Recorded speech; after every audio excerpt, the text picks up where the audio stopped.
Let's roll the intro right now. Hit it, Johnny!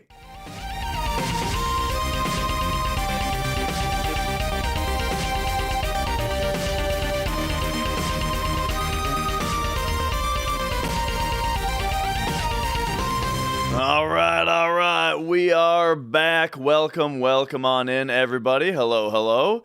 Yeah, it's time. It's time for after a long week of almost nothing but speed running, because the speed running went on just a tad longer than I expected.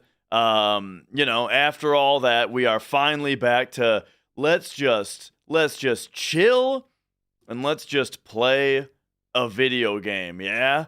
And the video game that I am in the middle of right now is Dragon Quest VI. So firstly, Jesse with the official first. But also the chat first to Monday Alligator. How's it going? Welcome on in. And yeah, hello everybody. Great to see y'all, and I'm just getting I'm getting my notes up here. I am a note taker while I play video games. Let me just show you what I'm working with real quick. If we pop on over to the scene, you'll see here it is. I took a screenshot of the in-game map. And, as I've been playing, I mark down letters on the map. And then I got notes. I got a notepad document that's got the different things. It's got the different things. It's got notes on all of those things. So yeah. But yeah, so right, Saturday we got the we finally got the hundo record. It was a good one, 1432. Definitely could have broken the 1430 barrier if I had not made a egregious 5-minute mistake in the last dungeon of the game. But that just means that maybe we're gonna have to do another one sometime soon in order to try to in order specifically to try to break the 1430 barrier. We might have to do that soon. But day after, went to my grandma's birthday party. Now we're here. Today was a busy day, dude. First of all, it was my first day back at work after taking a week off. So, there's a bit of that, having to catch up on work. But then also, I had the second part of my root canal today. So part 1 was done a few weeks ago, where they pull the nerve out and then they plug the hole, and then they put like medicine in and they plug the hole. And then today I got part 2 where they actually fill the tooth, fill the hole where the nerve was, I think is what they do. And then they put a temporary cap on. And then in January now, I think because now I've maxed out my, what do you call it? My benefits, my dental benefits this year. So in January, I got to go back, right? And then they're going to take the temporary crown off, grind the tooth down to the stump, right? And then put the permanent cap on. So that's in January. But I had the second part today, right?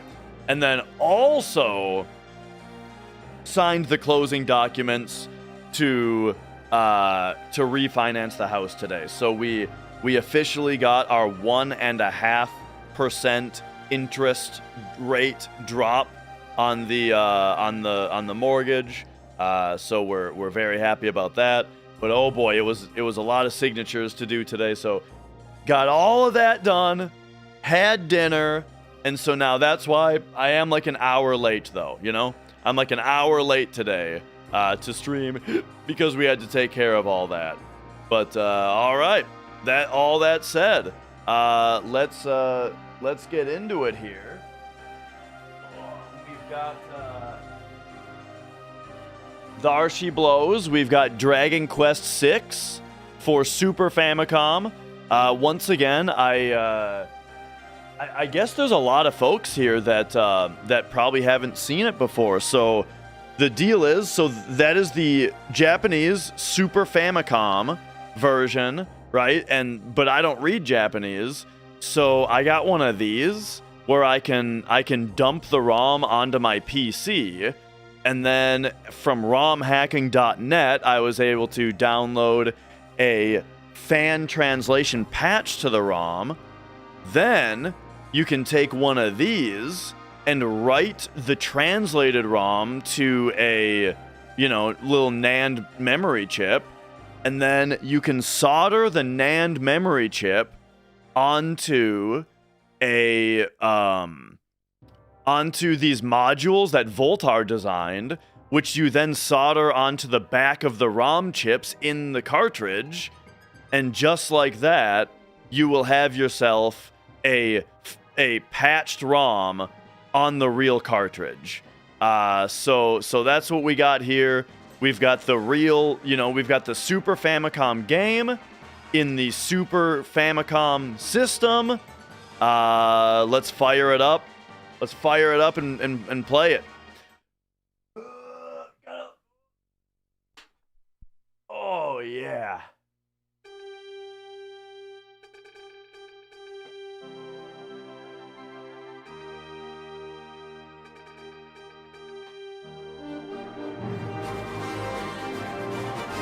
Whoa, Shadow Kirby. Thanks for subscribing. Where's Mia? I'll give you one guess where Mia is. You get one guess. Did you guess in the crevice? Because you better believe she's in the crevice. Aww. And she's much happier today because, she's, today was a normal day for her, right? She got to sleep on the cat tower next to me while I worked, for a little bit of the work day. I picked her up and brought her over to lay down with her and, for a little while. And now, after a long day of napping and cuddling while I worked, now she's ready to lay down and relax. But all right. Let's get back into the Dragon Quest VI. Let's go. All right. So, continue. Okay, I gotta tell you guys something though. I have not played this game for 2 months. It is the 2-month, actually, today. Today I went back to check what, because I knew I hadn't played the game for a while. Oh yeah, and right, how did the speed run on Saturday end up? Got world record. I did lose a bunch of time in Northern Crater and missed the sub 1430. But we did still smash the world record by 23 minutes, and so it was it ended up being a great run. And so today I'm ready to relax, but I probably will try to break that 1430 barrier at some point. And yeah, what would also be really interesting that I kind of want to do is I want to load that file before going into Northern Crater, and then repeat what I did, kill Christopher, and then see if I can do the rest of it faster. You know what I mean? See whether it was actually the right call to Alt F4 and reload my save file and start the dungeon over, Was that actually the right call? I think it was right now, but it would be interesting to go back, recreate it, and then try to actually just farm another Christopher encounter and see how long it would take, you know? But yeah, anyway, McGurkin, thank you for the 17 months, thank you. Will it change RNG? Yeah. Like, the rest of the dungeon would play out completely differently. I don't want to do it now. I want to relax today. We've done so much speed running. We've been neglecting Dragon Quest VI for the last 2 months. I got to get back into Dragon Quest VI because here's the deal. Last time I played this game was 2 months ago, and the day that I played this, I went back and I kind of rewatched, like I skipped through a little bit of my last stream of this game, and I was like yawning my head off, and I only streamed it for like 2 hours that day, and then said, oh guys, I'm sorry, I gotta go to bed early, I don't know why I'm so tired. And then I realized later that day, here's what the deal was. For those of you especially watching the YouTube archive of this, and so it's only been a moment since you saw that, I realized later that night, or maybe the next day, oh right, I got my flu shot that day. That's why I was so fucking tired. I got my flu shot that day. And so, yeah, so then that's why I was so tired. But all right, so back to Dragon Quest VI. You know, the big standout thing about this game immediately that I think is really noticeable, especially if you guys play a lot of JRPGs, is look how damn fast your dude moves. This is just the default walking speed in this game. This is just how fast your guys walk in this game. It's so fast compared to other games. And so, you know, being that we're on Dragon Quest VI, I can only imagine that trend is going to continue in this series. But okay, so it's not quite as fast on the world map, but that's because, you know, the world map is like an abstraction of a longer journey. You know what I mean? So I think it makes sense to slow you down here. But all right. I need to remember a little bit of what we're doing. After I was skipping through, you know, when I was skipping through my last day of this game, it seems to be that we are looking for his son. My son, are you finally going to be baptized? Yes, Father. Just a little longer. I'm sure you have nothing to worry about. Dash will protect you. Oh, right. Okay, wait a second. So I missed this. So he's with us now, and we gotta baptize him? Man, I don't remember what we were doing. Okay. Well, where the hell are we gonna baptize him? Let me see if I got any other notes here. Okay, here's a note that I have. Monsters live in the baptismal cave. All right. And again, since we got a lot of people that are new here, you know, I should reiterate the general vibe and idea of the casual playthroughs of this stream. It's very different from a speedrun. During speedrun days, right, I am all about, we talk about mechanics, we talk about optimization, we know every little thing about the game, right? But when I'm just playing, when it's just chill first playthrough time, that's when it's time to just soak the game in. You know what I mean? Which means no help. Don't tell me about mechanics. Don't answer questions about things that I'm asking out loud and stuff. I do a lot of narrating my my train of thought, right?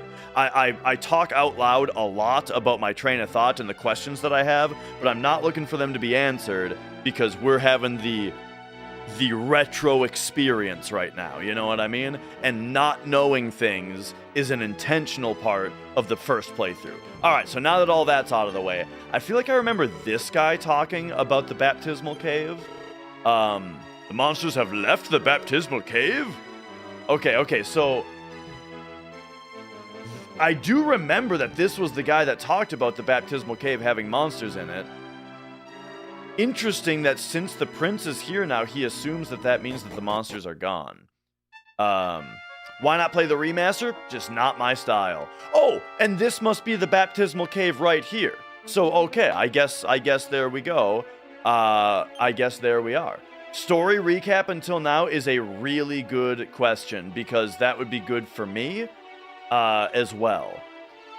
I'll show you my party also. I don't know how. Is it by going to all?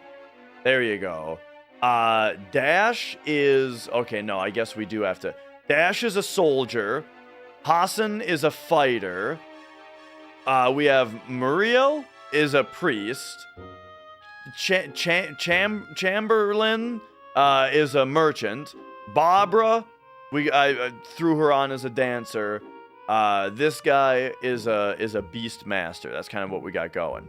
So, yeah, no. There's a really, really important thing to talk about as far as this game's story so far. So far, what the story was is that there are 2 worlds. Remember that game, 2 Worlds? It's kind of like that, but if it was good. And at first, it was like we started out in this world, the upper world, right? But there are these holes in the upper world that we could fall down into, and when we fell down into the lower world, it kind of seemed like it was either the past or the future. I don't exactly remember which one seemed like which, but it seemed like it was either the past or the future. But it didn't quite line up correctly, But things that we did in one world were affecting the other world. And what it eventually turned out to be, all right, so like spoilers for, something that we figured out like 10 hours in or something, is that one of them was the dream world. So the upper world with the holes in it is actually the dream world that is influenced by the dreams of the people in the real world. And that's actually where we are from. So we fell into the real world, and then we had to go through some kind of ritual to become corporeal. And now we're adventuring around in the real world. And there's probably like a demon king to fight or something, but I don't exactly remember. But yeah, so that's what's going on. And then right now, we've got this little guy with us that we're supposed to like get baptized or something. And so as far as I'm concerned, I am going to begin today by basically acting as if I've never seen this dungeon before. Got your retro tink set up today, got guard skip to work, feels insane doing sequence breaks on original hardware, yeah! And you got the 5X, right? Because, oh man, this thing is so great. I got, I got profiles for all the different systems. So like today we're on the NES, SNES profile, which I've got cropped down to like exactly what my CRT sees, right? So like if I'm on my CRT, these are the bounds that the overscan hits, you know what I mean? Yeah. All right. But yeah, basically we're just acting like I've never been to this dungeon before because the last time I was here was 2 months ago, so we'll see how it goes. Looks like there's actually multiple entrances to the cave here. Okay, because this goes out here now. Gotcha. Today we are on, I went through it a little bit earlier, but we are on a real Super Famicom, which is plugged into a power converter because, in Japan they use 100-volt power supplies, while we have 120-volt outlets in the US. So it's going through some kind of power converter to deliver 100 volts to the Super Famicom. So yeah. So real quick, it is Super Famicom, original box, original cartridge, but it has been modified using Voltar's Super Stacker in order to get the fan-translated version of the ROM onto the real cartridge. So there you go. Okay, what's this guy's deal again? Don't you want to be a king, Hose? Of course, but I can't do that very well if I'm dead. Oh, Prince, you'll live to be an old man. Okay, so maybe this isn't the baptismal cave, because we just went everywhere. So I guess we'll pop down here. See if we can drop off of this. Doesn't look like it has it, though. Remember how Golden Sun had, like, the slides, you know? They're on 110 volt now. Oh, okay. Interesting. And 60, 50 is regional. Really? So, like... Oh. So, I know that, there is, like, NTSC-U and NTSC-J. Does that mean that there's also a PAL-J, essentially, or... Oh, no, okay. I mean, that would have been the first I ever heard of that.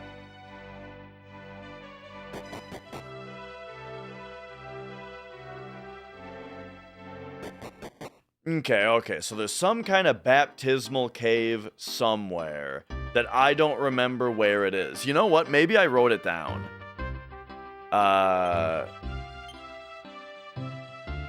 Okay, here's the map. Okay, we're about there. So if I pop up my screenshot map and say letter M is where we're at right now, that is indeed Holstock Castle.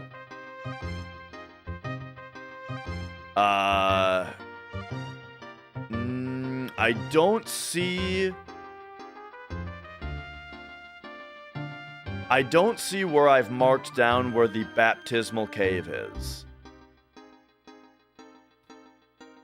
So either I gotta go back to my own YouTube archive to see where the dungeon is that I came from, or we just walk around for a minute until we find it, you know. Probably just look around for a minute. Yo, Doomies. And then what are our tactics? Follow orders right now? How about we just say... no magic. And then I don't really remember what these do.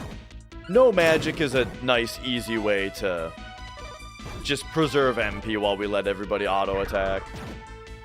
But gotta pay a little bit of attention to the to what all the different enemy types do.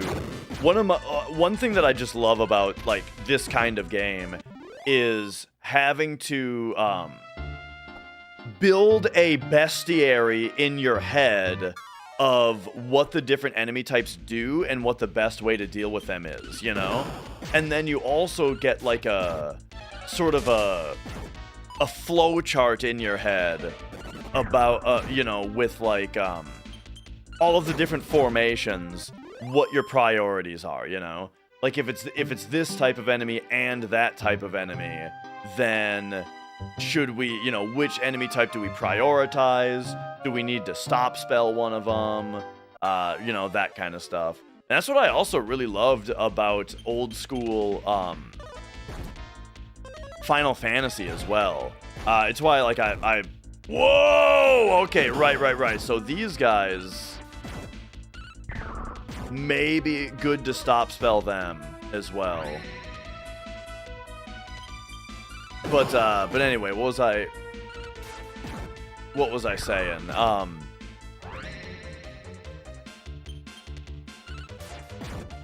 The old school Final Fantasies, you know, it was just so fun to like figure out exactly that. Every different formation of enemies, you kind of had a different plan of attack for. And that's a big part also of what I talk about with the gameplay loop of you go into a dungeon only as far as you are comfortable being that you'll be able to get back out, you know? Once your resources are low enough to where you're worried that you might not be able to get back out, you know, or before you get to that point, you have to pull out, right? And then you hit up the inn to get everybody's MP back. You save the game and lock in your progress, and then you get to go back into the dungeon. And when you go back in, you know, it's not like you're only... It's not like you don't make progress. You do, because when you go back in, you don't have to check every door anymore and go to every chest anymore. You've already explored everything to where now you can just beeline right to where you left off. So that gets you to progress further each time, but also, of course, your characters might be a higher level because of the first time, and then also, the fact that you have a better idea of what you're going to do against each enemy type. You know, that also allows you to get further in each time. Because, yeah, now you can more efficiently deal with every different type of enemy formation, right? So all of these things, like, build up your efficiency and allow you to push further into the dungeon each time that you go in.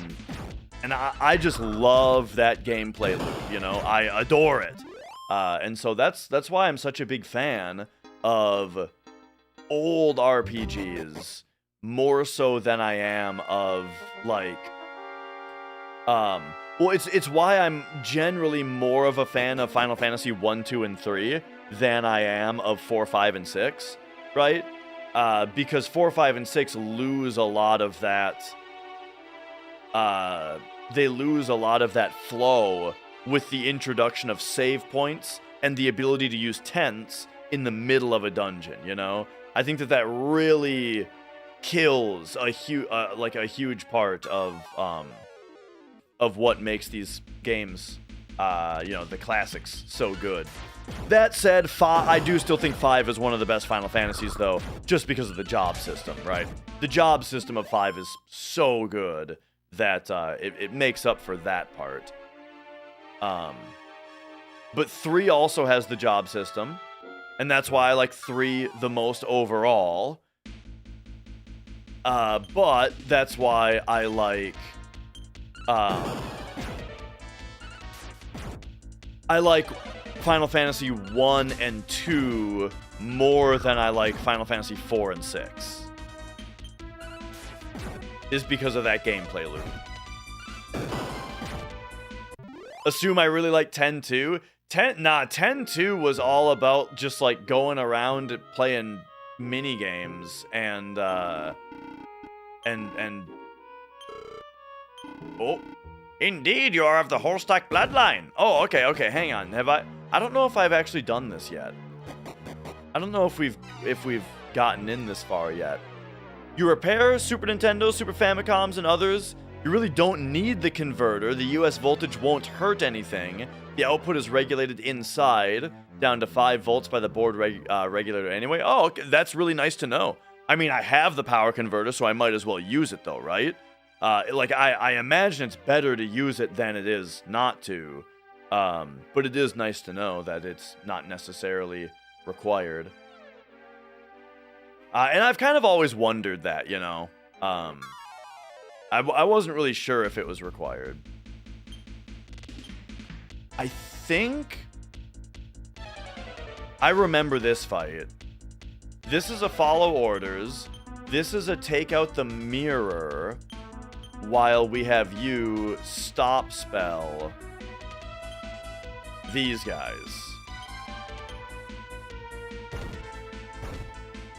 But okay. But if they use their staves though, that, I mean,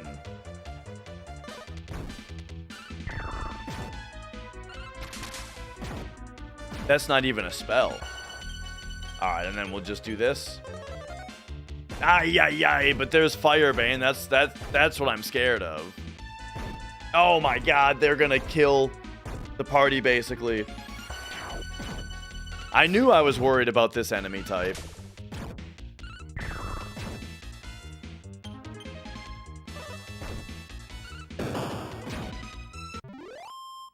Okay, alright. So then we'll go...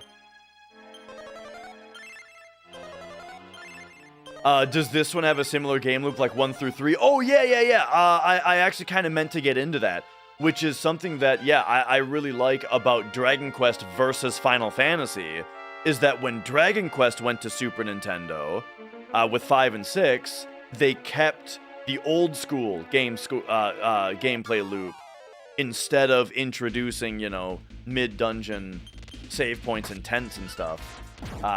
You still gotta be smarter. Yeah, 5 was really good. I think my favorite so far was 4.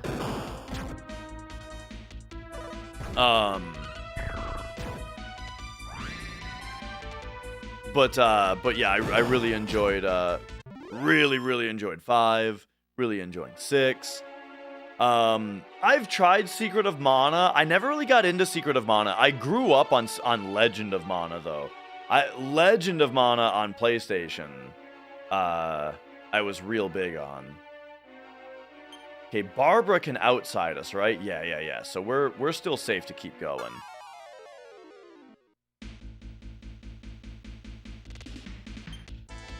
All right, so I think on this, we're going to go, I think we double stop spell here just to make sure it goes through and to make sure it happens as early as possible.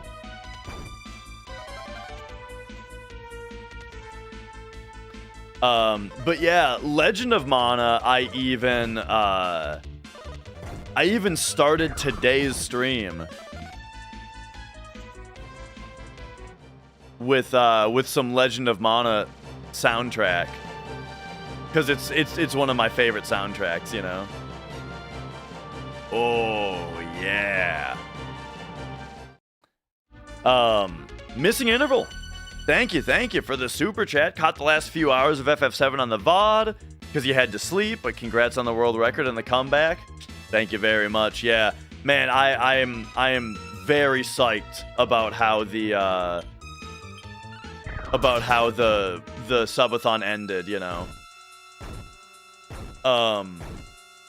I do still have a desire to improve that time. But I mean, I am like, if I don't get around to improving the time, I at least am quite satisfied with it at this time.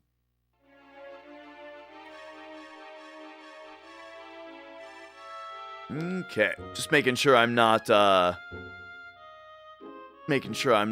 missing any good chat here. Finally, someone out there that understands all the games. I mean, it's just, yeah. I played all the old Final Fantasies, and that's the conclusion I came to.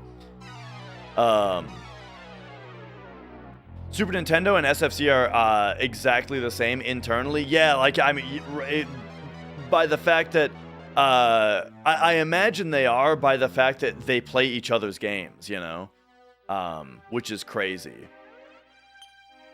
Time to start speedrunning Mario RPG. I'm getting there. Mario RPG, I would like to speedrun. I'm going for the restore command just for ease, since Barbara can transport us if it doesn't work. I feel like I have done this so far. Yeah, I've done this. I think we died, though. But okay, we're on follow orders right now, so we'll go, like... I don't really remember all of my moves here. Mario RPG, from what I've seen, it does have some cool skips. But a huge part of the run is getting really good at the timed hits, Being able to perfect dodge all of the attacks, at least when necessary, and, getting your super jumps and that kind of stuff. And one nice thing about Mario RPG is that they have a combined turbo and non-turbo board, so we don't have to worry about turbo versus non-turbo. You can just play turbo. But I'll probably do original. If I start speedrunning Mario RPG, it'll be the original version, I think. It might be both, right? If I get really into it, then I think we'd do both. But I'm an original kind of guy, right? Somebody asked earlier, why not play the remaster of this game? It's just not my style. I am an original game kind of guy, right? I like to put when I play a game like this, I like to try to put myself in the mental, like in the mindset of this being a new game. You know what I mean? Like what year did this come out? Do they write the copyrights on the boxes in Japan? 1995. You know, I like to put myself into the headspace of it is 1995 right now. This game just came out. And yeah, that's not even to speak of just how like offensively ugly I think that HD2D is. You know. All right, this guy, I think we do an increase. Yeah, I like doing an increase.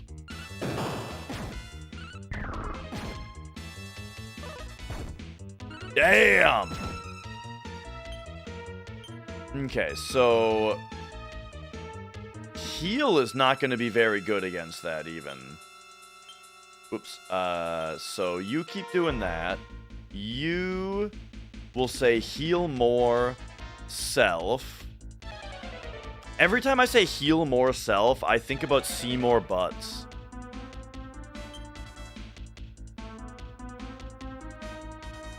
And then I think we just keep going here. All right, all right.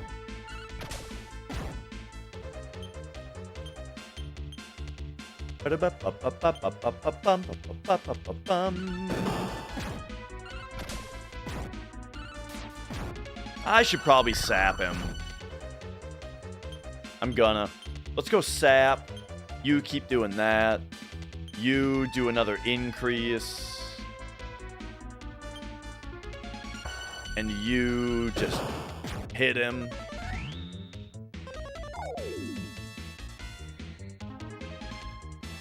Oh! He has reflect on and I sapped myself. I've got the text on kind of fast because it just speeds the game up so much. But it does make, like, it means that, like, when you're trying to get effects on dudes, you need to be really locked in and read really fast.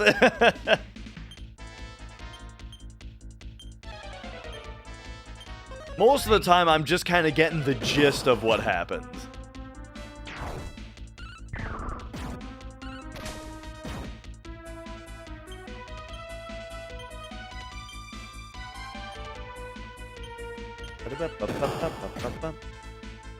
Now, I don't like having it slow because then every single regular ass random battle takes twice as long, you know?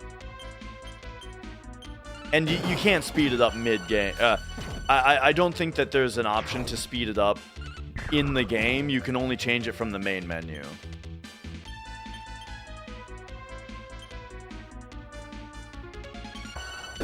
Alright, I think we're just wailing on him right now. He does a lot of damage, though, so you know what? I should look a little bit more at the spells that I have available. Like, I've got Increase, which is really nice. But it might also be good to... I mean, I don't think that I can do Surround, because he seems to have a reflectability on. So I guess we just keep increasing to try to just keep tanking him, you know?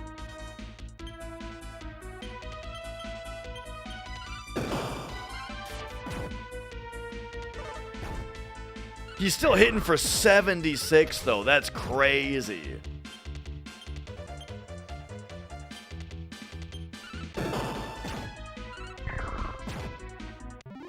All right. Well, we took him out just after losing a party member. So I think we have to try again. Because... Uh-oh. Oh, yeah. Because this guy he's the only guy that has, Vivify, and he's out of MP.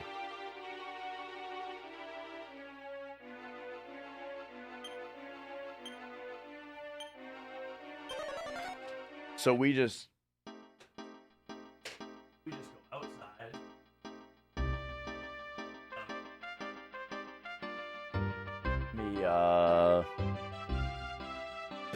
Whoops. Mia's trying to play with my, the wrist straps for the Switch Pro controller. Or, sorry, for the Switch 2 Joy-Cons.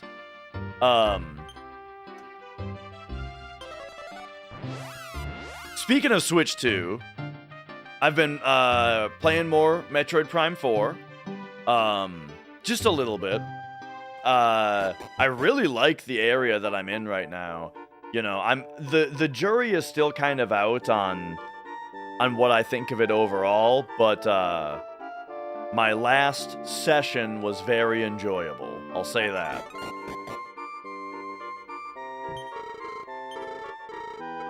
Okay, so what we got to do is we have to rest at the inn so that what's his face? I gotta remember what this guy's actual name is. The boy of Chamorro. Mia's going to mess with my cables right away again. I don't know why she's been so bad lately. But at least we're not like speed running today, so I can just ignore her, and if I just ignore her, then she'll probably quit doing it, you know. But all right, anyway, so we gotta rest in order to get his MP back, because now he can vivify her, and then we can rest again so that she gets a good night's sleep. And yeah, the modern gaming landscape, what would it be like if Japan never produced any games? I mean, you know, as far as, oh, right. I forgot. Okay, I'm remembering this now. The kid left our party because we teleported out. Right? Like when we teleport out, he gets like spooked and he leaves the party. And we got to go collect him again, but in order to do that I have to remember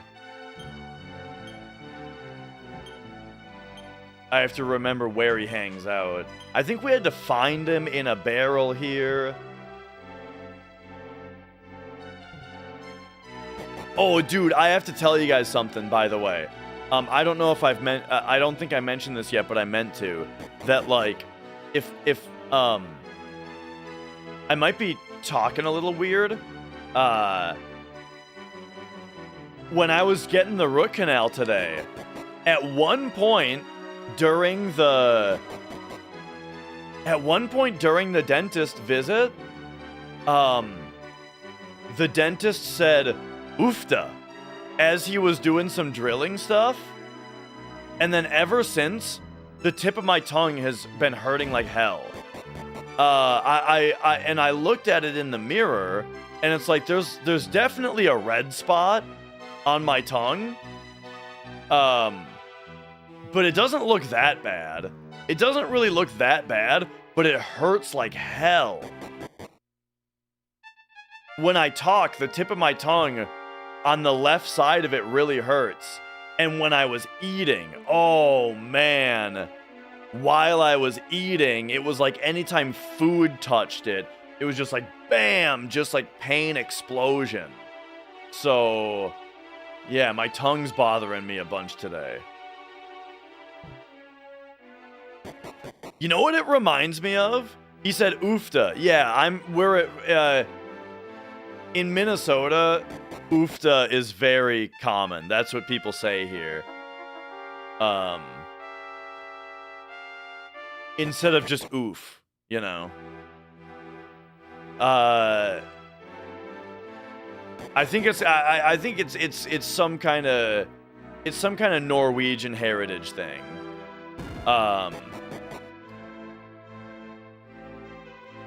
You feel like I'm pulling your leg. About what? About the oofta or about the dentist stabbing my tongue? Or whatever that was all about. Or what part of it?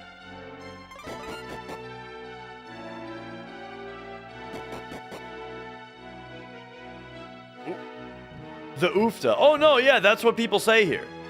Like yeah, when something bad happens in Minnesota, people say oofta.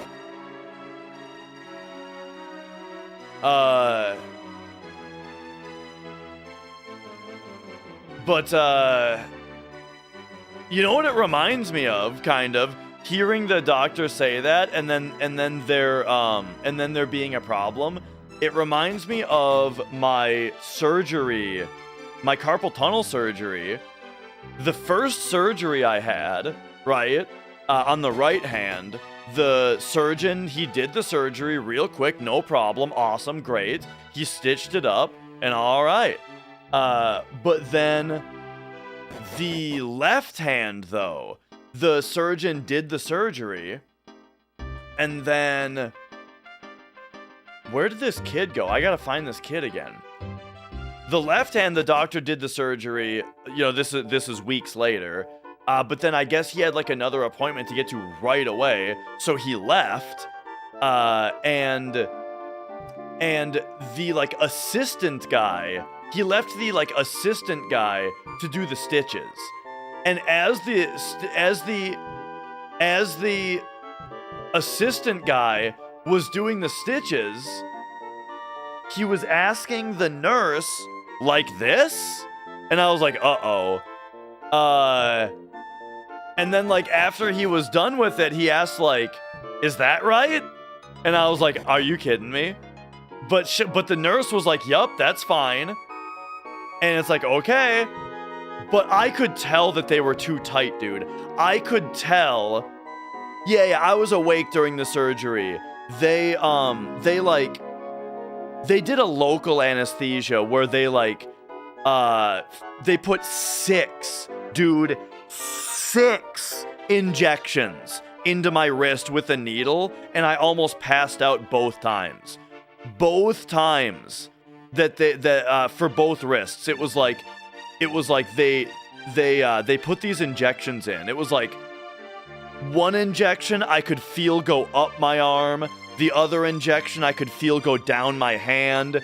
There were 6 needle injections, and I almost fainted because of it. It was so bad. And then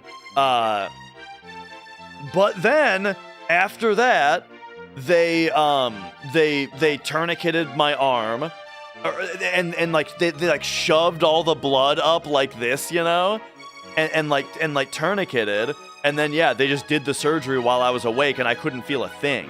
I could hear it.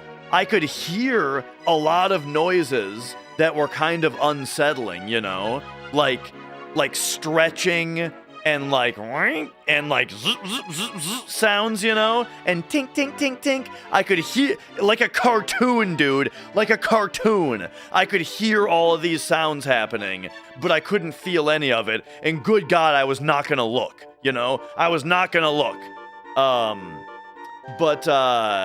But anyway, so that was what. But okay, here's what I'm getting at though, is that the assistant guy that did the stitches for the second one, who was asking, you know, like this, I was worried, and I could tell that he put the stitches on too tight, just by how they felt, you know?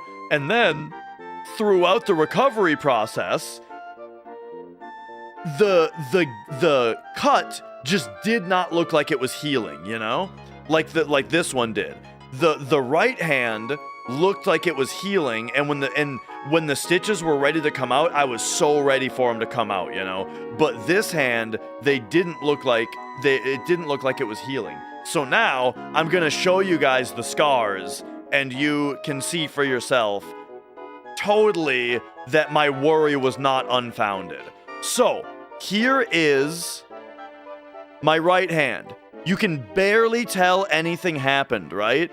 The dot scar that you can see like right there, that was actually my fault. The very day that the stitches came out, my doctor told me, don't slam my hand on anything.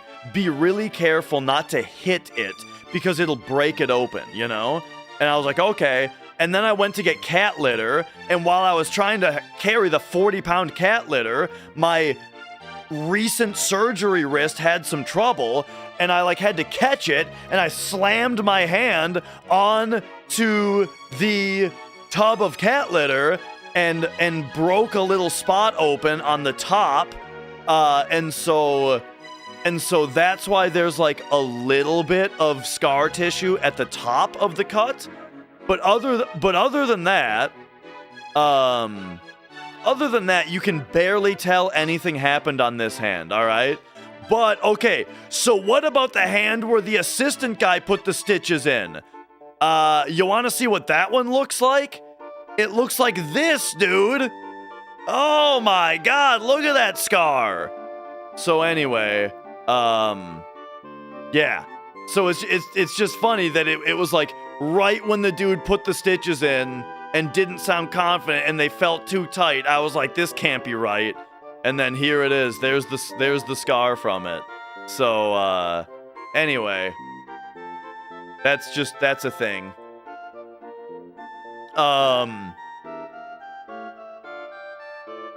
Now, what was I talking about? I mean, no, that was about it. I've got another problem going on though. I've got another wrist problem. I'll try to find this kid while I talk about it briefly.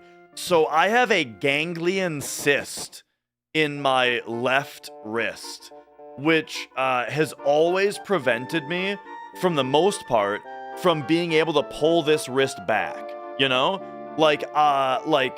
I, for the longest time, for years and years, I cannot do push-ups, for example, with palms flat. The only way I can do push-ups is if I'm grabbing, bars, you know, and I can do push-ups on bars. I cannot put my hands flat and push, because of the back of this wrist just fires up in instant, sharp pain, you know? However, I have for the most part at least been able to do my stretch, where it's these fingers bend back. I've been able to bend these fingers back for the most part in order to do the stretch. But anyway, can they remove that? Yeah.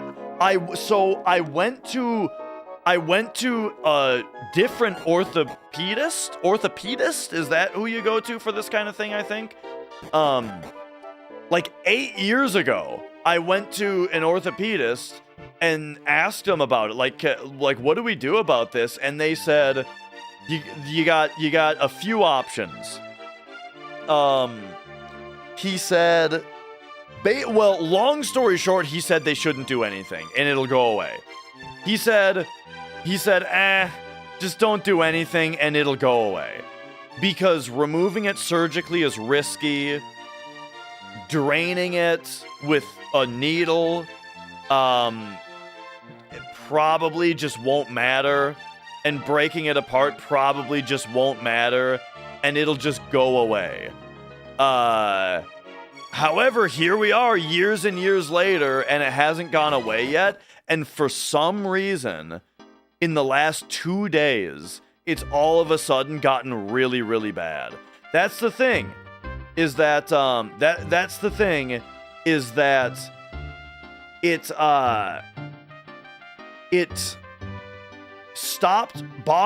did stop bothering me for a long time. He told me not to do anything about it and it'll go away. And then 4 years later, it was at least good enough to where I was able to do I'm able to do my stretches, you know. That's the important part, is that if I can do my stretches, then my wrists won't be in pain. This part of my wrists won't be in pain anymore, you know? But now, for the last couple days, it's preventing me from doing my stretches in my left hand. So now I feel like I gotta go back and talk to him about it again. Anyway. So it's a good thing we got the house refinanced, you know. And that I'm on much better health insurance now, because that's the other thing, is that, like, when I was seeing the doctors for my other wrist problem, it was when my health insurance was not good at all. But you know, maybe now they'll have more to do.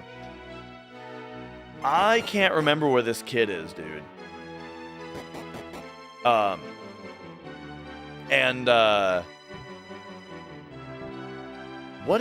can't remember what the deal with this is. Oh, hi. Oh, thank you. Mrs. Dash made Fruity Pebbles Rice Krispie treats? Like a Rice Krispie treat, except it's Fruity Pebbles?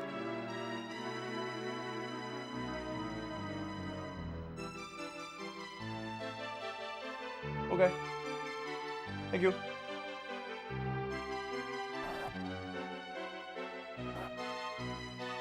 So, couple things. First of all, there was a show cat. Where is she? Oh, she's up there. I guess she's up there. But, boom, look at those things, dude.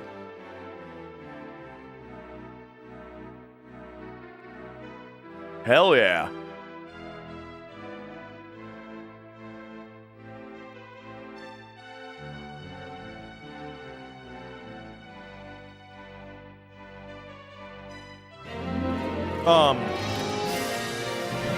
Yo, Tunes. Thank you for resubscribing. Thank you.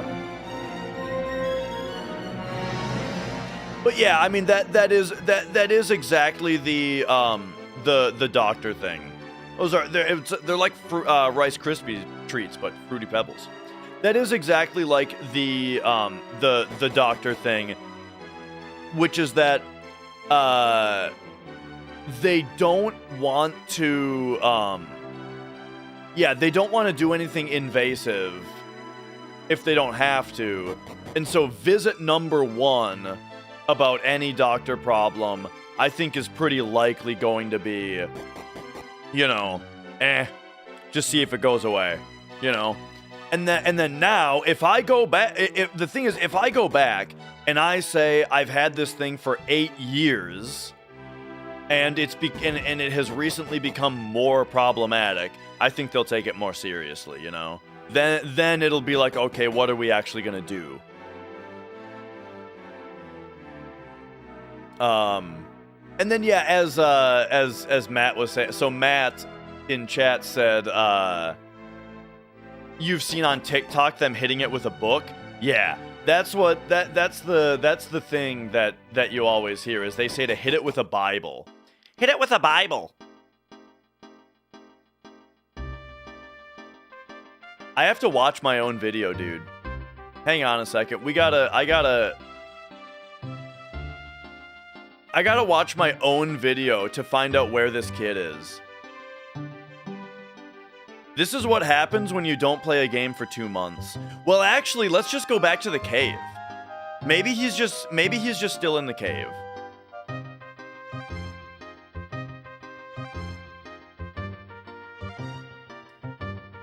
I know, dude, my hand, it does kind of seem like my hands are cursed. We gotta take out the wind mage first. I don't know if you guys just saw that wobble effect that happened, but it did happen to happen right when Mia went back with the cables. There she is, back there causing trouble.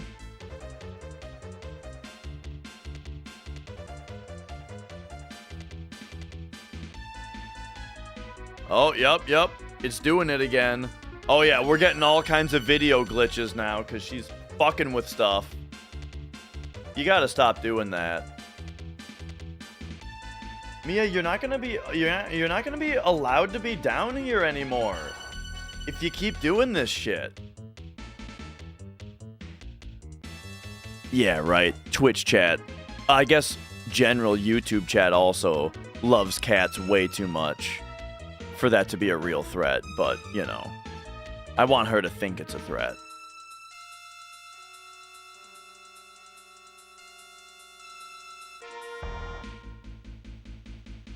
You had a ganglion cyst for 10 years and it went away 2 weeks after cutting out dairy. That's crazy. I don't think I have that much dairy.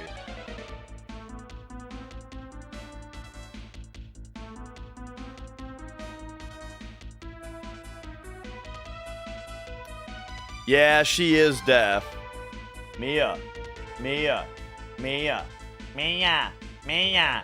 Mia. See, she's deaf. She has no idea. Yum, yum, yum, yum, yum, yum, yum, yum, yum, yum, yum, yum. Tell me, show me a cat that wouldn't have reacted to that. You know what I mean? She doesn't hear a damn thing.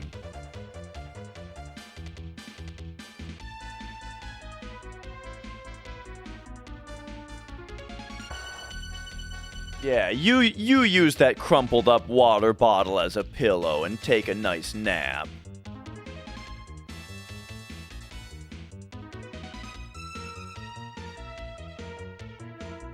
Your cat wouldn't have reacted to it. They would have turned their ears towards you and pretended to not notice. You know what I mean? That's what she used to do, right? You call a cat's name and they turn their ears back towards you, but pretend that they're not hearing you, like you can't tell. Did the run get verified? It passed the verification check of that I did, right? Of like, we definitely had all of the items and materia and limit breaks. However, one of the other moderators has not yet gone through and fully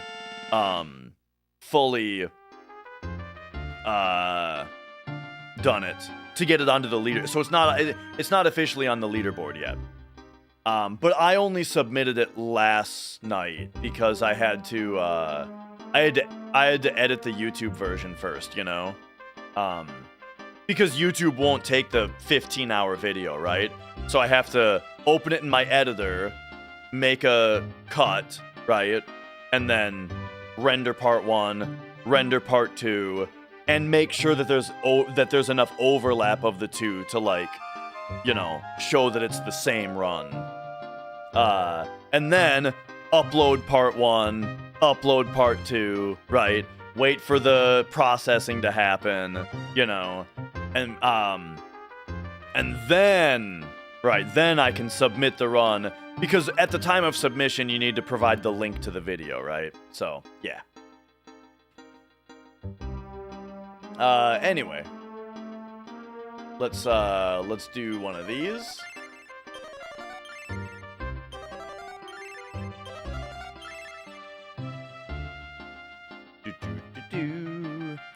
Dislocated your pinky when you were in middle school? Pinky toe? Your parents didn't take you to the doctor for like 3 months. It started healing and they said it'd be risky to do surgery.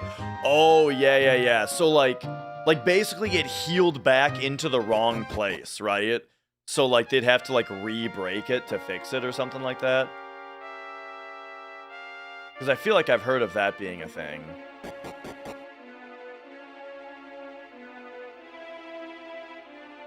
No, I don't think this kid's back in here. All right. We're gonna rewatch my own archive because I haven't played this game for 2 months, and so I need to get back on track here.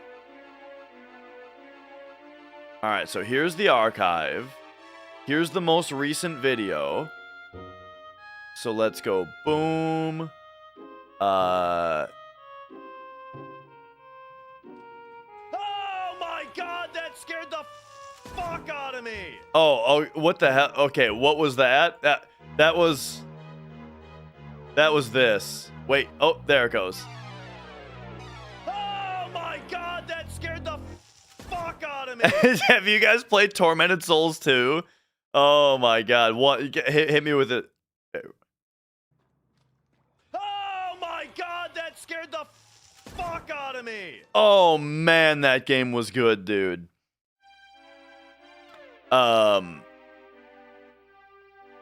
Okay, where we gotta go. Window capture.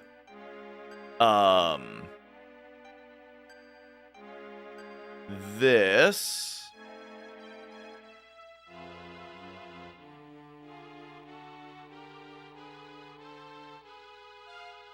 Okay, so here's last time.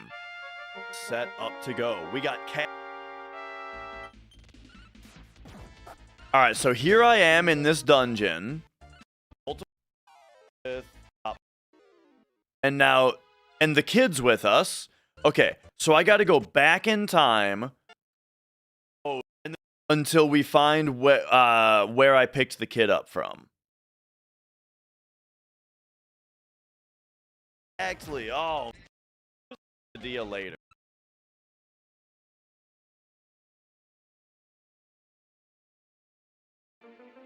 It's much more annoying to go. What I was hyping myself to go backwards in YouTube though, because you know it preloads. It preloads going forward. Okay, he just went over there, but not backward. All right. I'm out of. I'm actually kind of struggling to stay awake. Yeah. This was day after flu shot, so I was the day of my flu shot. Okay, I've got the kid here. Yeah. Oh, here he is. Okay, where the hell is he? Oh, he's in the little town on the left side. Okay. It's all so obvious now. I remember that now, dude.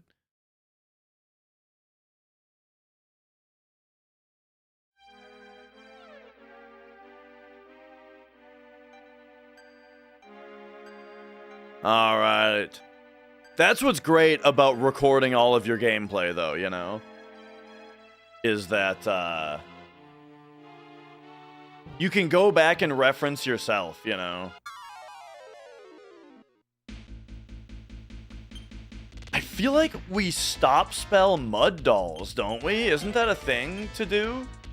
No, it's the guys that go bleh. You stop spell those guys.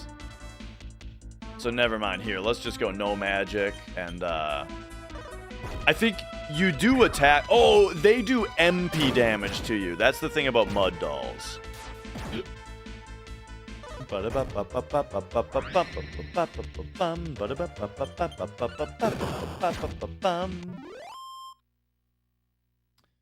All right.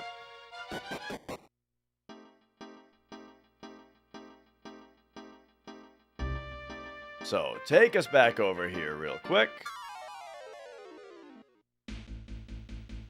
And oh, sorry, take a nap, Holler. I missed your comment earlier, but recently just translated a bunch of these on original cartridges. Can't wait to play them. Hell yeah. Did you also do like the Voltar deal? I had to use the super stackers for this game because this game is this game's 4 megabytes on 2 ROMs. So I had to use the super stackers. Even though I didn't have to stack them, right? I had to use the stackers because those are 2 megabyte compatible. It was actually a huge ordeal because the FlashCat that I have, the FlashCat wasn't working. It could not, like, anytime that it got past 1 megabyte, it would just start failing all over the place for the rest of the write. And I had a back and forth email chain with the manufacturer for like 2 months until he's not here this time he's not here. Okay, hang on. There's a little bit more going on this time, apparently. Prince Hole said he would play with me. Yeah. The thing is, I have mostly really enjoyed the FlashCat.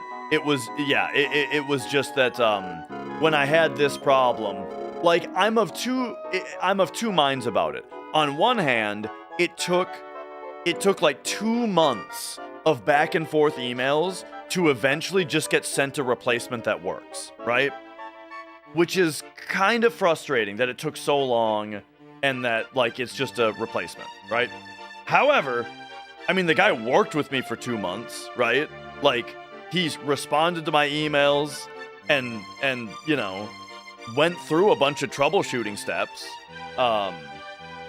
So, like, I can't be that annoyed. And I'm glad I eventually just got it working. Okay, so I guess I think we have to talk to everybody in this town to figure out where the prince went.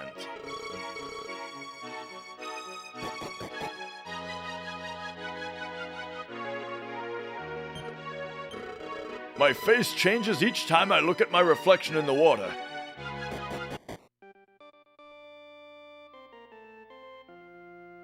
Oh, yeah, here... This song, every time I hear it, I think of the Legend of Zelda. Particularly, I feel like Wind Waker is the first one that did this melody.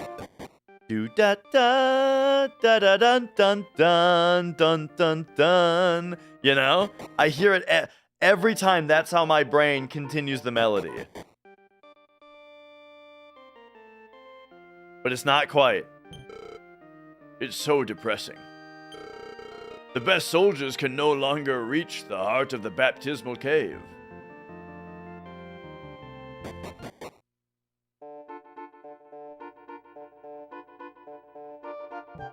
You know what I think?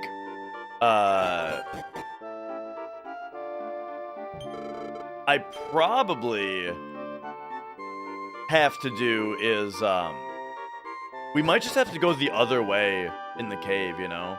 Oh yeah, Song of Storms is a, all-time banger, for sure. Song of Storms was one of the songs where, like, when I was a kid, when I was a teenager, I would turn on the Super Nintendo, or, N64, I'd load up Ocarina of Time, and I'd run to Kakariko Village, go to the windmill, and just leave it on, right? Just to have that song playing.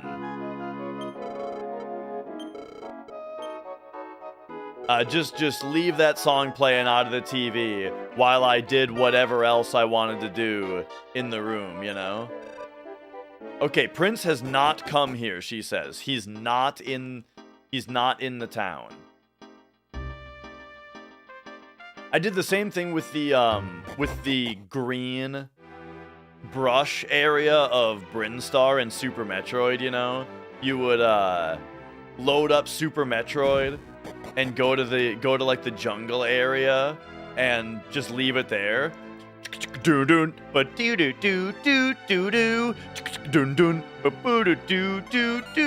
know that one? Your brother would play through FF7 just to get to the wall where you leave Midgar to fall asleep to that song when you were kids, even though he owned the OST. Yeah. Well, that's the thing. If you own the OST, it only plays it for like 3 minutes.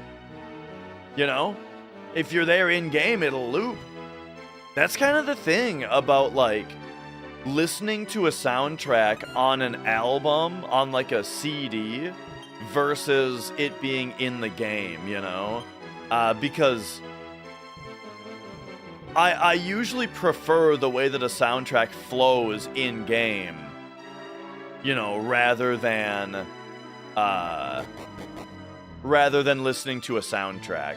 Because it's like when you listen to a soundtrack, you know, it's like you get 3-minute intro, 3-minute of the first town song, 3-minute battle theme, 3-minute, of the world map theme, right? Just one after another. But, like, when you're playing the game, it's a little bit different, right? You get, like, some of one song, and then battle theme for a little bit. Maybe some sound effects in there, right? And then it resumes the dungeon theme, right? And, like, that flow, you know, is important. Or, similarly, it's like listening to the Hollow Knight soundtrack, and it doesn't have any ambience, you know? Like, when you're listening to the Hollow Knight soundtrack, you know, the Forgotten Crossroads music doesn't sound right if it doesn't have little drip drop sound effects, you know, happening, or like, you know, little bug skittering sounds and, you know, sounds like that and stuff, you know, going on. You gotta have the ambience alongside the music, or it's just not right. You're really into martial arts as a kid and would watch the Mortal Kombat movie because you loved the soundtrack so much? Dude, the first Mortal Kombat movie had some great fight scenes too. Remember the fight scene between, I think, what is it, Johnny Cage and Scorpion? Where they're like swinging around on the poles and stuff? That's an awesome fight scene. The first Mortal Kombat movie was pretty great. Like, as just, you know, it's not the best movie ever, but like, it has a story, it's got strong characters, it's got a plot that you follow, it's got good fight scenes, it's got some great practical effects, and then it's also got some embarrassingly bad CGI. Some really bad, cringy, embarrassing CGI. But then the second movie, oh my god, the second movie is so bad. The second movie is just one shitty fight scene after another from beginning to end. There's no like followable plot. There's a good reason you don't remember the second one. It's because all it is just one character from the video game gets introduced, and they have a fight scene, and then another character gets introduced, and they have a fight scene, and then another character, and they have a fight scene, and they just throw out game jargon. That was my animality, you know? And it's just, it's horse shit the whole time. It's awful. The first movie, though, again, first movie, pretty great. Second movie, I fell asleep in it. I actually fell asleep in the second movie. It was so boring. And you know how bad it is when I say it was so boring I fell asleep, and I also say that all the movie was fighting. It was all action scenes, you know? It's like, oh boy. It's a recipe for disaster, you know? Anyway.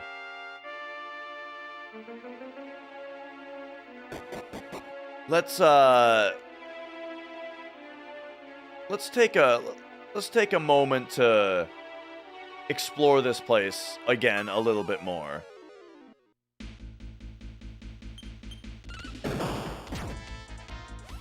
The TV series Mortal Kombat Conquest? Tell me it's not Conquest with a C, though. Surely it's Mortal Kombat Conquest with a K.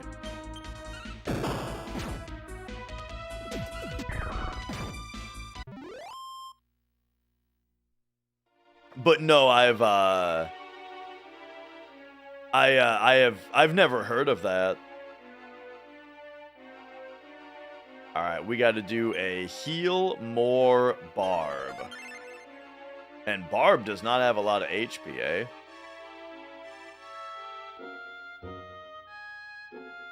Mortal Kombat Saturday morning cartoon. I feel like I would not. I don't remember there being a Mortal Kombat cartoon. I wouldn't be surprised though, because I mean, it was a very common thing to take things that were made for adults, but then make like a kid's product out of it, right? Like Predator action figure, right? Or like Alien toys. Terminator, RoboCop, all of these things you could get toys of, you know? But none of those things were made for kids.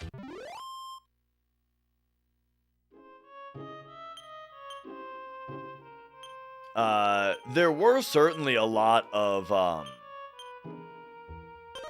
kids' cartoons, though, of a lot of different stuff, you know? Like, like, there was a... Do you guys remember that there was a Beautiful Joe cartoon? Oh, we can still go through here, even though the door was already I thought we needed the kid to get through this door. So maybe he is going to be back here then.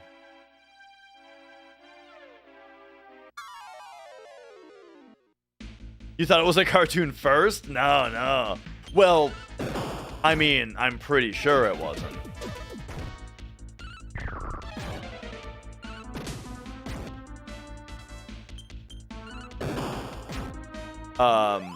But yeah, there was a, Beautiful Joe was originally a GameCube game.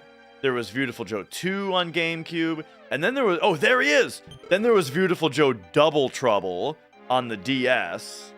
I don't know if there was, I feel like there might have been another one at some point, but that's all I remember. That couldn't have been easy, but we've made it this far. I won't run away anymore. Let's go. Somehow I don't believe him that he won't run away anymore. But there we go. We got him back. All right. I don't think we need to stop spell.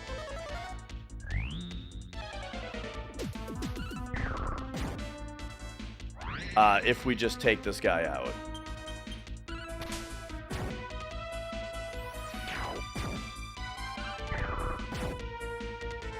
There we go. Bum, bum, bum, bum, bum, bum. But yeah, I remember when I first started watching Saturday morning cartoons, like I wasn't really into Saturday morning cartoons at first because the thing is, I've just always been into video games my whole life, you know? I was never into like Barney. I never watched Sesame Street. You know, I wasn't into Disney movies, right? I was just all video games all the time. But at one point I did start watching cartoons for a little while when it was what I remember watching was hang on, I'm trying to find stop spell. Wait. What happened to Muriel? That's why Barbara doesn't have any HP, because she's not usually in my party. Okay. Hey, I'm a little bit more chatty than I usually am today, so I didn't even notice that she was, I didn't even notice that my party got changed. But yeah, I remember watching the Kirby cartoon that had like that snail guy in it that was kind of like Squidward. At least that's what I remember. I remember watching the first episode of the Donkey Kong Country cartoon, which was CGI. And I remember it being not very good, and then I never saw it again. Yeah, Kirby Right Back at Ya. That is what it was called. Oh, I watched the first season of Pokemon also, except I feel like that was prime time. Like, am I nuts? I don't think Pokemon was a Saturday night cartoon, or Saturday morning cartoon. I feel like that was like Fox prime time, but maybe I'm wrong about that. But yeah, what I remember Saturday morning, I remember Kirby. I remember Beautiful Joe came on at some point.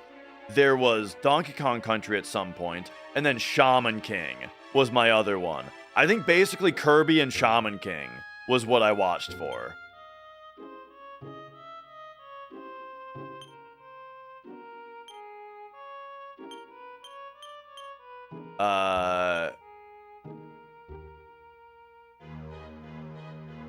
All right. We gotta hang on.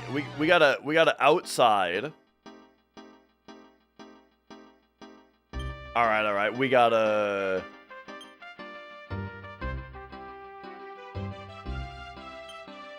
Order? There we go. Boom, boom. You. And then... Okay, yeah. And then do one of these.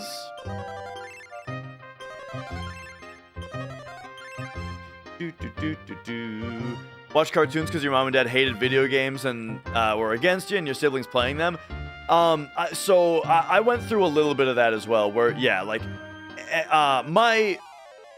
I didn't like to rock the boat at all and didn't get into much trouble at all. But my brother was very rebellious. And whenever my brother did something that my parents wanted to ground him for, their go-to was to take away video games. And, that meant that I got video games taken away also, because they would take the power cords, or something. And so then I didn't have games either. But they wouldn't take my Game Boy though, right? So generally that would be the time where I would play Game Boy.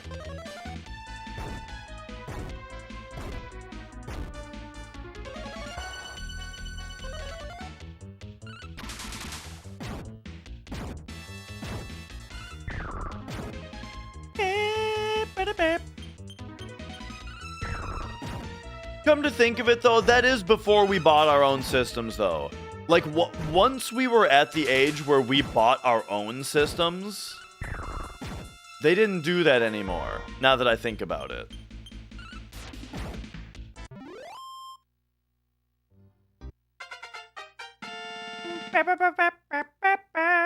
Nice. Ooh, seems like a pretty big level there. All right. Yeah. Take away the power cord. Which is funny with what I know now, where it's like, I'm sure the same power cord that was used for, like, the printer, right, would have worked for the PlayStation. But, I didn't know that back then.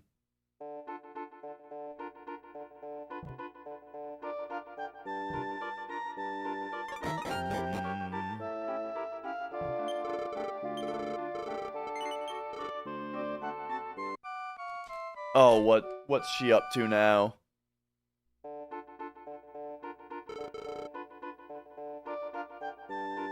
Don't mess with my Asmongold table. Look, I didn't clean it up after the subathon, all right?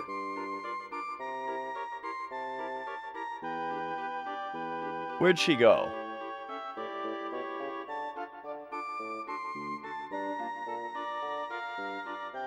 No, not the cables.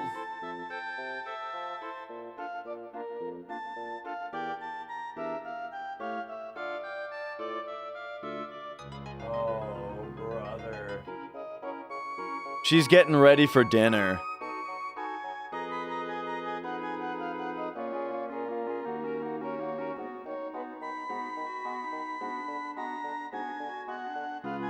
She is real pretty. She is so cute, dude. That's the thing.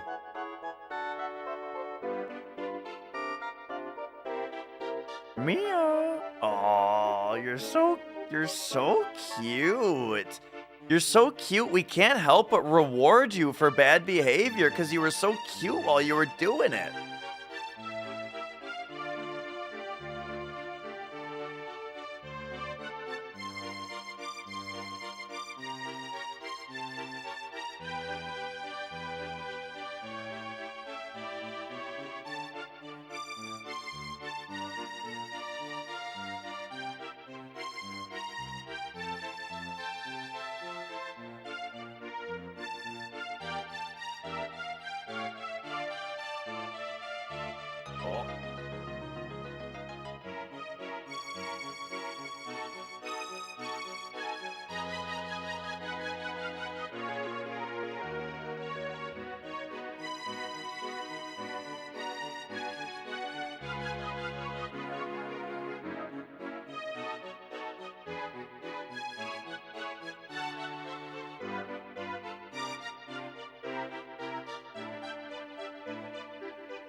It might be Is it not changing? 1 and 2 and 3 and 4 and 1 and 2 and 3 and 4 and 1 and 2. Alright. I suppose we better go save the game since I've been wandering around a bunch. Oh, but is there... Oh, yeah. He's in the cave. Alright. Yeah, I hear there's a lot of people who say that, like, yeah, their cat will bait you into scratching their stomach and then attack you when you do it.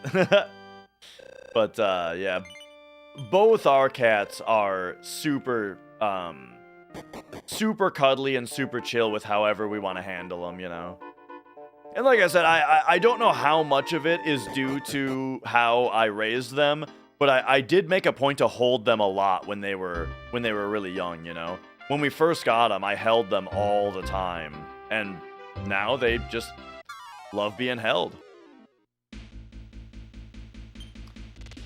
Okay, these guys, I think a stop spell is a good idea.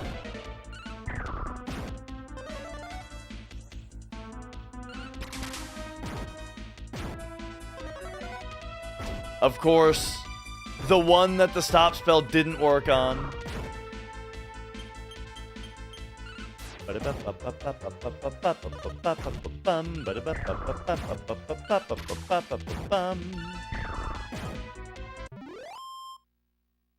Alright. Cats will start eating you if you die alone and stop feeding them. I've heard that, yeah.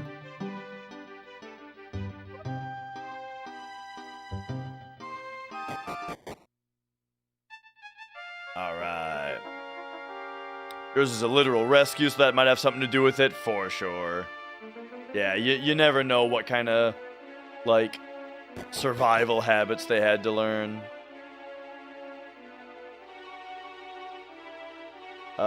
This way.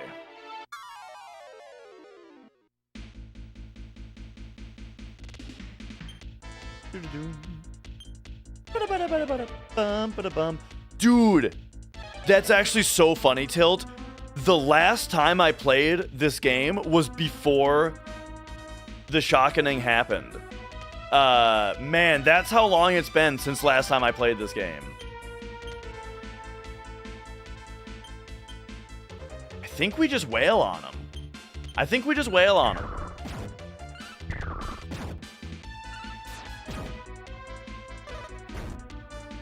Did I quit my job? No, I worked today. It's the evening now. However, Proggers, I did stream all last week because it was a subathon. I took last week off work and streamed almost all day, every day, all week. But now we're back to my normal schedule of every other day. And on weekdays, it's going to be in the evenings. On weekends, it's generally going to be in the mornings. And I kind of am thinking, this isn't a promise, but I'm kind of thinking any stream days that happen to land on Saturday, I might try to beat that 1430.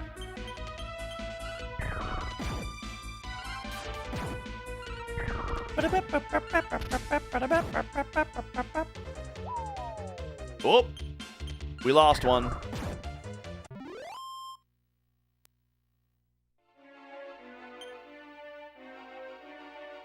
Okay, so she just got kicked to the 4th slot. And then Hassan, right, just became a black belt? Alright, cool. That's level 7. Gotcha.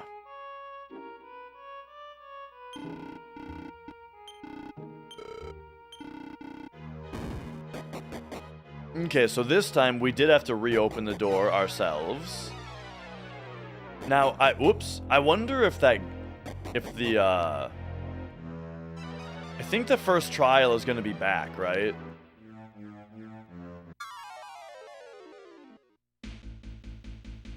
Metal Slime. Get his ass. Get his ass. Ah, jeez.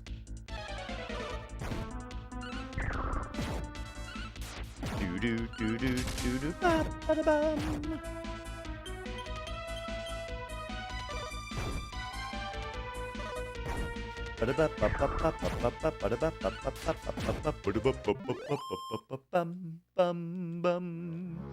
Man, it is a great battle theme.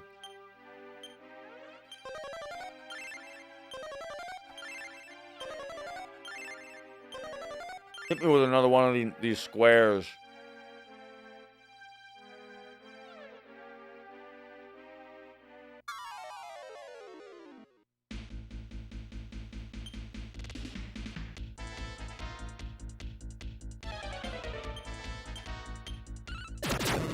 Get him.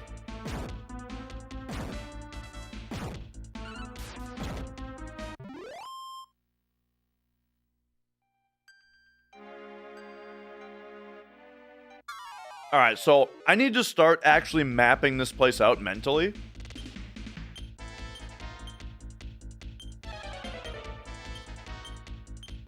All right. Again, double stop spell on these guys to make sure it lands.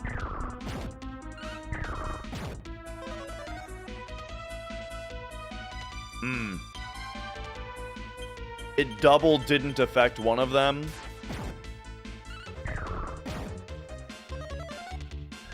Okay, but he's just casting upper, which isn't that big of a deal.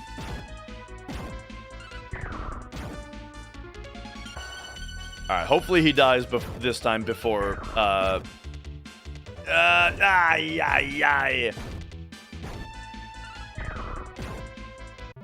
Those dudes do so much damage. But that wasn't even casting a spell. Once again, that was him just using his staff. But alright. Wisdom, power. Okay, across the bridge and under the thing is just a chest, and we've already done that. I have to remember that this time. That's why it's taken me so long to progress into this dungeon, is because I keep researching the same areas.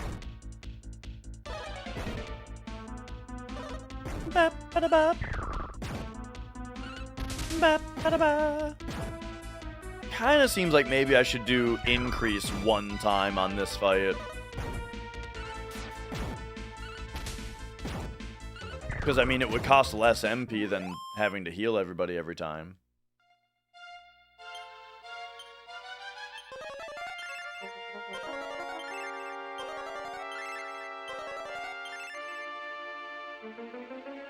Alright, so this is the way we're actually going. I'm gonna take out this guy first. The demon mirror can be a little annoying.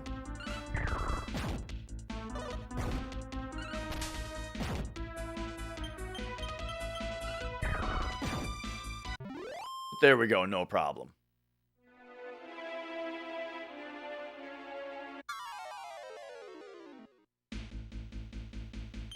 This has definitely felt like a particularly brutal dungeon. Ah, come on, someone get him. Get that crit. Yeah! We finally killed a metal slime, dude. Uh-oh.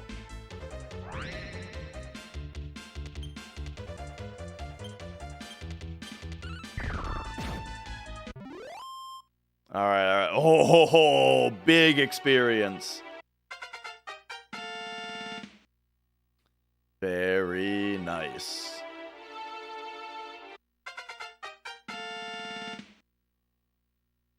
Amos, I mean, honestly, I don't even know who that guy is. Only members of the royal family of Holstock may pass. What is your name? What is your name? My name is Hulse. Indeed, you are of the Holstock bloodline.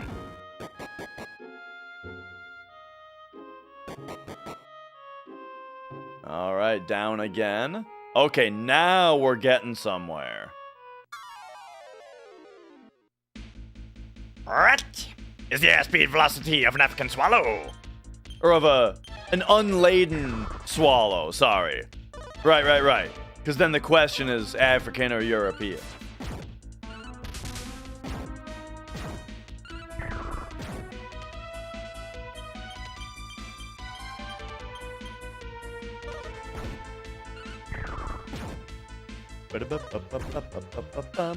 That is one of my all-time favorite movies. I used to make a TV dinner, like for dinner, if ever, I was left to my own devices for dinner. I would just make a TV dinner and watch that movie while I ate it. Man-eater! So I think man-eaters are fine, except for the fact that they do beat. They attempt to one-hit kill us. There it is. One shot. Alright, so I think we try to vivify mid-fight here, because Hassan does a lot of damage, so I don't want him to be dead. Oh. I guess this guy wasn't okay. Alright, well that... Alright, please don't screw me. Nice. And then we can heal more him. Sweet. Small metal, very nice. And then half plate, I feel like is old news, right? We've got silver breastplate. We've got full plate.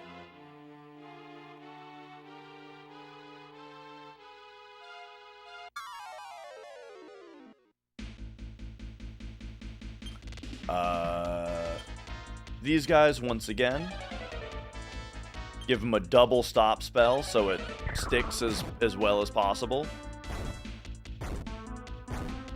Bap, bada, bap.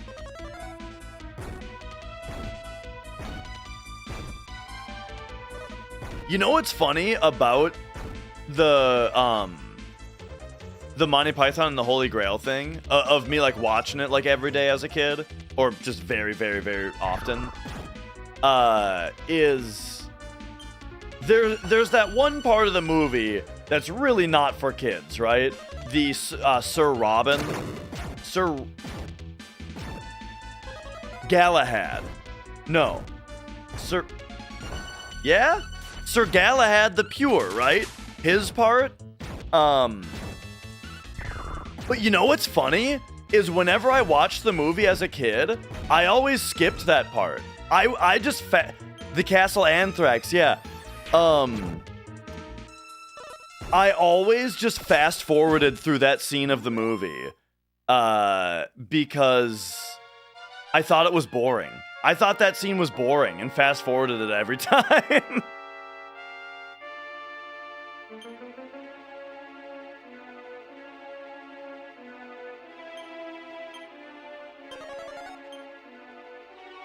Alright, so now we have to try for revives. There we go. You think this game is not as good as people remember? I think it definitely depends on what you're into. Like, this is right up my alley. This is exactly my kind of shit.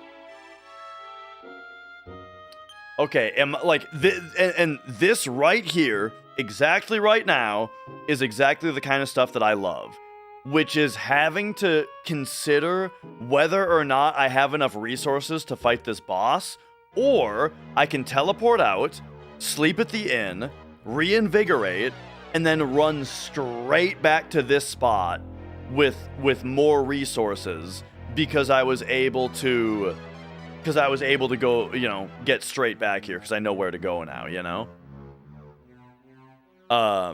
and I love that. How did the verification go? The verification for the Hundo run, as far as me checking that I got all of the items and all of the materia and all of the limit breaks, all of that was successful. So I I cannot foresee there being any problem with the actual verification, which is currently pending, you know. And it'll probably take a while. Hundo's, you know, it's a 15-hour run. One of the other 3 mods needs to have the time to verify it, and then verify it, right? So, you know, there's no rush, but I can tell you, I don't think there's going to be any problem with it. You know, I'm confident in saying that it was legit. However, yeah, in order for it to be on the leaderboard, yeah, one of the other mods has to look it over still. You refuse to accept that judgment of a movie that contains the line, "This man wanks as high as any in Womb?" Okay. I don't think I even know what you're talking about. Right, I've never seen Life of Brian, so that makes sense as to why I had no idea what you were talking about there. Yeah. That's like the one Monty Python movie I haven't seen. All right, I'm gonna try to kick this guy's ass.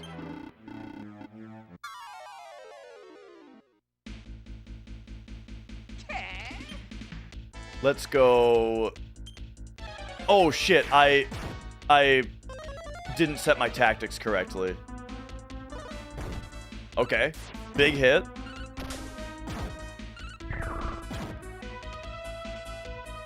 Alright, tactics, follow orders. And now I think we're gonna do this, but then you... Actually, I mean, I like the idea of you doing Wind Slash. That seems pretty good. And then you are gonna do...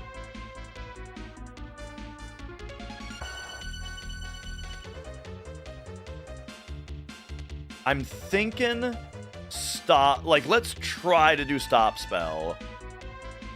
And let's try to do... And you're gonna have to do Increase.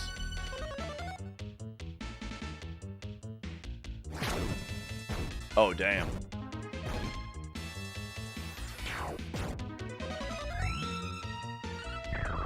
Okay. So the increase will be good to offset the defense spells. And then I think we're going to need to be doing heal all. Well, we're going to need to save his MP for heal all. So for now, I'm going to parry with him. You do increase again.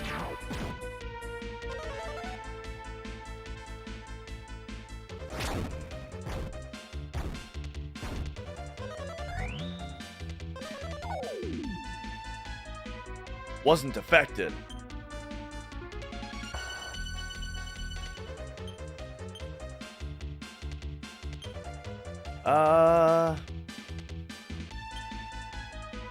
Oh, I forgot that I have, like, these things.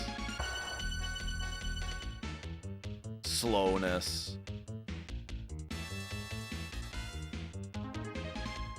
I'll try to do double slash, you know? Alright, and then we're gonna need to do, like, heal all. Probably dash. And then you gotta keep doing increase for now.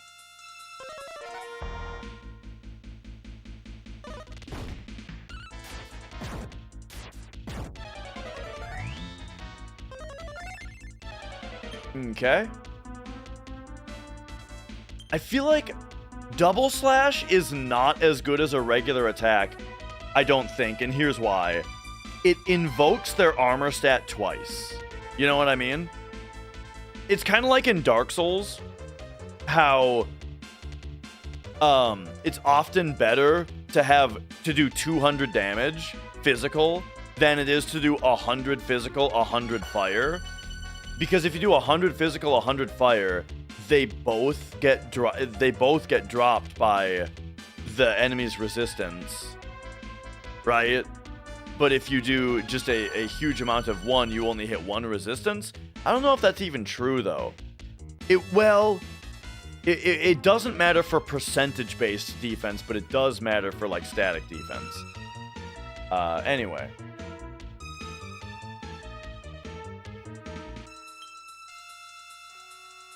Mia, no scratching the chair.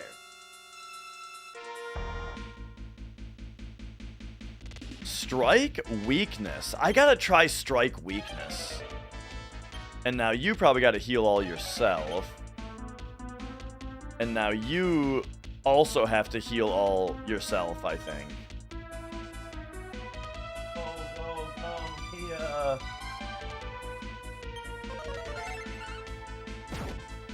Oh, no. Now she's interested in the treats that Mrs. Dash left.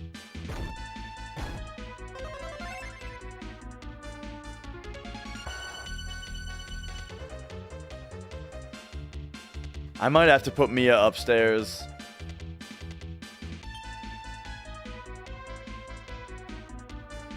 I didn't even see what strike weakness did. I better try again. I gotta see what it does this time. You heal all him. You increase.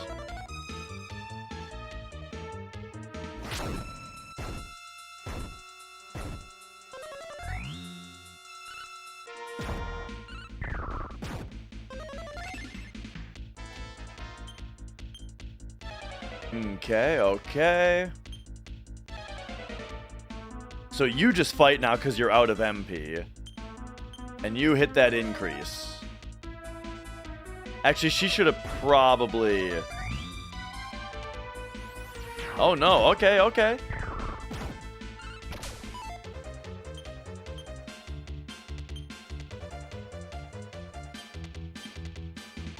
Heal all dash.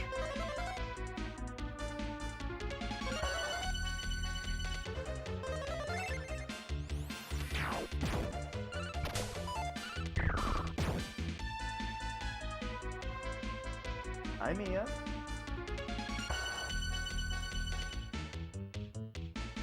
Oh, you can come up here, but only if you want to actually be up here and not mess with everything.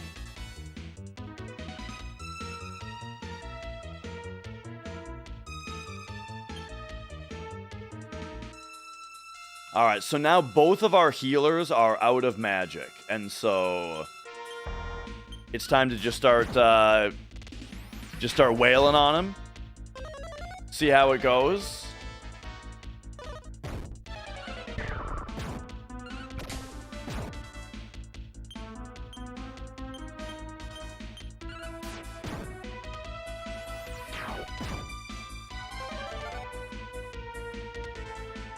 Okay. We appear to now be at minimum defense. I can't believe nobody's dead yet. Uh-oh. Okay. Well, he heard me.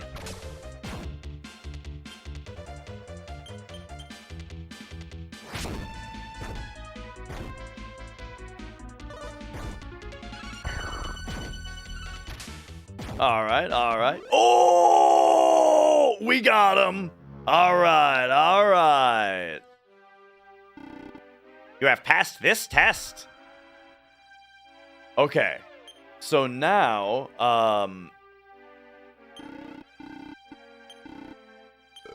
open the door. And we gotta get the fuck out of here.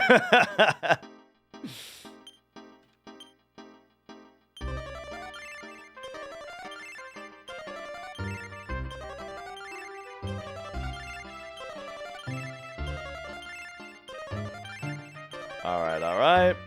There we go. Heal up, and then return to whole stock. And surely there's an inn here, yeah?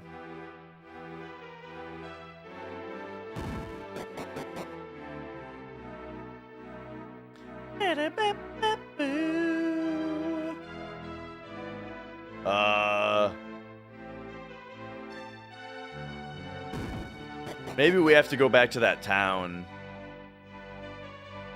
PS3 Slim for $45. Is it a Slim or a Super Slim?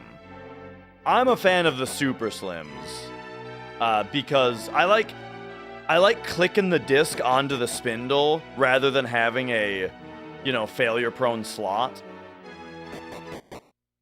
And I just like the fact that it's even smaller, and they're super quiet.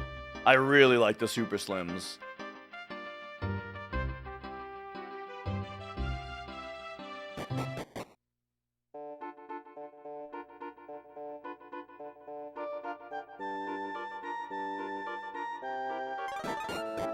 Good thing this game is almost entirely playable one-handed.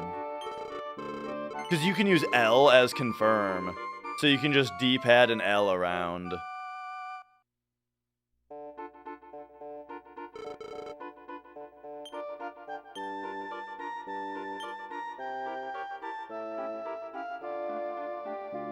I am playing on a modern TV. I just use a RetroTink 5X. I have a PVM here that I should use, and I have used for this game. It's just kind of a pain to move the studio around. But,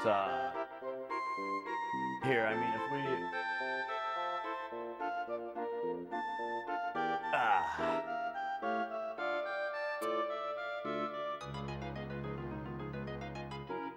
Let's give it a second here to fire up.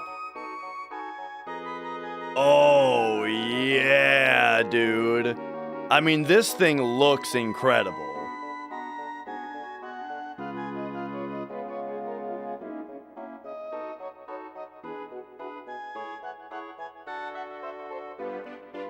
Love it. Big fan. But yeah, just for, got it on channel 3. Nah, we're doing RGB video. So it goes... So the Famicom itself goes SCART into a SCART to BNC adapter, and it goes into the BNC ports of this thing. And then and then this thing has video out that goes BNC to SCART adapter, which then goes into the RetroTink 5X, and the 5X upscales it to HDMI. So then for convenience, I'm just playing HDMI on the big TV.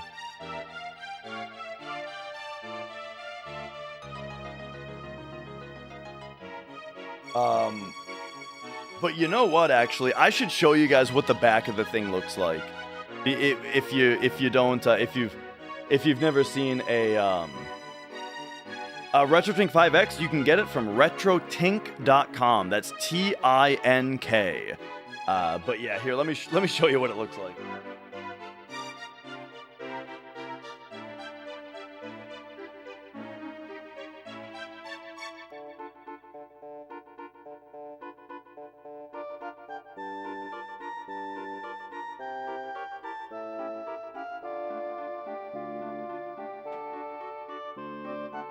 Alright, so we got the TV looking great.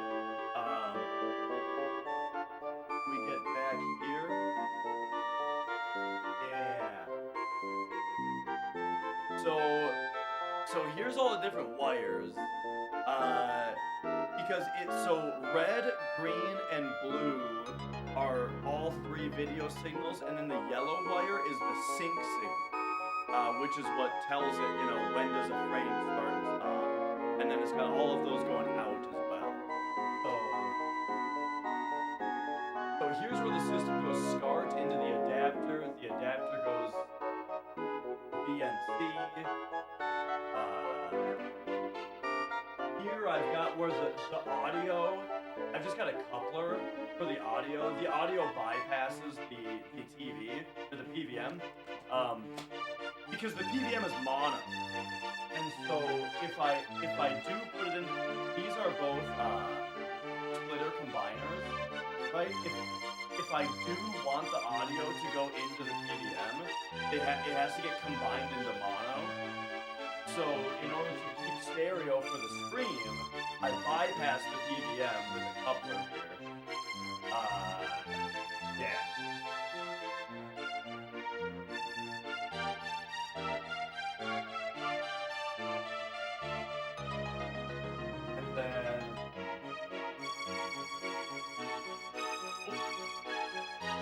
yeah, that just comes out here to this guy.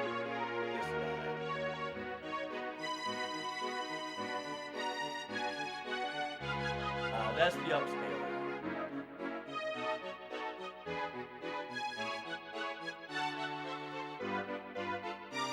Oh yeah, the RJ45 jack on the back of the PVM, it actually controls the LED light.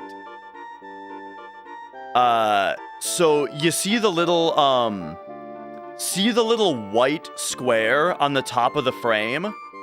That is actually a RGB LED light that you can control with the RJ45 jack. So yeah.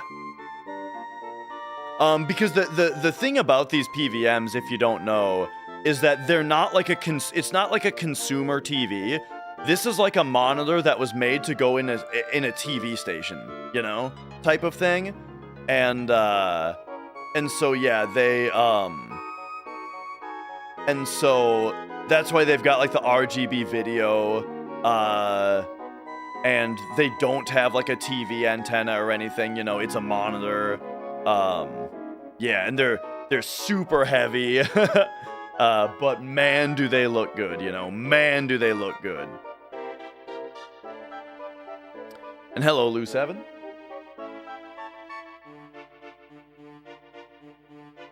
All right.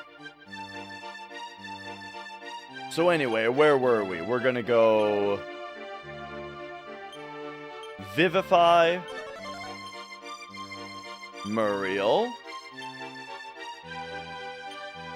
Vivify, Hassan,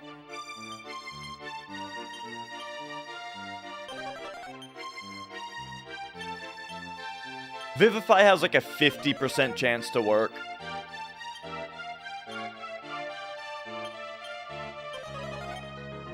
There we go. And now that everybody's revived...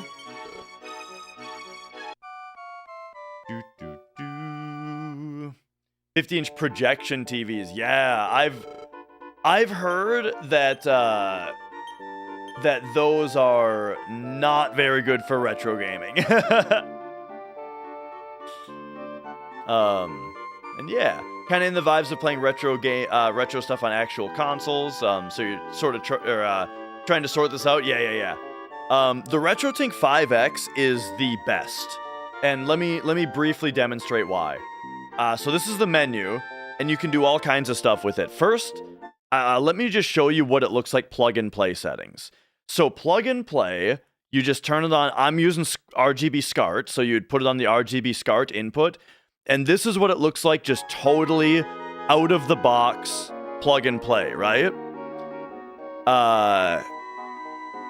And so then here, let me no, that's fine. We'll keep it like this.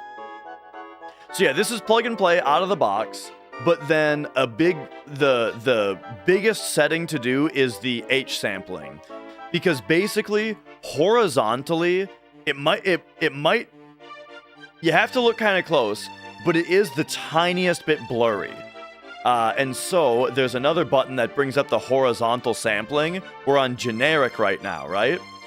And there's also for 16:9, generic 16:9. But here's where we get into the good stuff. Boom, right here. SNES or PC Engine 256. This also works for regular NES. You put it on this mode, 256 pixel wide. Boom, look how sharp it is now, you know? Now it is razor sharp. And it's got things for all kinds of different systems, like Genesis and Saturn for games that are 320. As you can see, it doesn't look good for it doesn't look good for Super Nintendo, but if you're on Genesis, right? So yeah, anyway, this is where it's at. How do you get that menu to show up? For me, it is this button, like the bottom button right here, is the one that does it.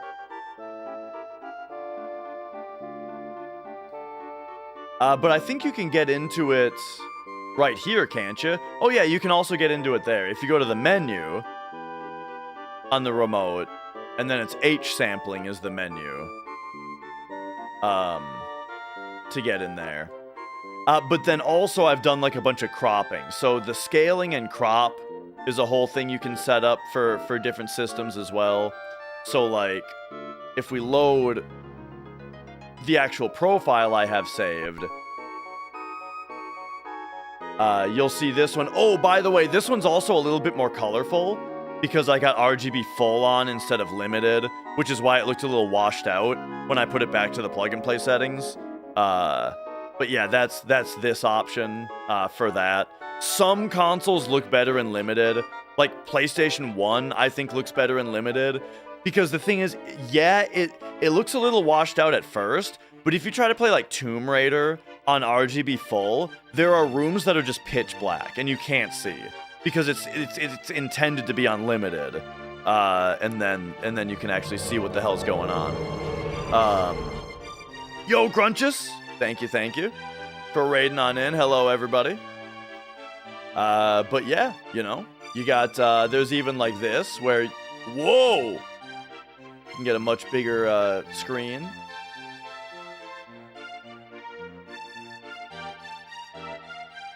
But anyway, that is this thing. I'm not a salesman. I'm not sponsored or anything. I just think that this is a fantastic product. It just changes the sampling. You don't get the window at all. Do you know, like, is it possible to check what firmware you're on? Because I'm on firmware 3.0, which might have a difference. But I don't know. That's interesting. Because I think, like, this is, yeah. Oh, yeah, you can do, like, scan lines. For those of you watching in 1080p, you know, the scan line option might actually look kind of good. Oh yeah, but I don't like scan lines when I'm streaming because I think that scaling the output makes them look bad.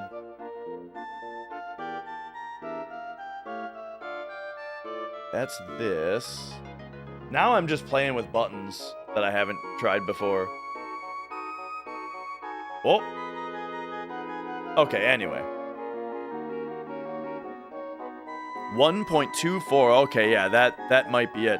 If you just bought did you buy it brand new? Because if that's the case, I'd be surprised that it's on an old firmware. But hey, you know, I don't know. Why would you want them if you don't use the CRT? Because they do look really good. When I look over at this PVM and it's got these beautiful scan lines on the picture, they look really good. However, I'm a fan of both, though. I really like the legit scanline look on a monitor, and I really like the super clean look of the flat screen. You know, I like both a lot. It was from eBay, hundo off retail. Gotcha. So yeah. You probably just wanna. Oh, that was bad. You probably just wanna. That's why I do this every time. That way, every time the screen goes black, it doesn't, like, lose its H sample, and it stays on the right phase.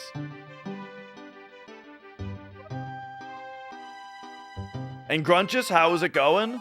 Were you, what were you up to today? Something Dragon Quest related?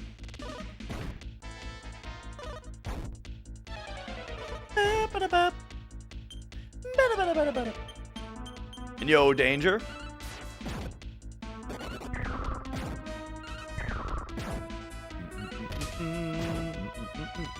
Ba-da-bum.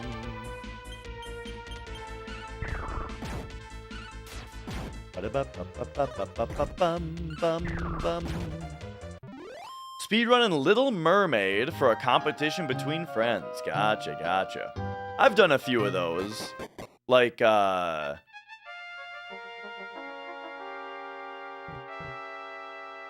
when I played through, Astyanax, for example, that was for a little friendly competition. And when I played through Tomb Raider Angel of Darkness, that was like a friendly competition. And a few others. Barbie Adventure. Barbie Adventure was kind of fun. That game is legit okay.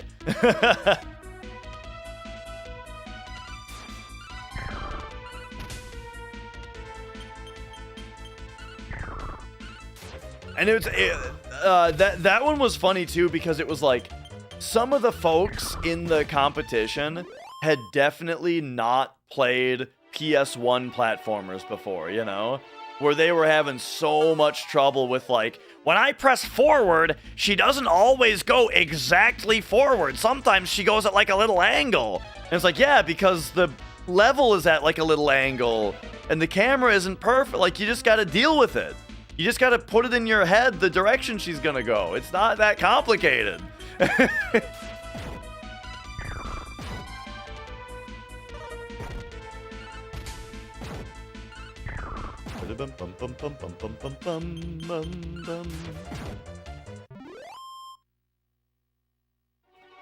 And yeah, I saw, yep, Zeal is doing some hundo rerouting.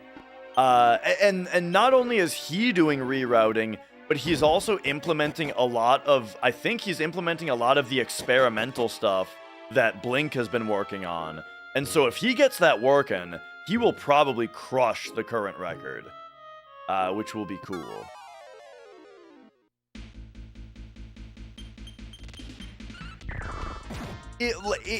If it all works as it theoretically should, I am a little skeptical as to whether, like, chain manipping battery cap fights. Sorry for this FF7 jargon if you're here for Dragon Quest, but the chain manipping 6 battery cap fights, I am skeptical as to whether it is actually possible to do that manip fast enough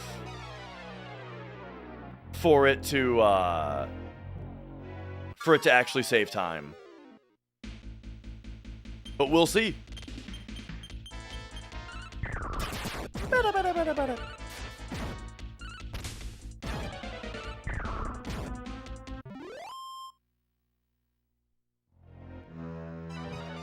Alright. Never played Dragon Quest. I hadn't played Dragon Quest until, well, it was until I got the surgery. When I got the first hand surgery, I needed a game that I could play with one hand. And so, I played Dragon Quest 1, right? Dragon Warrior for NES, with my keyboard controller, you know? And, just loved it. And so I played Dragon Quest 2, and it was like multiple times better. I loved Dragon Quest 2. And now here we are on 6, and the games are still excellent. We gotta take out the sleep horn first. Okay.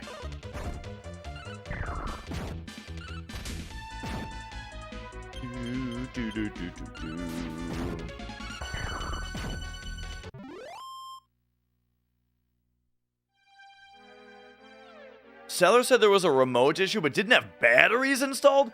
Who pays $300 for an upscaler and doesn't know to put batteries in the remote? Maybe they bought it off someone else. I don't know. That is funny, though. Hey, it's the, these statues were in the last game. Welcome to the baptismal spring, member of the Holstock family. I don't want to be here. But you are. Step under the waterfall and be purified. You want me to step into the waterfall? Seriously? Seriously. Oh, very well.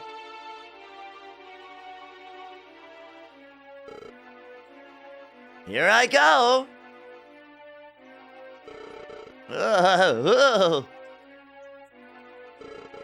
How much longer? You can come out now. Ugh.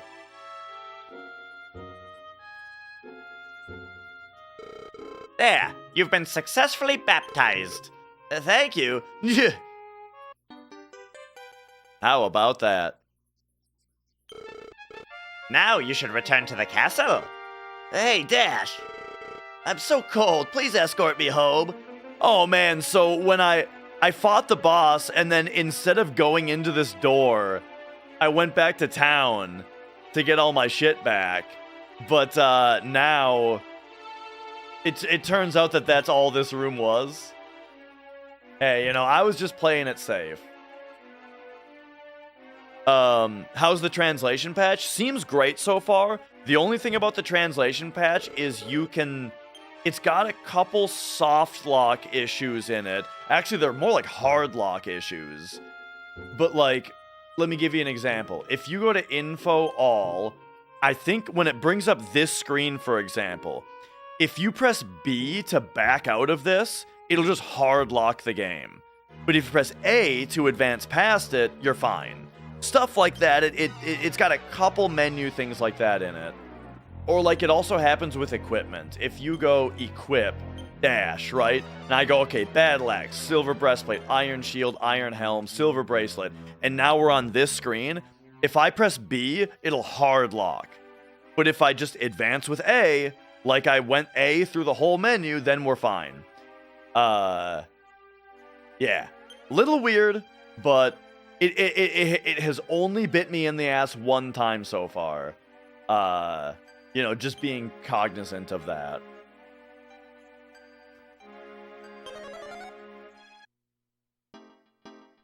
All right. Oops. Simply don't press B.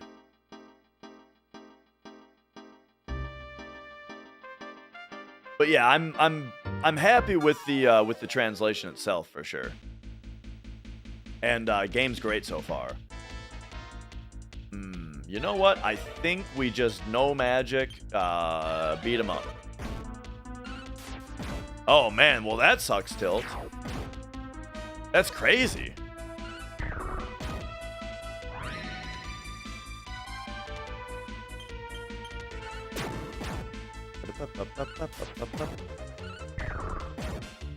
Can you write the new firmware to a memory card and update firmware from memory card instead of USB? I'm not sure if that's true. Or I'm not sure if that's possible.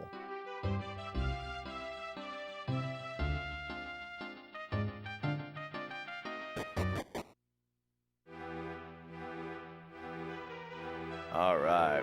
You've just played 1 and 11. I've heard that 11 is peak JRPG. I've also heard 8 is like the other peak one. Like it seems like the ones that people like the most are 8 and 11.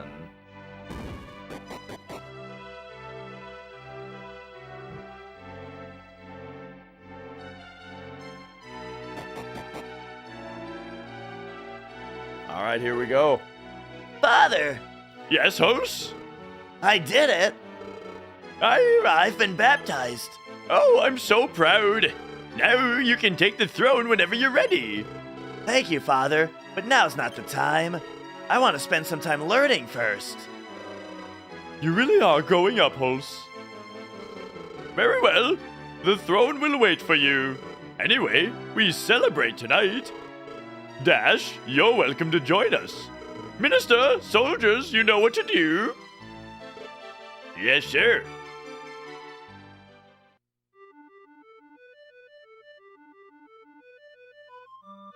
That night, a great celebration was held for Prince Hos.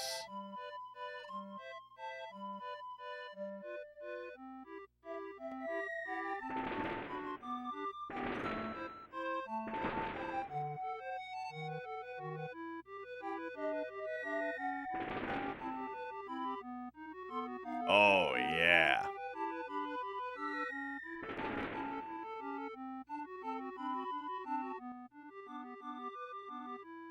Then the sun rose.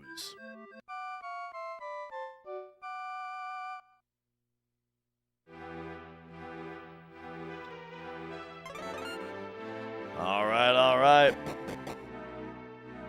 So let's see what everyone's talking about now. Dash, it's good to see you. Several family treasures are kept in the baptismal cave. Did you take any of them? Well, yeah. I expected no less. There's nothing in that cave that I couldn't do without.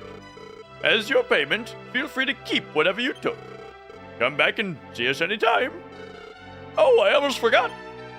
Dash received the magic key. Hell yeah, dude. Is that going to get us into Star Doors? This key has been in my family for many generations.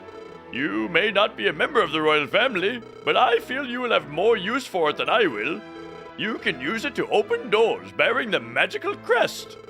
Thank you again for taking us to the baptismal cave. All right, all right. So that's excellent. Because right away...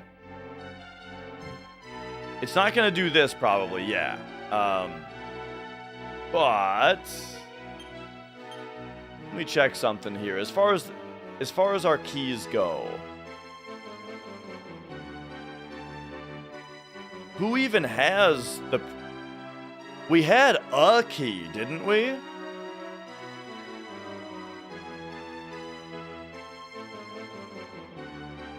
Maybe not. Maybe this is the first key we've gotten.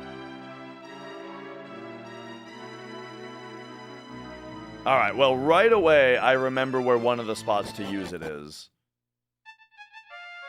And that is... over here. Boom.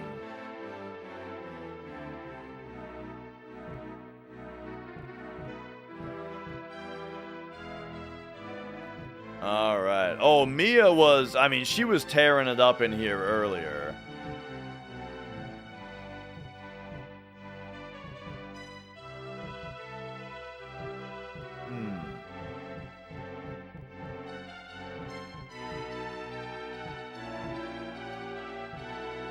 Gotta find the purpose of coming out here.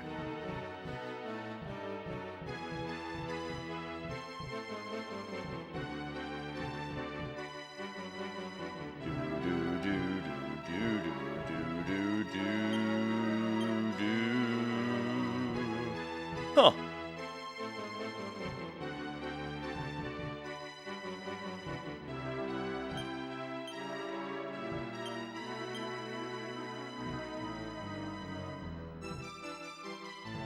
Interesting. Well, guess I'll just keep in mind that I never found anything out here. Oh, Dash, I have several difficult decisions facing me. Do you think I can become accustomed to becoming a king? Yeah, probably, sure, I don't know. Thank you. Alright, alright. Maybe, someone else in town will have, like, a clue. The prince has finally been baptized. That's right, he has. That goes nowhere. Well, maybe someone's out here now. Like, now we gotta recheck everything and see what's different, you know?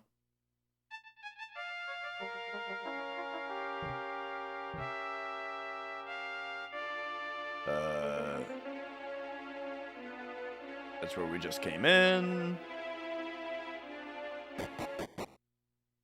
And alright.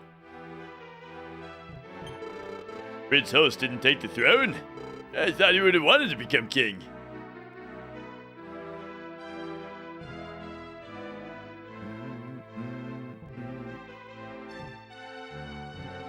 Wonder if there's a way through these trees. Doesn't look like it. Also, just gotta check the ground right there, you know? Dragon Warrior was the Western name. In Japan, it's always been Dragon Quest. In the US, it was Dragon Warrior all the way through. Well, we got 1, 2, 3, 4, and 7. We didn't get 5 or 6 originally. And then after 7 on PS1, then Dragon Quest 8 on PS2. From what I understand, that was the first one to be released in the US as Dragon Quest. We got scammed, dude. It happened all the time. I don't think Host will be as much fun anymore. He's gonna be so busy. Is it possible that I'm the prince, really? Or is it possible that the prince really... I'm amazed. king is upstairs.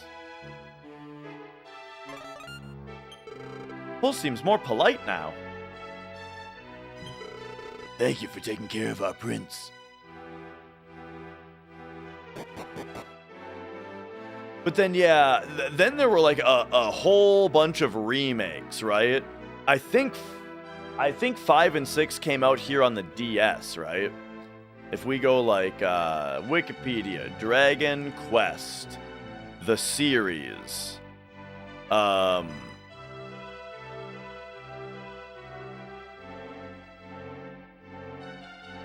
we can probably say like Dragon Quest V from 92.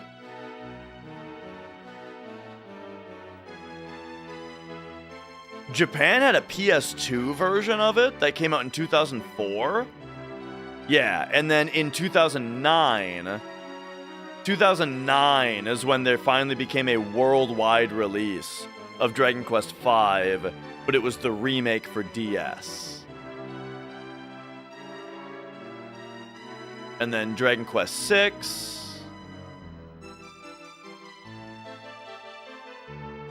Dragon Quest VI on Wikipedia doesn't say anything about any other releases.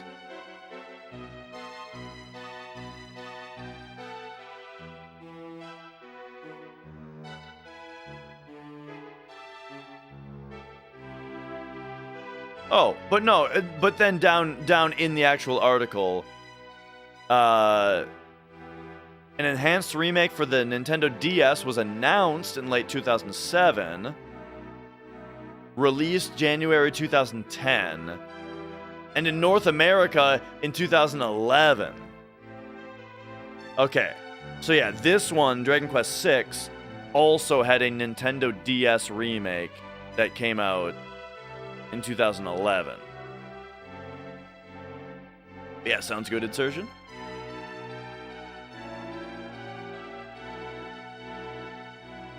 But thoughts on this game so far? I like it a lot.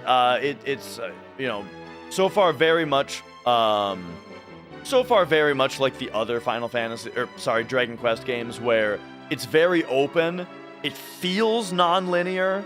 It might be secretly linear, but it feels like I'm always exploring. Everything that I do, I feel like I found it, right? It's that kind of game. It's very it feels like an adventure, and I love that.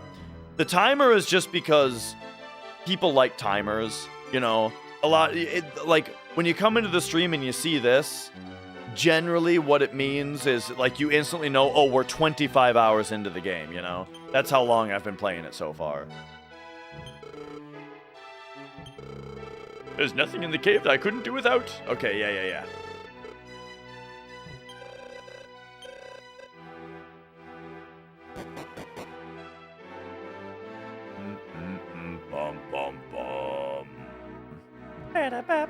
Wow. Okay. I will not stop streaming unless you pay me. That's like, I've heard of that idea. The reverse subathon. Pay me to not stream. I will not go live. As long as you keep paying me, I will not go live.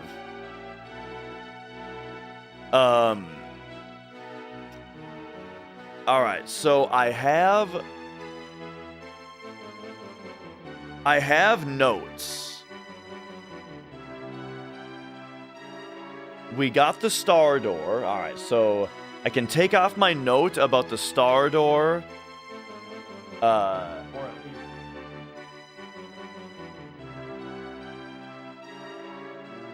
Mark that I opened it. Now, in the city of Arkbolt, there was also a star door. So let's go check that out real quick.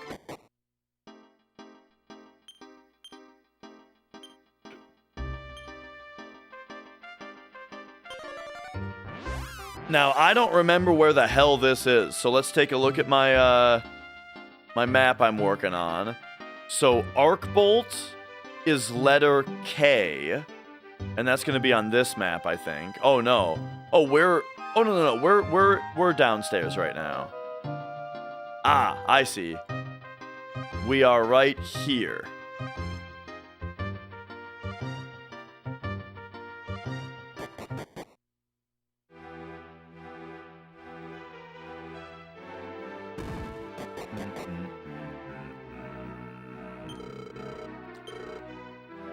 Oh yeah. Okay. This is the place where we had to go into the cave to defeat the monster. As like a test for who was going to become the new knight or something like that. And Terry beat us to it.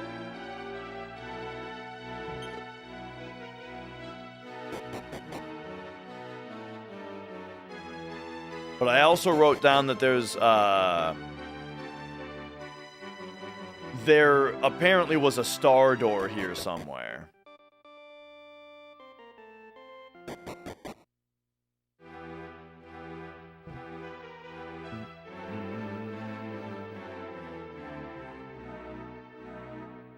Ba-da-bum-bum-bum. And yeah, I as far as the way I play old games with like taking notes and stuff is yeah, it really started with it's funny because yeah, like there was a long time where I didn't play games like this. And so it was sort of a novelty the first time I went back to it, which was with the original Legend of Zelda. It was like it was like the idea of it was going to be a challenge where it's like, all right, I've never beaten Zelda before, the original on NES, never really played it that much before because I would always just get lost right away and then just turn it off and not play it again for another couple years, you know? And so I was like, all right, you know what I'm going to do? I'm going to not look anything up, and I'm going to play it, and I'm going to draw a map while I play it. And that is going to help me remember where the stuff is and not get lost. And then it was also like, well, also, why don't I write down everything that every NPC says? Why don't I write down what the shops are selling and that kind of stuff? And the playthrough was so fun that it was just like, shit, this is how I should play every game, you know? This is just how you're supposed to play it.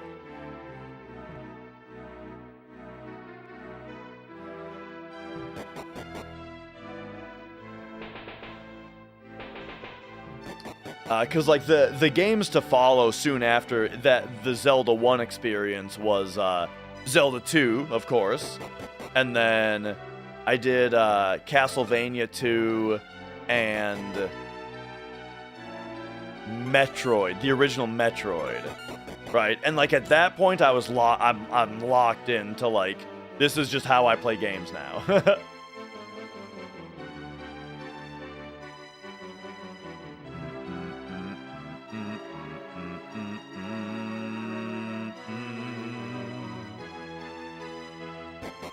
Whoop.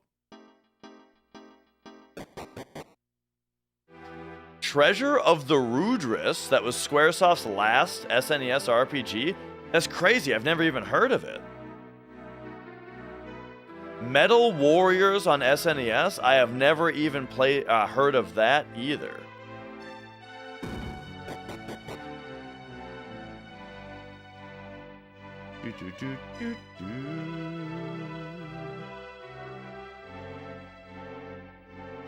Years ago, you played FF7, writing everything down, and you still have it? Here, let me, I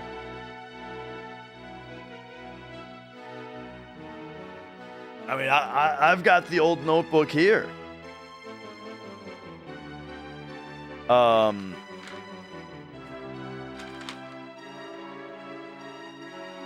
my brother and I drew the map together. So it's a bit of a mess because we didn't know what we were doing at first. And it's a bit of a mishmash between both of our drawings. But here's the Zelda 1 map that we drew. And then this was us burning all the bushes, right? Like marking down where we had burned all the bushes. Writing down what people say. This was me just messing around with the dungeons, because I heard that we've all heard, right, that the dungeons all fit together. So I drew their shapes so that then I could draw a dungeon map, that has them all next to each other, because this kind of helped a lot. When I was looking for secrets, so this map was just me, and when I was looking for secrets, it's like, you know that you don't have to test this wall for a bomb, you know? This isn't going to be a bombable wall because it runs into another dungeon, you know what I mean? So like, putting them all together kind of helped narrow down where we needed to be looking for secrets and stuff like that. But yeah, so there's the Zelda 1 dungeons. And then we got that's a doodle of my brother's. And what else we got? Okay, but then we got some other stuff, like here's all my passwords while I was playing Doom 64. This I think is Final Fantasy 1.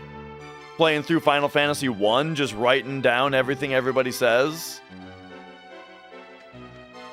That's also Final Fantasy 1. It's kind of funny to see stuff like this. That's like, I have no clue what that means anymore, but I needed it at the time, you know? This is probably Final Fantasy 2. This is probably Final Fantasy 3. Final Fantasy 4, Final Fantasy 5.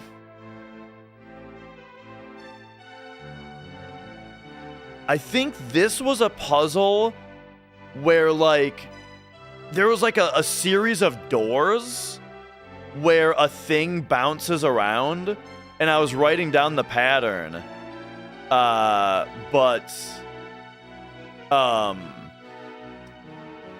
This was me figuring out that it's not a pattern, you know? Oh, here's Metroid! Yeah, Metroid 1, dude! Here's the map. Or at least of the original area. This is the password I got when I 100%ed the game in under 2 hours. Area 2 of Metroid.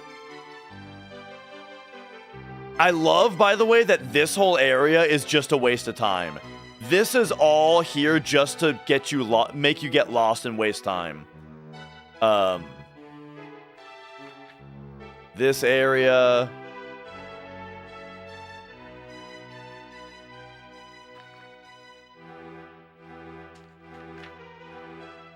And then what else we got here? This, I believe, is from Shin Megami Tensei, or at least one of the Megami Tensei games.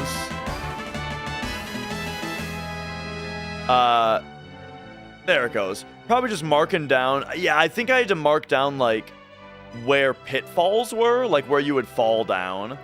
Cosmoon, thank you for subscribing. Yeah. Definitely Megami Tensei stuff. Bunch of those. Oh, Zelda 2! Here's our abstract map. So we had an abstract map of the world map, you know. And then what the people say to you, as well as what you find in each town. And then the temple maps, of course.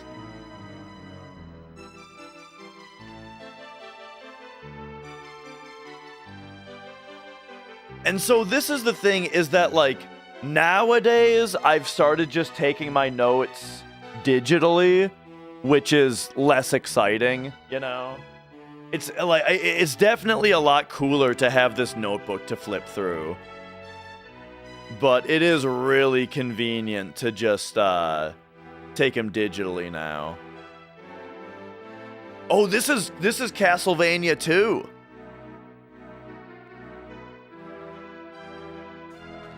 Yeah. Here's my world map of Castlevania 2.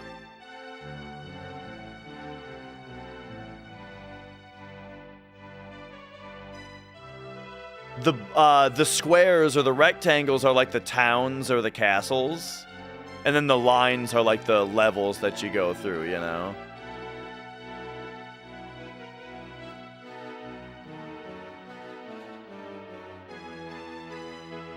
Earthbound. Oh,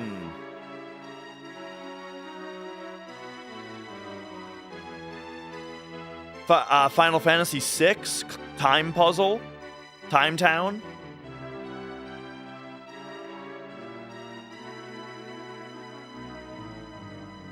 Metroid 2 map.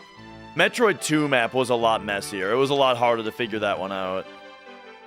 Oh, by the way, on this scene...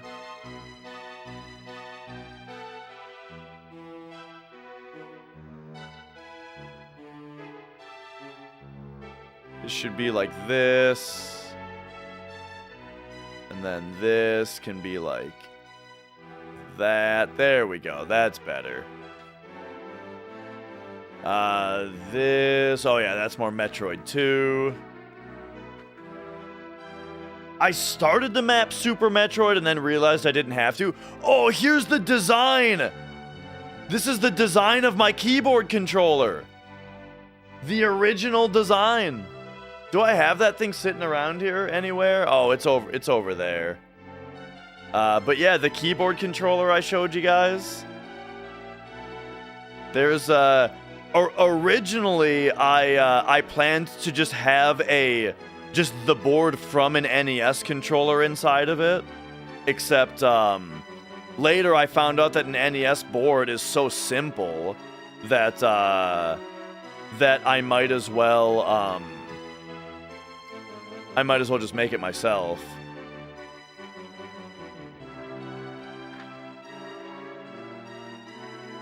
Oh yeah, just a bunch of stuff here.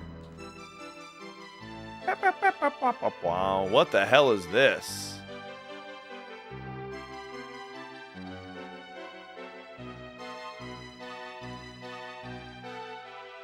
Focus? Oh! This is the Final Fantasy VII puzzle, dude! This is the mayor password. On this one, it was,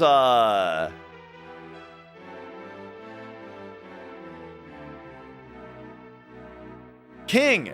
It's King on this one. Nice. Anyway, I have no idea what this is. Or what the tallies are for. Oh, there's me figuring out that it's King.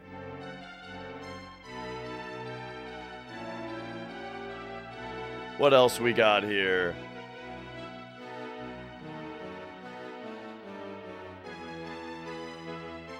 No idea what that is. Huh. I don't recognize this. Wait, is this Star Tropics?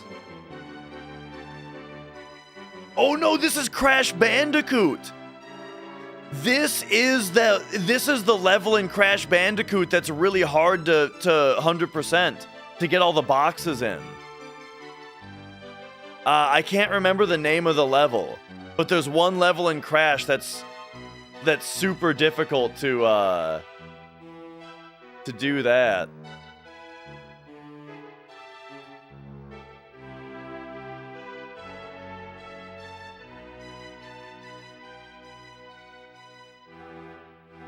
This is The Magic of Shahrazad. Have you guys ever played that one?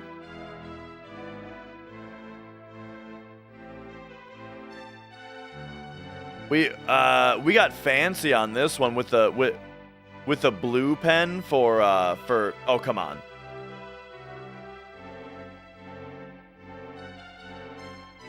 Ah.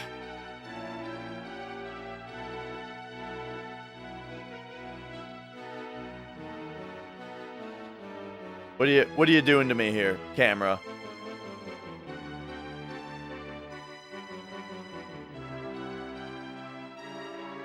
All right. It refuses to focus on this one. But yeah. We got fancy with a blue pen for water. Yo, Davagardo. We're taking a trip down memory lane in my notes notebook.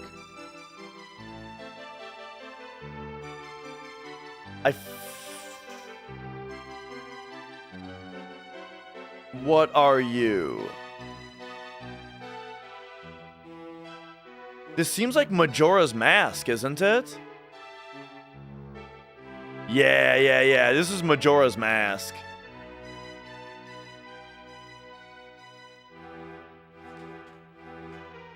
Oh.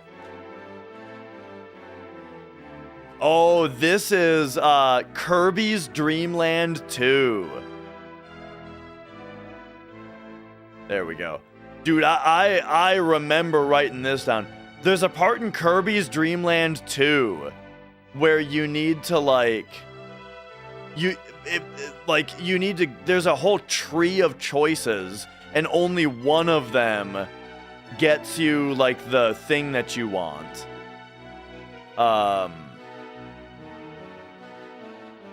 and then this is Tokyo Mirage Sessions. Depending on what food you eat in Tokyo Mirage Sessions, different characters get a luck bonus. So I had to write down which characters liked which meals. Oh yeah, dude. Oh yeah, no, these. Oh yeah, these are all the meals and who likes them. Oh, that's funny. How old is this book? Over 10 years. This is Shin Megami Tensei. Yeah, definitely SMT. This is The Witness. Yeah. This is The Witness. Nice. Trying to put together those Tetris piece puzzles. Oh yeah, here, look at this. I actually had to cut some out. You know why? You know why this cut is here? So I could cut out Tetris piece shapes and do puzzles in The Witness by moving blocks around.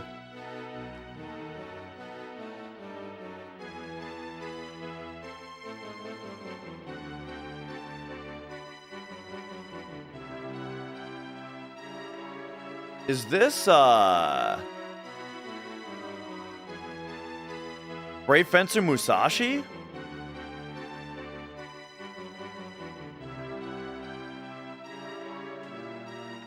Oh, and we're at the end of this one. Oh, Kuon.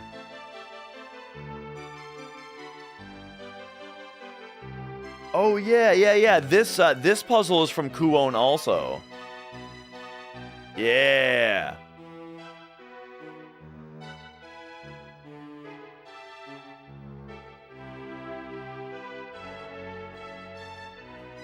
Nice. So then that book filled up. I did start a second book at some case, but there you go. There's the old one.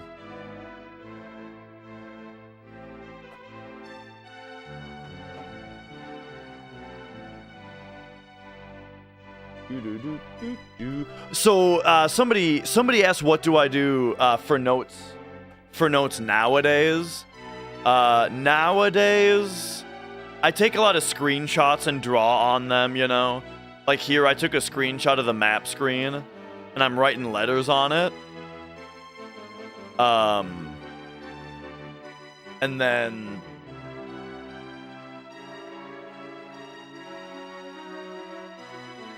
I've just got a notepad document like this. So, that's kind of what I do now, which isn't as fun to look at later, but it's very convenient.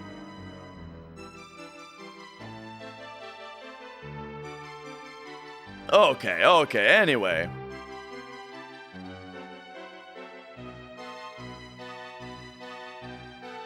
Anywho, that brings us back to the fact that the reason that we are in this, the reason that we're in this castle is, because I wrote down that there is a star door here somewhere. Dark theme it. Everyone is so uppity about everyone else using dark mode.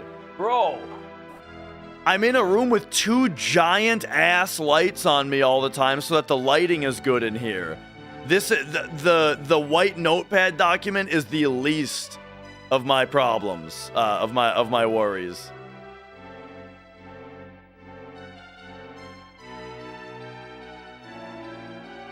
I'm in a well-lit room.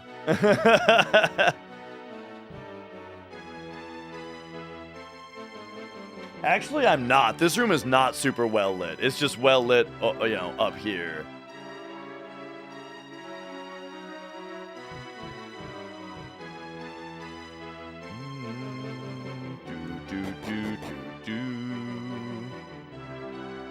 We're gonna try to use make a Fallout New Vegas mod and meticulously screenshotted every floor map, killed every enemy. Yeah. Yeah, that's fun. I've seen also that there are there's a website that I saw Minin using that it's like digital graph paper, and it's got all kinds of common gaming symbols that you can put down, you know, like letters or arrows or chests or, you know, things like that. And you can like put comments into squares and stuff, you know, like take notes like that. I think you have to pay for it though. It's like I think it was he said it was a paid software. But I mean, if you're into graph paper mapping and you want to do it digitally, it looked very convenient.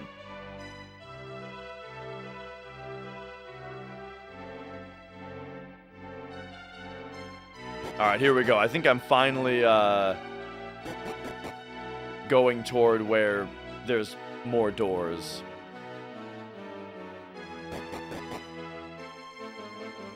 Yeah, here we go. What do we got? Poison needle. I remember poison needle being a thing in the last Dragon Quest game. Can't you do that for free? Probably. I mean, I'm talking about something from a while ago.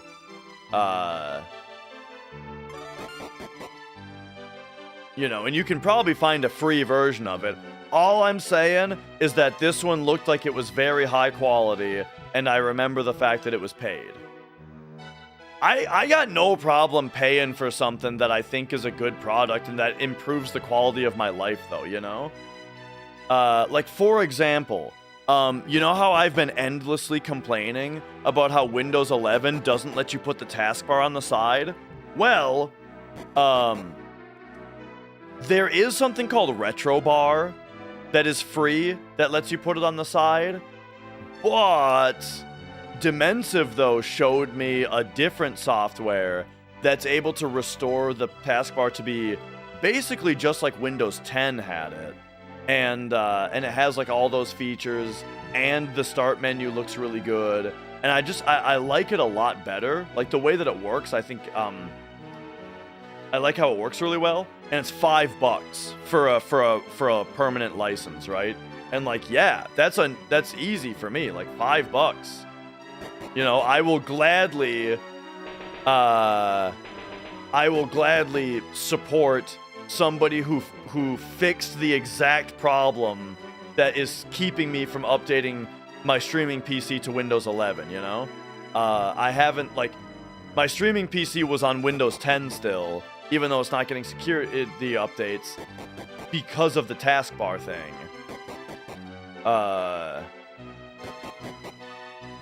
But yeah, anyway. All I'm saying is, while I do love open source software, I'm a big fan of open source software, I am also totally fine with paying a very reasonable price when people, you know, solve issues. You'd rather die than upgrade to Windows 11? I'm curious, you know, what is holding you back so vehemently? Because for me, it was the taskbar. The taskbar was the thing that I couldn't stand, and now that's fixed.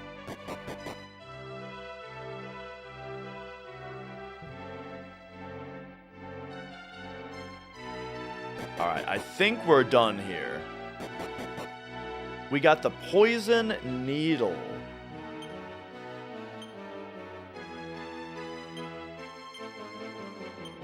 It's got to be good for someone.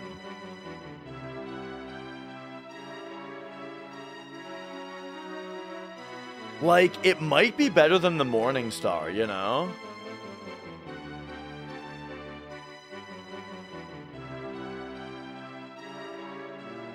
I'm not sure. I'm gonna sack it for now, and I'll think about it. You hate Windows 11 right-click? Oh, dude, beef and butter! That's the other thing that this software did. The $5 software. It fixed the taskbar, it fixed the start menu, and it fixed the right-click menu.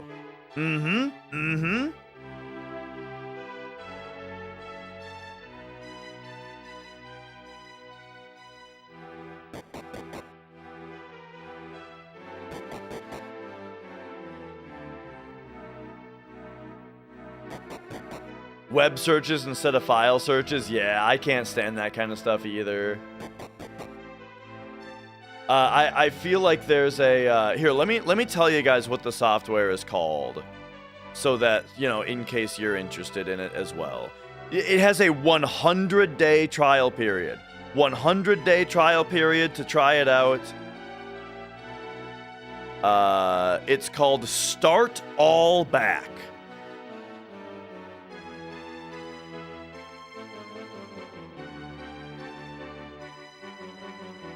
Boom.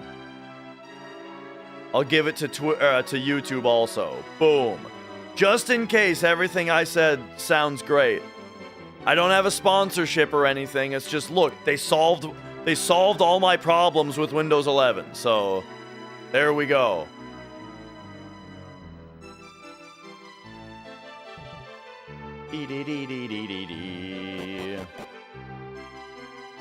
Okay. Anyway, back to my Dragon Quest notes. Let's mark down that we opened the star door. And now...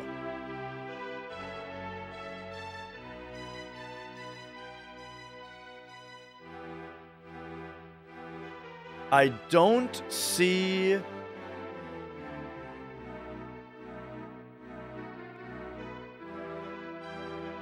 The skin makes it look really old. The way that I have it set up, it looks exactly like Windows 10. Because that was the preference that I wanted it on. Yeah, I've heard a lot of people talk up Power Toys. Power Toys, you can do stuff like, you can like macro a whole set of, like suite of windows, right? Like, if every day when I stream, for example, I want to open up, like, my popped-out chat for Twitch in this position, my popped-out chat for YouTube in that position, these two browser tabs, OBS, right? You can hit, like, one button and it opens all of that. I haven't bothered with it, but I've heard about it. Okay, I think what I would like to do now, I want to try to see what, I want to try to see how the dream world has been affected by the prince getting returned to the castle, or the prince getting baptized.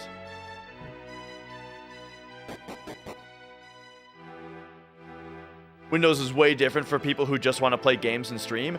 That's me, right? Like, there was a time in my life where I tried Linux, you know, and I wanted to, I was fine with, like, having to relearn a bunch of stuff, troubleshoot a bunch of stuff every day and stuff.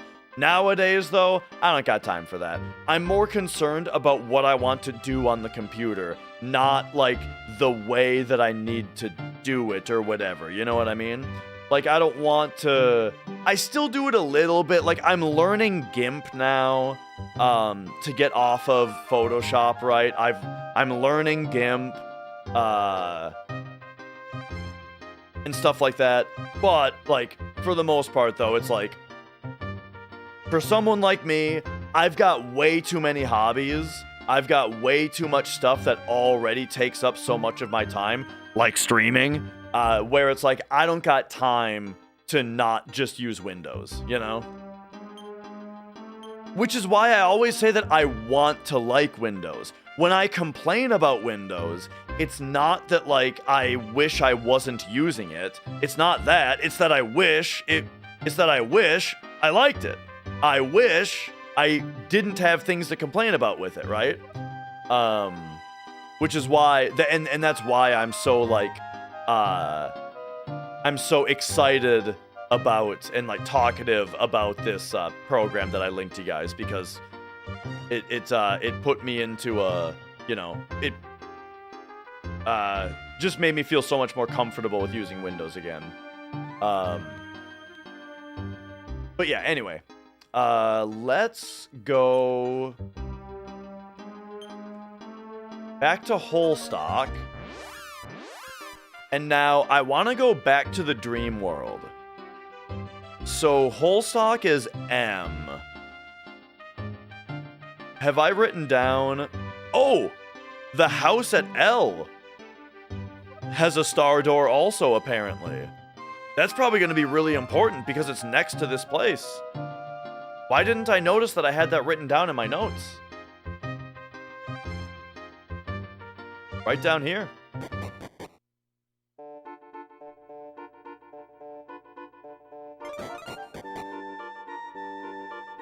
Ah, and that's how we get back to the,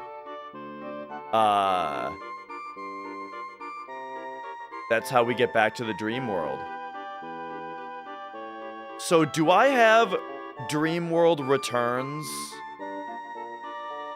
written down anywhere? What's W1? W1... Okay, so for some reason, I didn't write down what W1 means in my notes. I just wrote it as if I would remember. So, I guess what it means is that's a spot where I can get back up to the real world. That has to be what that means.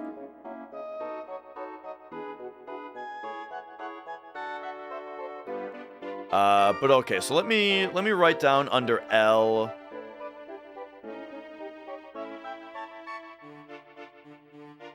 Well to Dream World. Alright, nice. Yeah, warp 1, I imagine, is what it means. I just didn't write down where the hell it warps to. I think it just warps to the dream world, though. Well, Mimic! Alright, alright.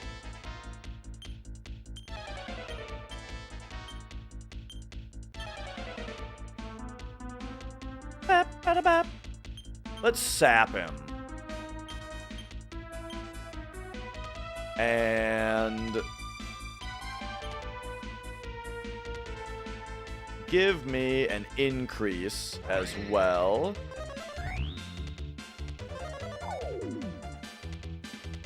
Wasn't affected. I'll try one more on the sap.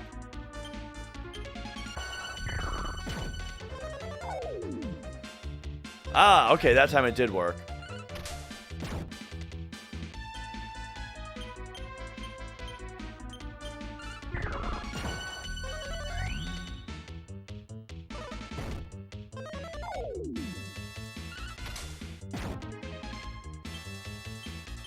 Alright, just keep doing it. Drop his defense, raise our defense.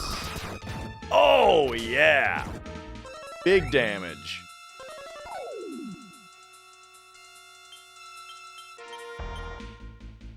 Now just kick his ass, I think. Ooh, baby. Alright, nice. Okay, okay. He wasn't so tough.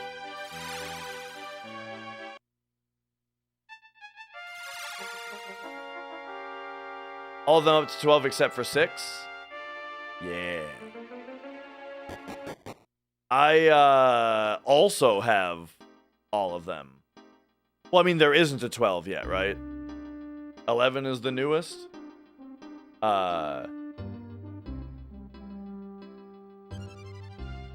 Alright, so yeah, here we are. Now we are down here in Dream World.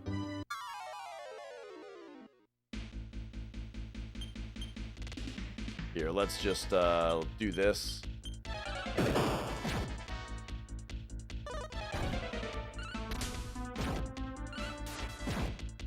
Do do do do do ba ba da ba.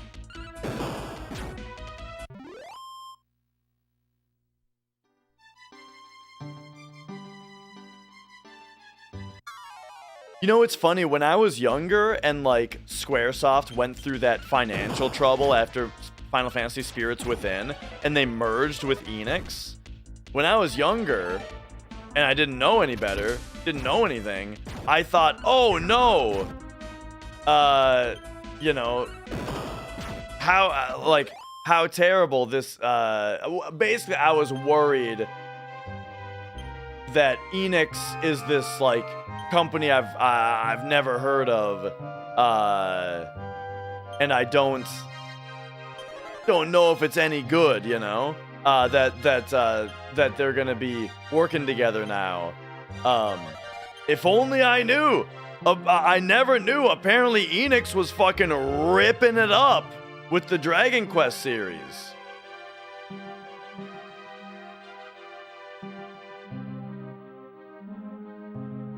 And then they also made... who made Terranigma? Because I haven't played that, but I hear people talk about that game as if it's the best thing ever. But also, didn't Enix make Evo Search for Eden?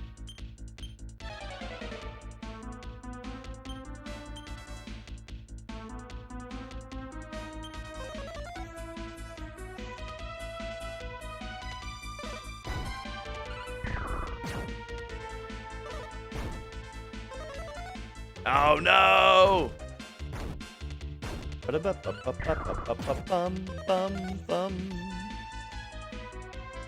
Nice. There we go.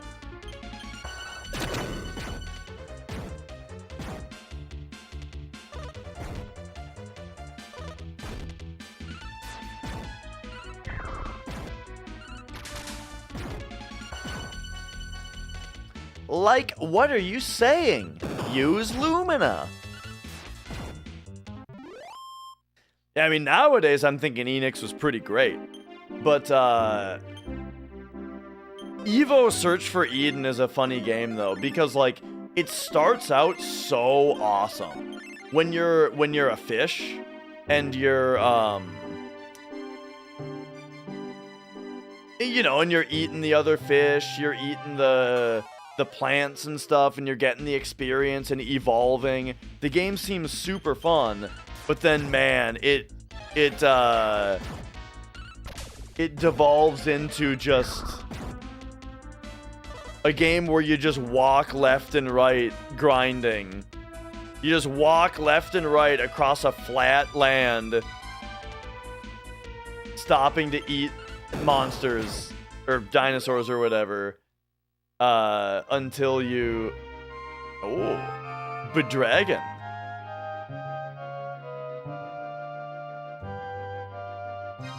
Until you're strong enough to... Hang on. What have I done? That was the bridge that I came down. Okay, gotcha. Well, it's more of a land bridge.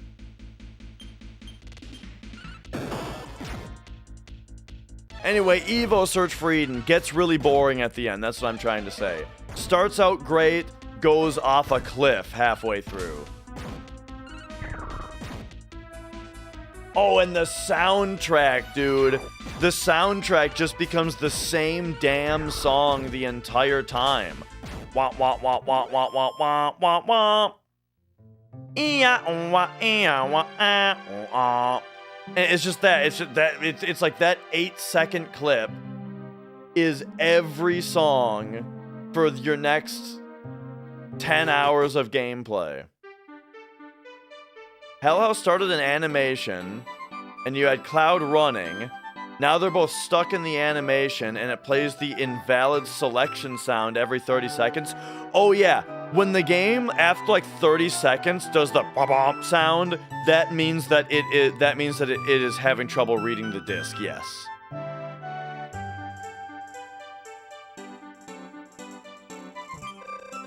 This is Clear Vale, the town famous for its flying bed. Okay, let's write that down. This is my favorite thing, is when you go into every new place and there's someone there ready to just tell you the name of it.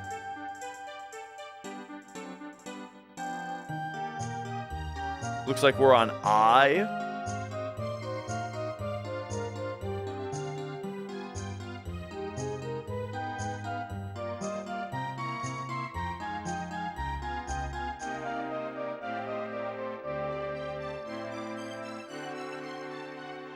Alright, I is Clear Vale, known for flying bed.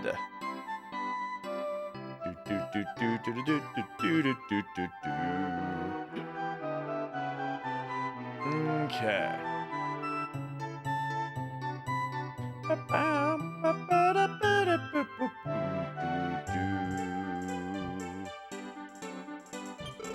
I came here after hearing a rumor about a flying bed. I'm so disappointed. Oh, yeah?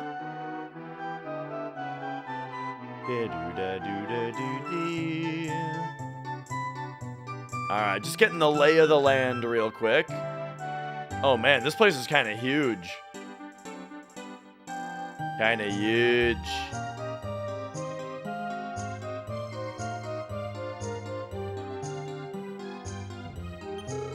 I came here after hearing a rumor about the flying bed. For something like that, I figured this would be a great place. Unfortunately, the bed's disappeared. Guess I was just too late. All right.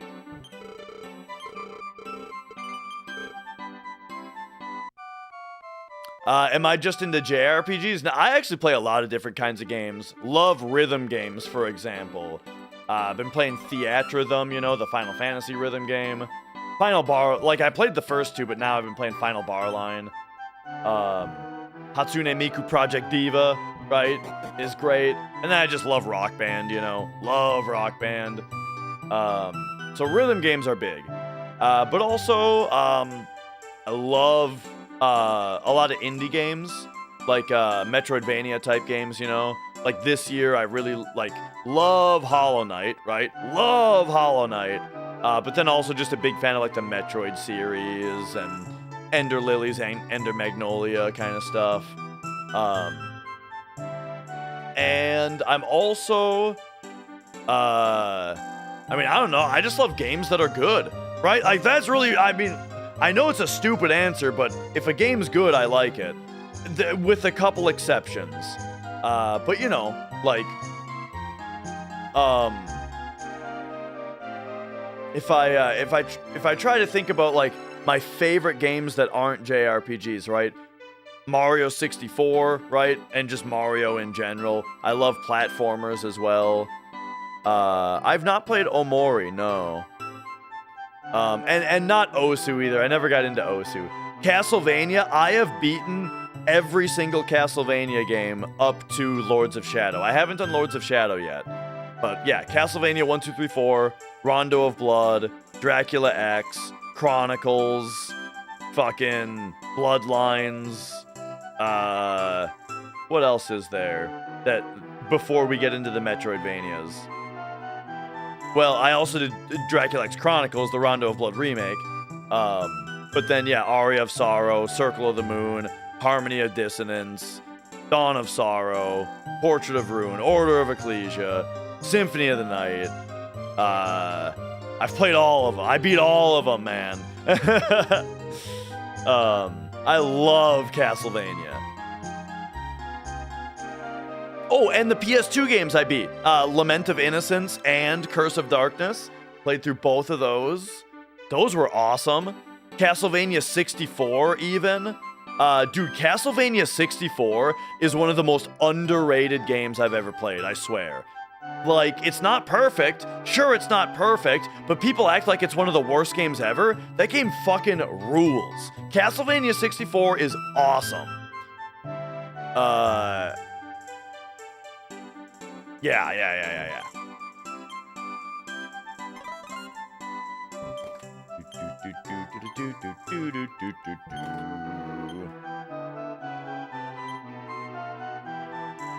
But yeah, I'll probably play Lords of Shadow at some point, especially because I do really like God of War. God of War 1, 2, and 3, as well as Chains of Olympus and Ghost of Sparta, right? Those old style God of War games. Love those. I bet you could tell your average hater that From made Castlevania 64 and they would worship it. You're absolutely right, Popo. You know what I say to that, Popo? I say... You're goddamn right!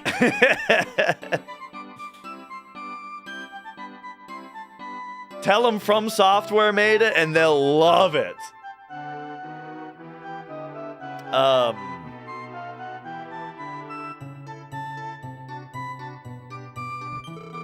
Adventurers, you might understand.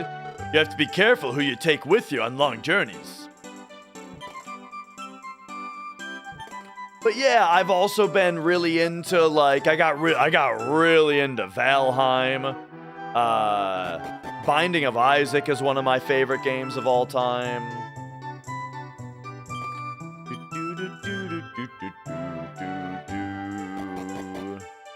I'm into Half-Life and Half-Life 2, you know. Love Half-Life.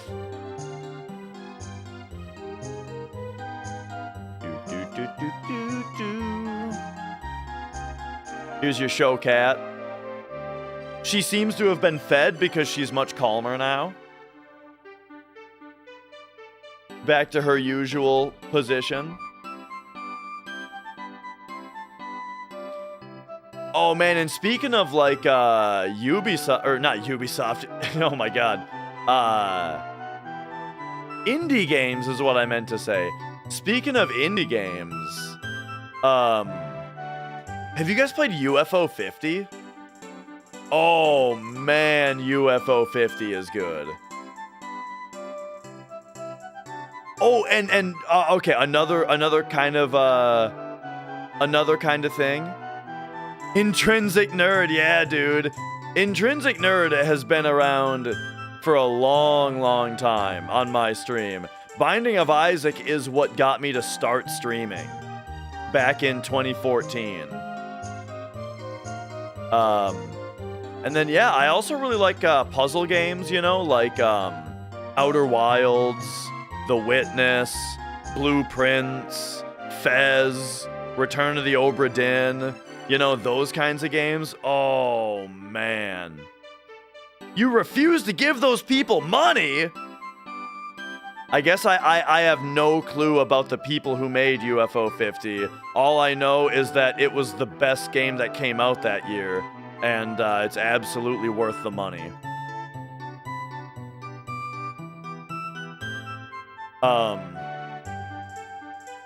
Is The Witness good? It is absolutely awesome. I love The Witness. Funny thing about like the little bit about The Witness is it definitely has a little bit of pretentiousness to it, like some like artsy fartsy pretentiousness that, you know, you might be able to just kind of laugh about, but the actual design of the puzzles is 10 out of 10. You know, the actual puzzle design and world design is so good. Found me from that MTG Tabletop Simulator video. Yeah. That was my first ever like bit of popularity, or like, you know, it's not viral, but it was the closest thing I got to it, where very early on in my YouTube / streaming career, I made a video about how to make a magic deck for use in Tabletop Simulator, and it got like 50,000 views, which, you know, for someone who none of my other videos ever broke 200, you know, that's massive, right? And there you go. Intrinsic Nerd, he's still here.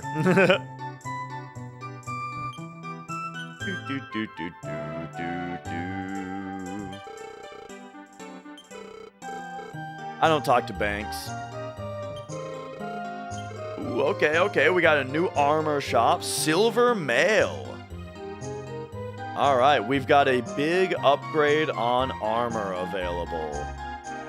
And magic shield as well. Oh, and sorry. I did play a little bit of Braid, but I didn't actually really get into that one. Definitely is cool. But I didn't beat it. You know what? I think I could get back into Braid and really like it.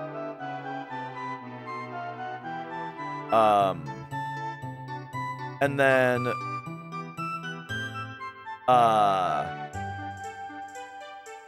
oh, okay. You're saying you want physical UFO 50, and I'm guessing limited run is the only folks that that offer it. Is that what's going on? It's a limited run thing.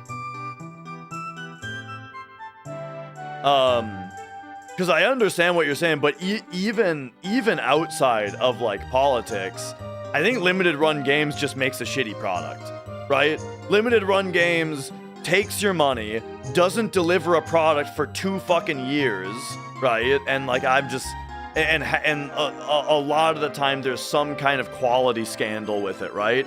Like when they were when they did the 3DO games that were just burned discs instead of like pressed discs. And stuff like that. Or like, I remember when they did No More Heroes, right? They did pre-orders for physical No More Heroes 1 and 2, and then they took so fucking long to deliver it that the games got released physically by a different company in the meantime. So then everybody who already pre-ordered them, now they just have to wait for their version. But the games are out now, right? Like shit like that, you know? Yeah, I don't fuck with limited run. And sorry, I missed another, question. It was about an obscure game, and it was one that I had never heard of.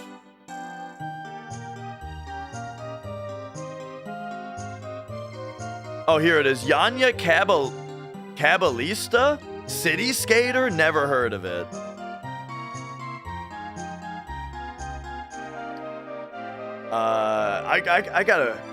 I gotta figure out what I'm doing here real quick. Iron Mask.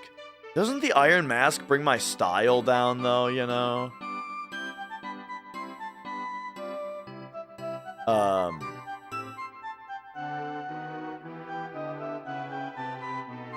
I want the armor, but it's not that big of an upgrade for how expensive it is.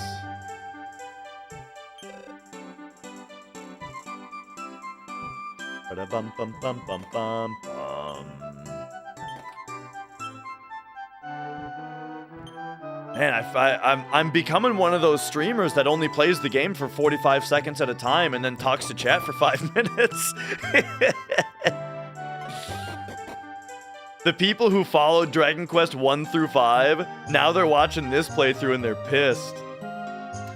I have not played Octopath, and the reason is I hate the HD 2D style. Is the number one reason is I cannot stand the HD 2D style. But then also I just don't think that Square Enix has good writers on their secondary projects. You know what I mean? Like Bravely Default, for example. Yeah, I like the I don't know. I'm very picky about writing, and the little bit that I saw of Octopath wasn't doing it for me in the writing department either. But I mean, that I only saw a little bit though. Muto may be defeated, but the monsters have not disappeared, and yet the people rejoice. So, I think I remember finding the Metal King, but I don't remember, I don't remember how to, I don't remember how much his stuff was. Dragon Quest 1 and 2 HD, same thing. Like, I think Dragon Quest, I'm a original version Andy, right? There's a reason I went through all the trouble of fan translating the Super Famicom version to play the Super Famicom version of this game, and it's because I always like playing the original versions of everything, you know?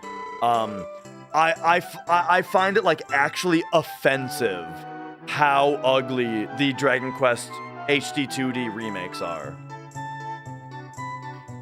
This is the place where my beloved master sleeps.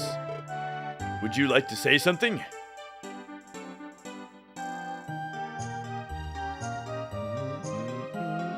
Locked from the inside. When I played Yakuza, did I skip Kiwami? Yeah, we played Yakuza 1 and 2 on PS2, and then we played Yakuza 3 and 4 on PS3. Now, for Yakuza 5, though, I think I am gonna play the Steam remaster. The reason being that there was no physical release of Yakuza 5 in the US, so the only way to get it is to pay $30 to buy it off the PlayStation Store, and you can't even buy things on the PS3 store anymore.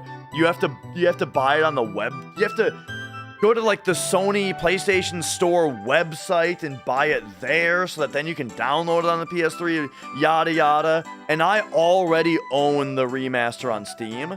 So for the remaster, or for Yakuza 5, I think we are going to switch to PC and play the Steam remaster. But now, if it was a remake, though, if it was Yakuza Kiwami 5, right, and it was a full-on remake and not a remaster, then I think I would get the PS3 version digitally and play the original. But if it's only a remaster, then look, we've done the original for the first 4. I'm just gonna enjoy the 60 FPS Steam version and hope that they didn't, like, cut shit out of it or something, you know?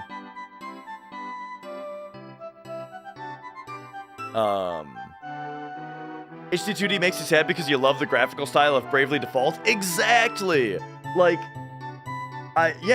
exactly. Bravely Default, if they do one thing well, it's like the style, you know?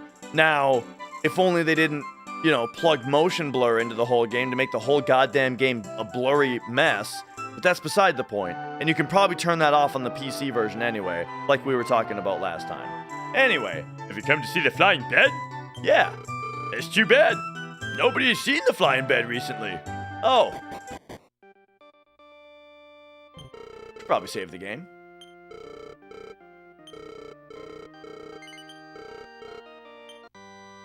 Yo, events.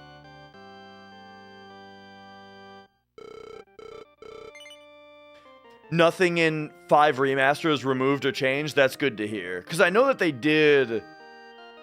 I think they did change stuff in 3. And then I don't... Yeah, and they changed stuff in 4. I did look into it a little bit for 3 and 4, and they like rewrote a bunch of the dialogue and stuff in a way that's like less abrasive, you know? But it's like, I don't know, like a big part of what I like about the Yakuza series is kind of how abrasive the writing is. Because it feels real, you know? So yeah. Can I explain why I hate HD2D? I think having a graphical style that is pixels. Like, let's take this image that you're looking at right now. Everything is on it has rules and is on a pixel grid, right? It's not just that the things are arbitrarily drawn in pixel art. It is instead that the entire screen resolution that we are looking at is like 256 by 224 or whatever it is, right? It's that resolution. And so so everything is on a pixel grid, you know, and it all obeys the grid. I think when you deviate from that, it only makes it look worse. For example, blurring things out with depth of field. Making things blurry, I think square pixels that are made blurry just looks bad. Or I think like having bloom lighting effects that go on top, that are like a high resolution, that goes on top of square pixels also looks bad. Or having things that are far away, the pixels are actually drawn smaller, and the pixels of things that are closer to the screen are drawn larger. That creates multiple problems. Like, first of all, it just looks bad when not every pixel on the screen is the same size, but it also looks bad because if something isn't an integer scale, you start to have an irregular or an irregulated number of pixels per pixel. Here's what I mean. If you were to draw, like if you were taking literally 1 pixel per pixel, then the thing is as small as possible, right? And then when you make it a 2x, now every pixel is a 2 by 2 square. When you make it 3x, every pixel is a 3 by 3 square, right? But if you make something 2.5x, now every other pixel is 2 by 2, and every other pixel is 3 by 3. And so they're not all the same size. And as you like slowly, and here's where it gets really bad, is it becomes extremely noticeable when you have a character moving toward the screen, or like a camera is moving, or a camera, anytime that a camera is doing movement, and then it's making a pixelated character get slowly bigger or smaller, what happens is you actually see the integer scaling change on the character, and it looks really, really, really distracting, I think. Because it creates a problem where, like, look at the main character's 2 eyes, okay? Let's say you're looking at the character's eyes. When the scaling keeps changing, they'll keep jumping around and changing width relative to each other just a little bit. You know what I mean? That's the kind of thing that happens. Where it's like if you look at one detail about the model, the things kind of jump around and it looks super bad and super distracting. It absolutely does happen on HD2D. Absolutely it does. I say it because I've seen it. I say it because I've bitched about it a lot before. Because I played the triangle strategy demo and it was so fucking distracting that I went on a huge rant about it, like right when that game's demo came out. Anyway, have we talked to everybody in this place? And so like here's ultimately the conclusion that I've come to, okay? Is that I don't doubt that Triangle Strategy is a good game if you're into it, right? You can play Triangle Strategy and enjoy it, that's fine. I know that it's a relatively shallow thing to not play a game because I don't like the visuals, right? But in the current time that we're in, there are so many games to play that it is just it's just a reality. It is a truth that it takes only a very small thing in order to feel a sense of relief almost by being able to dismiss a game. You know what I mean? Like I have more games to play that I'm interested in than I will ever be able to play in my lifetime already, you know? If no game ever came out ever again, video games just stopped releasing today, there was never another game released ever again, I already have more games than I will ever get to in my life. So if I have like this preference, I've got this nitpicky, dumb thing to be like, oh, I really don't like how this game looks, then I'm totally fine with just tossing it aside and just being like, okay, I don't even gotta worry about that one. You know what I mean? Because I've already got too much other shit to play. It's kind of like when people talk about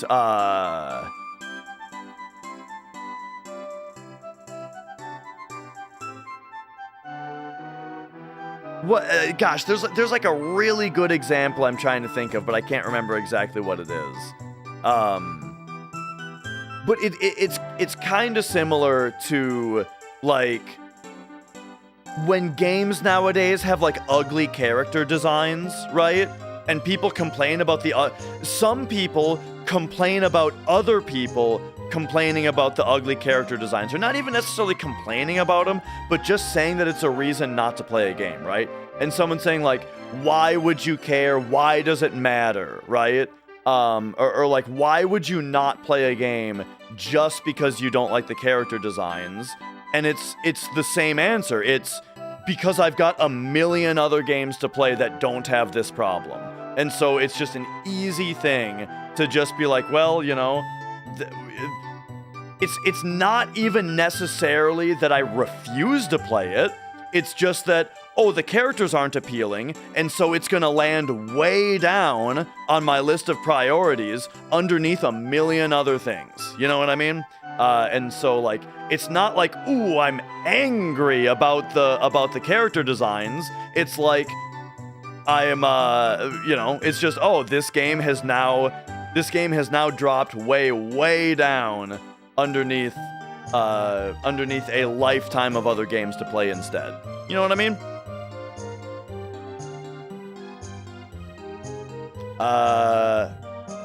So anyway, let me try to focus on the games here real quick. We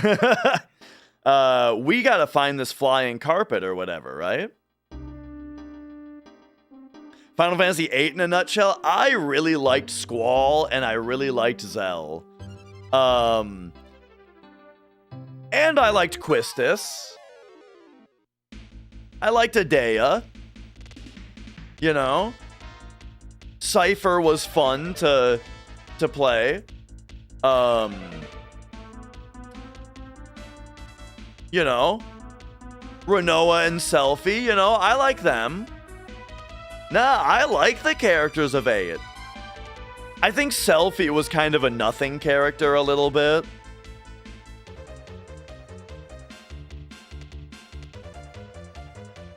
I'm just gonna kick their asses.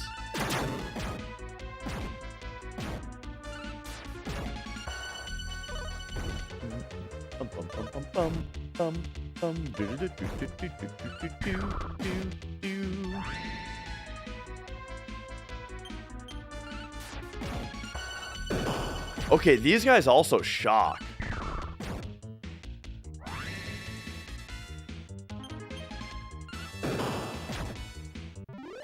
Apparently Hassan's name in the in the remake is Carver. But from what I understand, this translation is very faithful, where boom, there he is.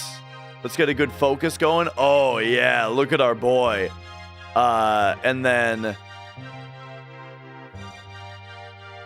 And then, so yeah, apparently that is like exactly Ha-sa-n, right? Like, that katakana. That's katakana, right? And it is exactly Hassan. or Hasan. I think it's Hasan, right? Like basically it's like this. I don't know much about Japanese, right? But the second mark there kind of puts more emphasis on the first part, right? Hasan. Anyway.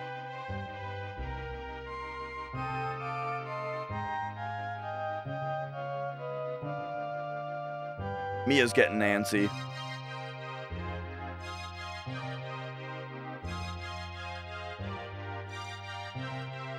Oh. All right.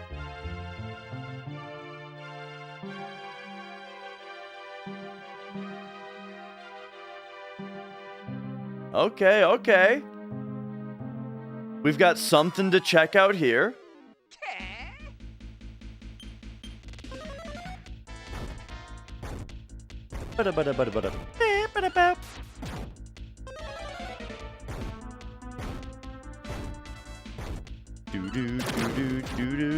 Started playing Final Fantasy V? Nice. Yeah, I love that one.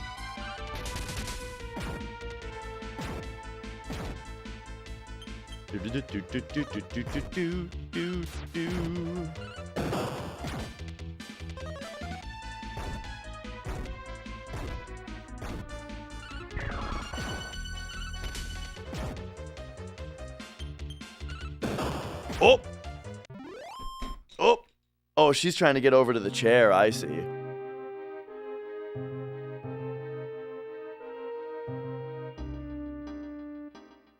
Last time she, like...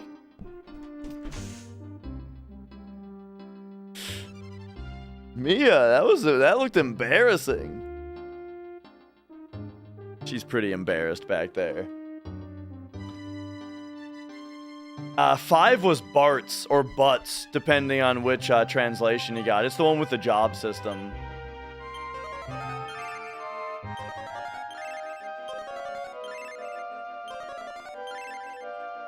I think he was Bart's in the translation that I played. Oh. Are we on the regular world now? Oh. Okay.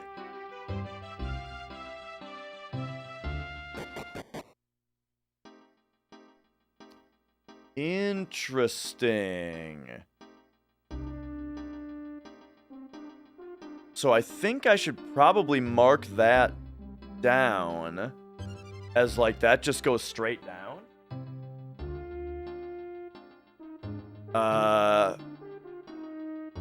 I mean, I'm just gonna write...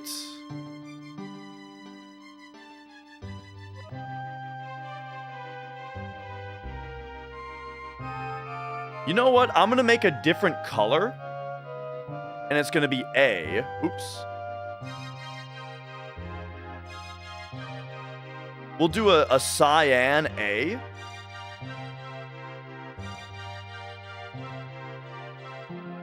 And then the cyan A over here will be where it goes.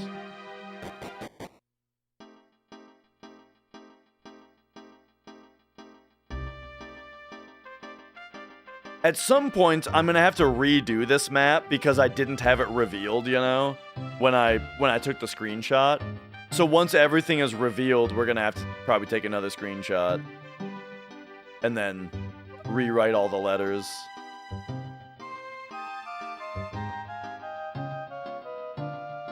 X Death is in 5, yeah.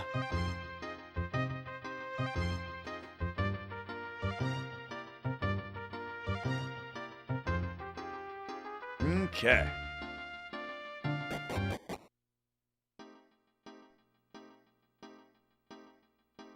The second character in the katakana is like an extender for the previous character. Gotcha.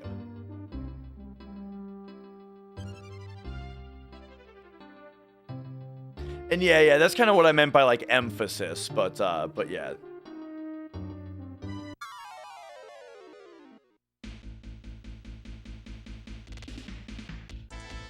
I think the Wind Mage we want to take out first here. Okay. Hassan had other ideas. Bum, ba-da-bum.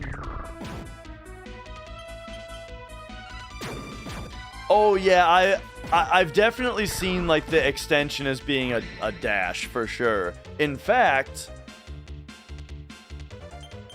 I want to say Barbara's name is like that. Yeah. If we take another look,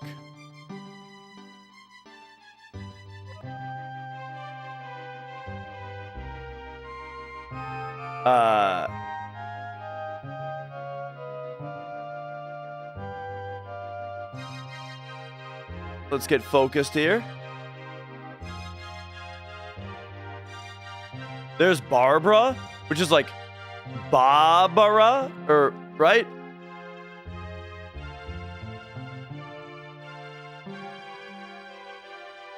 Yeah, I think that's what that is. It's like Ba-ba-ra, but the first one is extended. Barbara. Barbara. Barbara.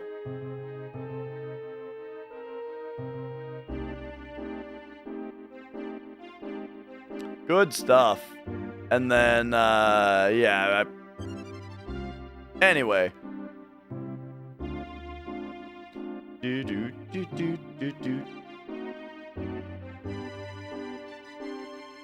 And then here's this guy. Look at this guy. Oh, yeah, dude.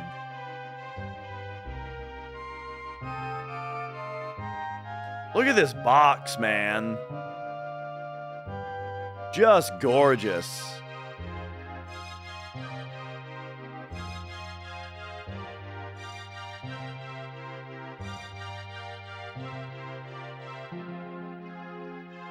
Oh.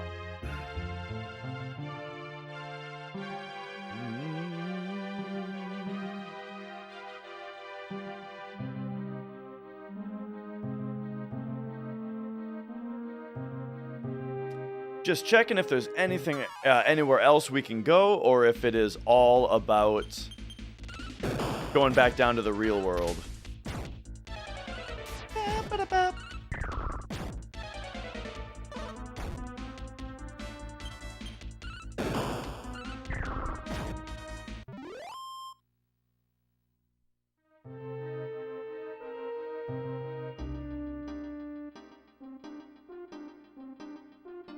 All right, yeah, looks like that's where we're headed.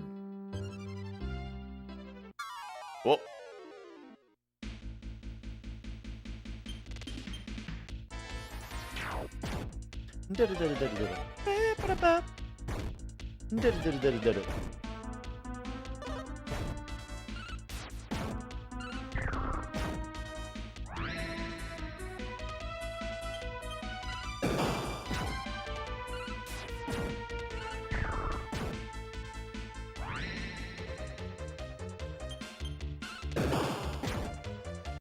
Back then, the goal was to make it sell in the West, and they thought we wanted names we could pronounce.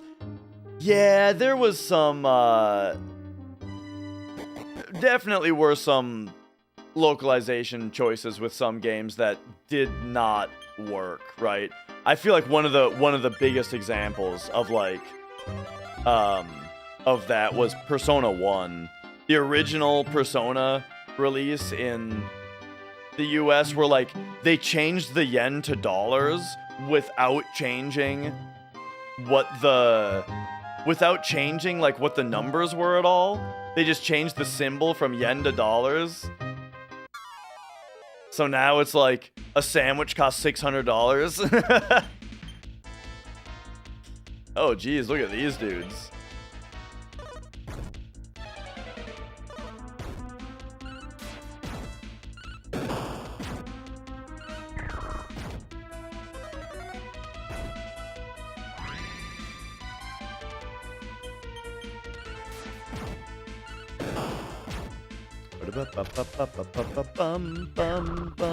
So yeah, that's one of those like that's one of the kind of exceptions to when I talk about like original releases of everything.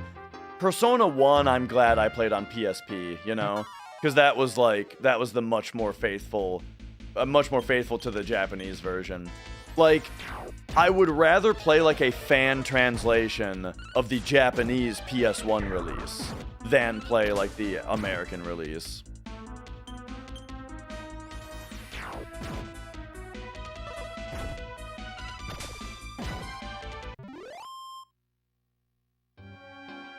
All right. And is Final Fantasy V hated? I feel like I've never heard someone talk shit on that one. I mean, for me, it's in my top 3. 7, 3, and 5 are my top 3 Final Fantasies.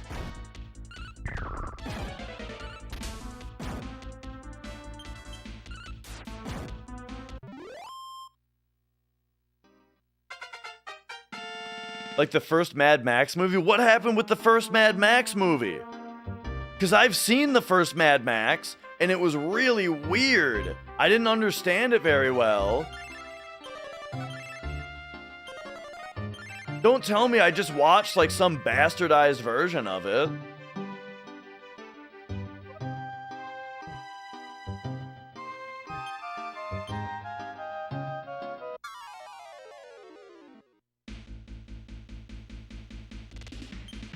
Ooh, Metal Rider.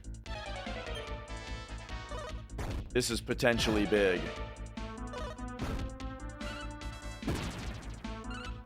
Oh! He got him with the one shot?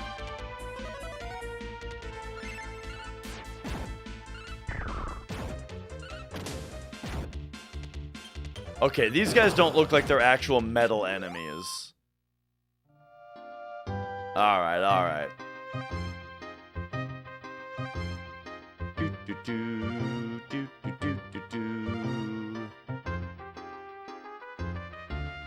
Final Fantasy V was always low on lists because it would get compared to the ones people have nostalgia for. Gotcha. I mean, yeah, that makes sense. That whenever, yeah, like if someone's gonna make their tier list of Final Fantasies, they're going to favor the ones that they grew up with. I mean, I put 7 at the top, right? I grew up with 7, big surprise. And yeah, since so few people played 5, I can see that.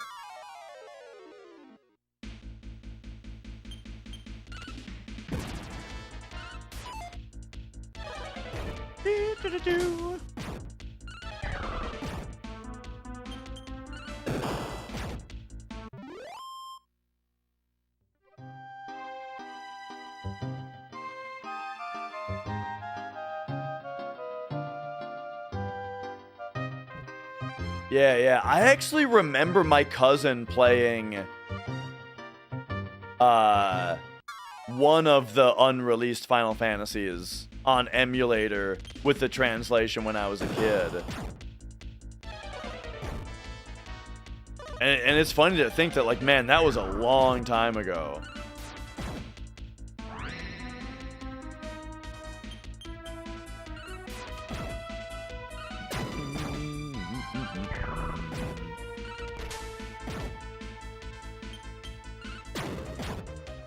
But yeah, 5 did come out as Anthology. Right. I mean, we did get it in the PlayStation time as Final Fantasy Anthology.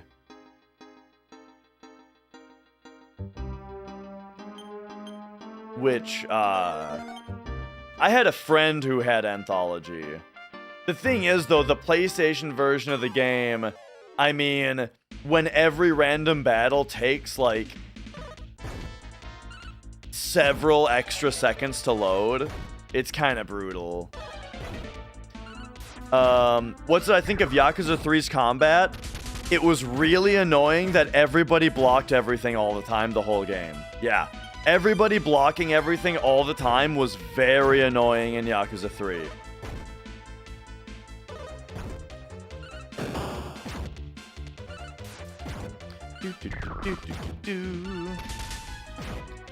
There are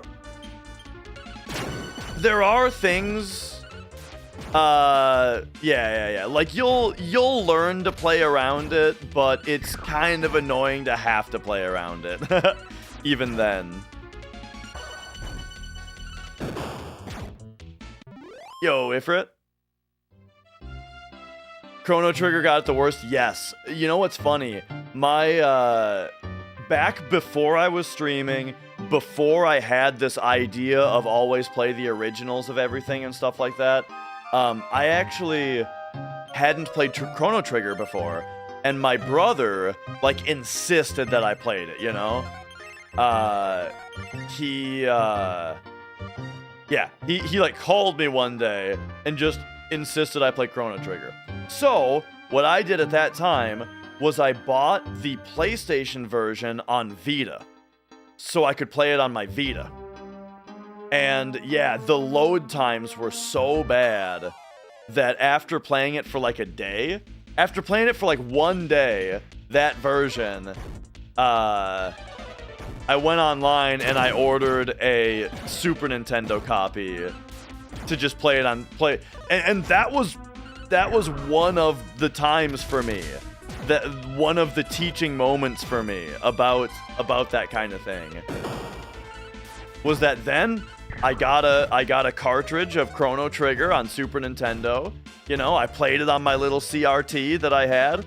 Because even back then, you know, again, before I was streaming and before, like, retro games was my big online personality, I've always loved old games. And in our little apartment that my now wife and I, but, you know, my girlfriend at the time, you know, in our little apartment, I had a little CRT with a little couch in front of it, in the corner, you know, and I'd play Mega Man X on my Super Nintendo on it, and, you know, I remember, like, when we were out on dates or whatever, in, like, at, like, the mall and stuff, I would always want to stop at the retro shop and see what old games they had, you know, because I only had, like, back then, I had a single shoebox. All of my games were in one shoebox. Nintendo and Super Nintendo and N64, you know? And I remember buying Mega Man X, Super Metroid, and then a little bit later getting Chrono Trigger and playing through it that it's way. Super unlucky. It's really unlucky that you're doing that right there. All right. It's really unlucky. Oh, this is just this place again? Wait, I'm just back? Uh-oh. Oh, wait, no, this is the real town. Yeah! This is Clearvale for real. Cool. I thought that I thought that I had been yakking so much that I went back into the same town.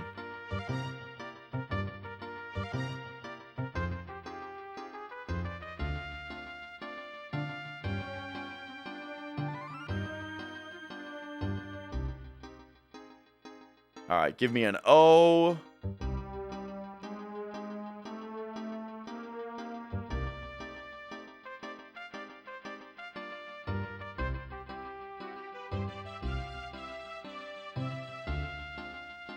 What was that? What was this? This is a screenshot I took of the map, and I've been marking down where towns are. And then here's a screenshot of the other map where I've been marking down where towns are. And I'm taking notes about what I see in each of the towns and what the townsfolk say.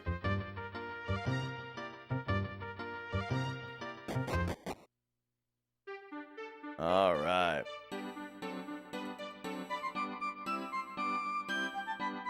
Look blank? You talking about...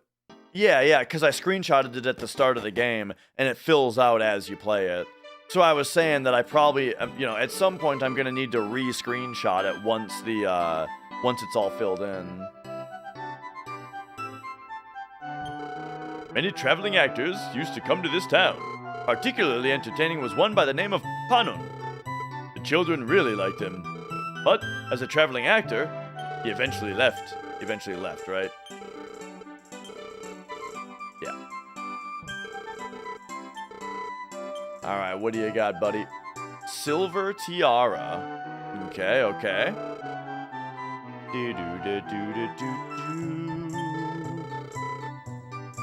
Ah, Alicia. Why do you want to marry such an old scholar like him? I'm the one who really loves you.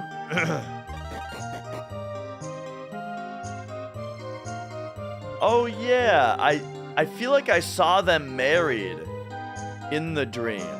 My favorite so far is 4. I've only played 1 through 5, but my favorite so far was 4. My darling is so sweet, and he's smart too. I'm so happy. I'm researching dreams. Why do people dream? What do dreams mean? Someday I'll solve the mystery of the dream world. Nice, nice.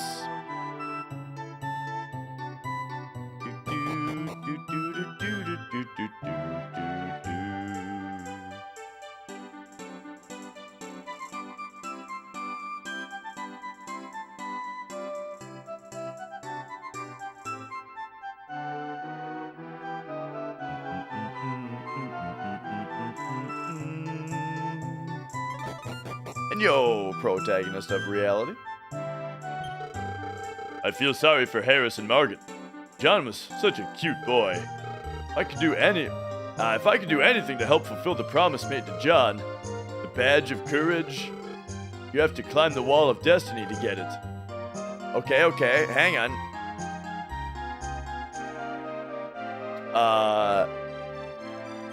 You have to climb the wall of destiny to get the badge of courage. All right. Will I play monsters? I'm not sure. Maybe. But I haven't really been considering it yet. All right, wall of destiny is northeast. Steep mountain, northeast. And yo, straight war.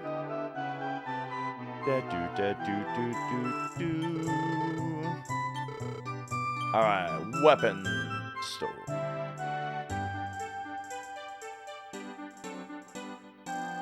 Ooh, the Sword of Slumber. And then Muriel can have the Moon Folding Fan. Alright, I really like the idea of Sword of Slumber. Let me back out real quick. I think we gotta do this.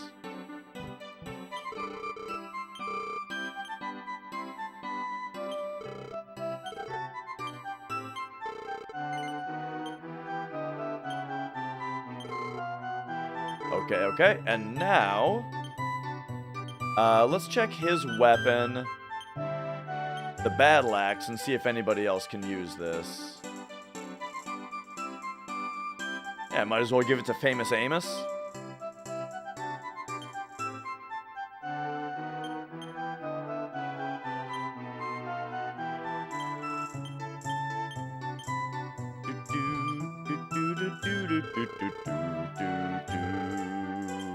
Actually, let me go sell. Amos. Oh wait, he's got a holy sword right now? I didn't realize he was so ballin'. Can anyone else use that? No?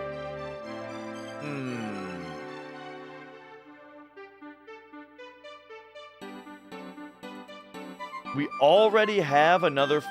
Oh, we have multiple holy swords? Okay, let's just sell this one.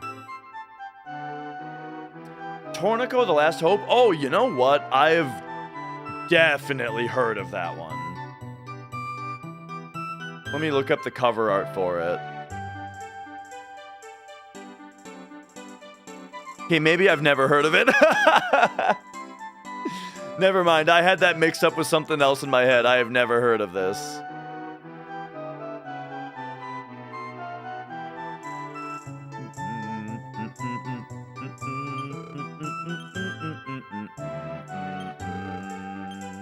Alright, I think we will do... Sell the Holy Sword. And then we'll go buy... I want to buy the Moon Folding Fan. For Muriel. And then we can probably definitely sell... Wait, she also had a holy sword? Ah, whatever. We're getting rid of these now.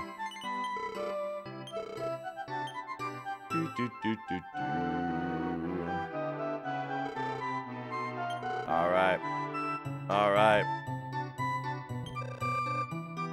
We got the bank. We've got the armor shop.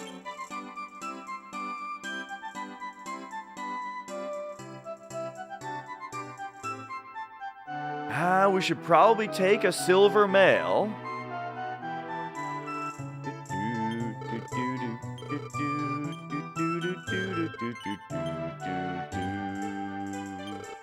Nice, nice. It made us more stylish. So now the silver breastplate, can we give that to someone else? Yes.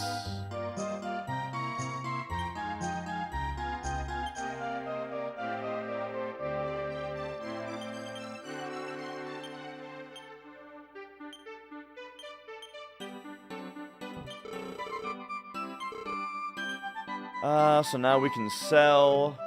Oh, these are going to be worth nothing. Wait, 2250. That's way more than I expected to get from that. All right, looks like that's all we have money for right now, though. My daughter was a friend with Harris' son, John. I wonder if I should tell her that John died. I haven't seen John anywhere lately. I promised to let him ride the bed, too. Oh, the bed!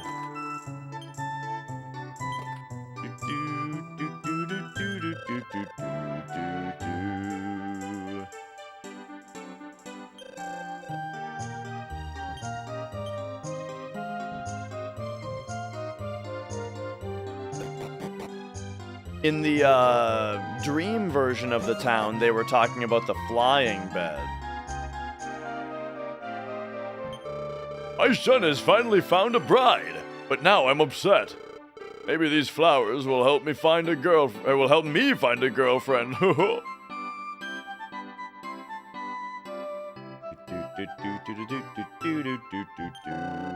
John's illness took him in his sleep, so everyone in this town knows except for that one girl? I wonder if it was painful. I sure hope not.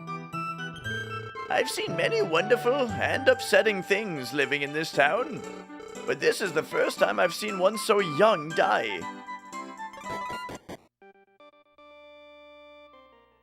Oh. Father, my son, was John happy? Taken away by a god who let him be born sick? He was only 10 years old. How could he have been happy? I've spent a lot of time considering this. The priest cannot know how John felt. He can't even tell us why the gods took him from us. The only one who truly knew if John was happy was John. But... My friends, John was very ill. But I understand your need for answers. John was very fortunate to have loving parents like you. Your love for him surely made him happy. Father... Thank you, Father. Let's go home. We can put new flowers on John's grave. Yes, dear. Father, that's all for today. Come back anytime. The gods will protect you.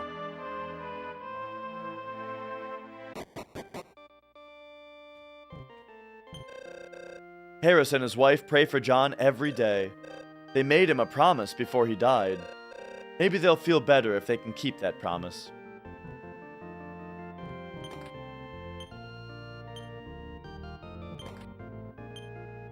And,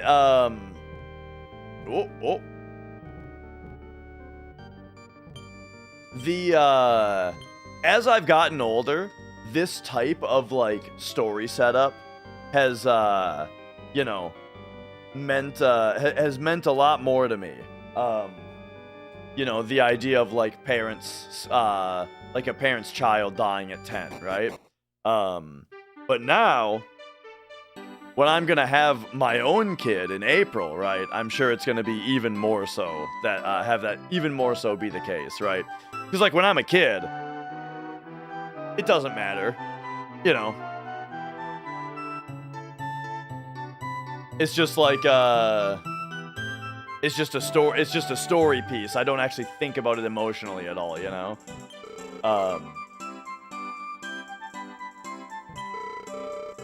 Have you heard of the steep mountain called the Wall of Destiny? I have heard of it. I should have known. You're adventurers.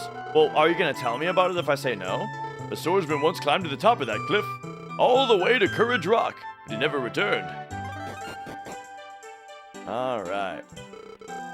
I'll say like it was as far as like spin-off Dragon Quest games. I mean, I've still got like 5 more mainline ones to play, and you know, who knows. Oh, you peeked at me while I was in the bath, didn't you? So rude.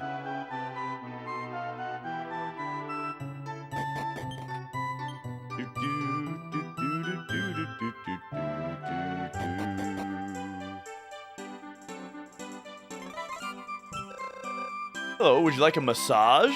Oh, you know I'm a man? But I look so good in women's clothing.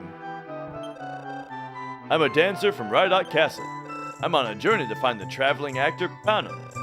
I hope he'll let me be his apprentice. I wonder if he's gonna be in the Wall of Destiny. I heard he was here, but it seems I'm too late. So disappointing.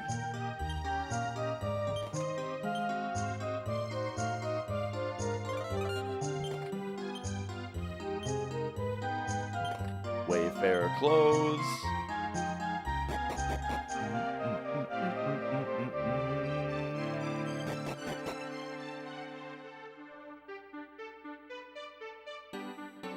All right.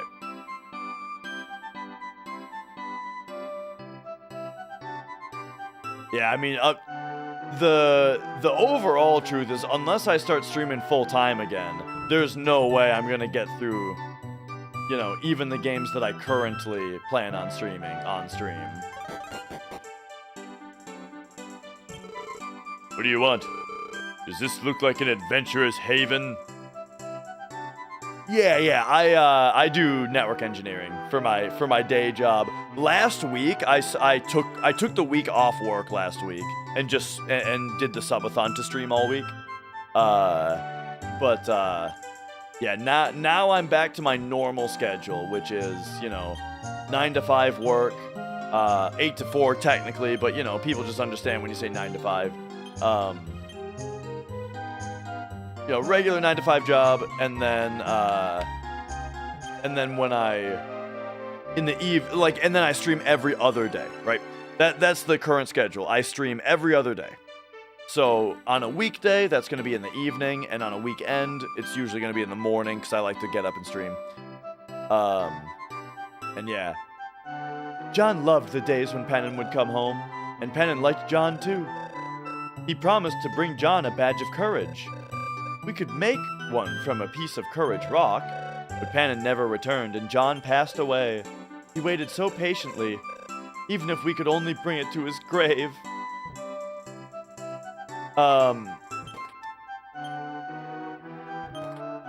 But yeah,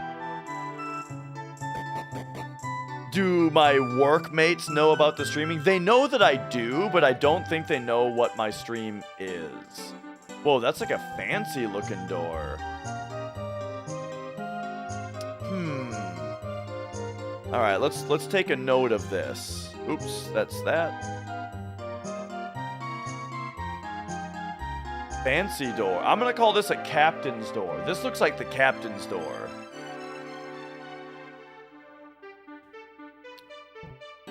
All right.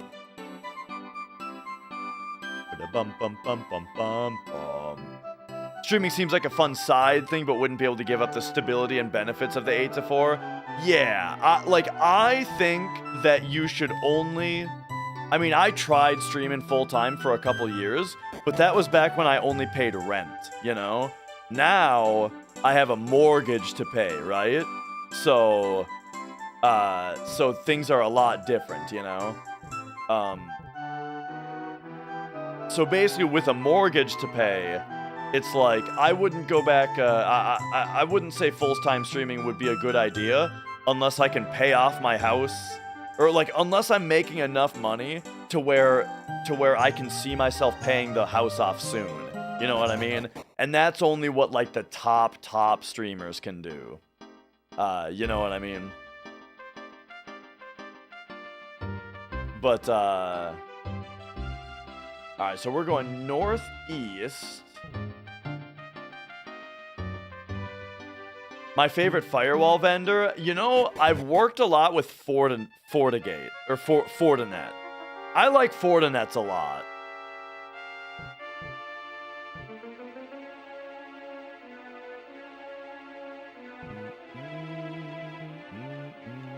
Oh, okay, we can climb these. That said, though, I'm not a security engineer.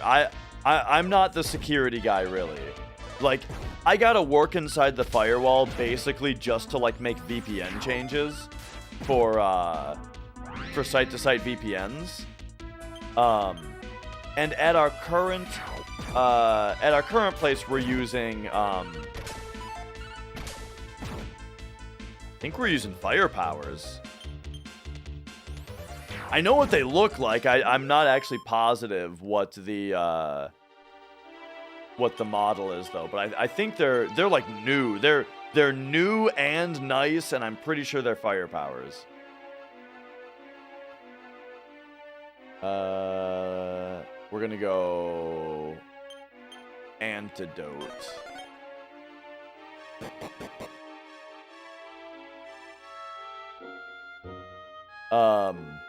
But yeah, I mean that is the thing though, is that at my current job, right? Like it's very stable and it's very stable and income, and what was I gonna say? And the health insurance is really good, you know? Not a massive streamer, which is part of why you're curious. Would I mind telling you how much I made when I was only doing full-time streaming? Okay, so when I was full-time streaming, I full-time streamed for 2 years. And when I started, I wasn't making barely anything. I basically, so for years and years, I worked contract to contract. And I only paid rent, you know? Like, I'm a very no-strings-attached kind of person, right? I paid off my student loans, right? Paid off my car right away, that kind of stuff, right? I had no debt at all. And so it was just, all I had to pay for was my bills, my rent, which was pretty cheap, especially living with my wife, you know? And just like groceries, right? And so I built up a good stock of savings, and then yeah, it was like then when one of my contracts ended, I decided I'll just stream full time for a while, see if I can build it up, right? Because I live so cheaply, I'm gonna try to build up to where I'll be able to live off of it. And my monthly budget, right, to be able to like scrape by, the amount that I spent on rent plus bills plus groceries was about $1,600 a month. And at the end of the 2 years that I was full-time streaming, my average viewership was around 150, I think. Maybe 175. I was in like the 150, 175 average viewership. And that was only on Twitch. And by doing a subathon every month, I did a subathon every month, except it was only a 2-day affair. It was a 15-hour one. The way that I did it was, I would stream for 15 hours one day, where bit subs tips that came in would build up the clock for a second 15-hour stream the next day, right? And I did that every month. And I made about $1,600 a month. Was what I was making. And so yeah, and that was about that. So I got up to where I was about breaking even for monthly stuff. But what killed me, or what made me like have to go back to regular full-time work, was A, the 2 years that it took to build up to that drained my savings, and B, health things were coming up where I needed to see a doctor for things, you know, and like my wrists and things like that, right? And now, and it was like I realized I had no safety net, you know. I had no plan if anything went wrong, or if I even just had a bad month on Twitch, you know. And so I went back to my career, and this time instead of doing contracts, this time I actually got a full-time. Well, I mean, I always worked 40 hours a week. I'm just saying, instead of on a contract, I now am a salaried full-time employee. You know what I mean? Which is nice. So, but anyway, so that's the answer to the question of like, how much was I making, and you know, why did I have to quit? But yeah. And so now,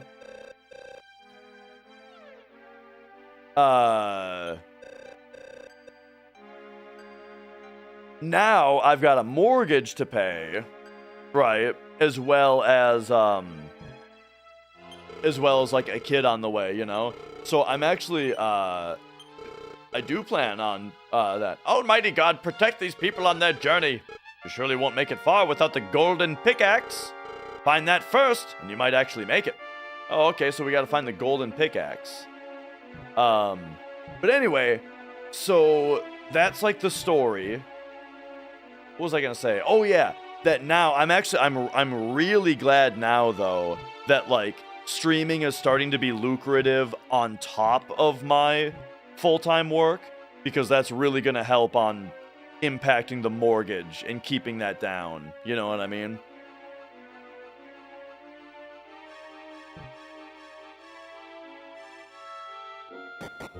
Isn't gold really malleable? Yeah, it is. It is funny that like gold is often something in games that's used for like weapons and armor. Mortgage rate, I'll tell you, we just got it down to 5.6.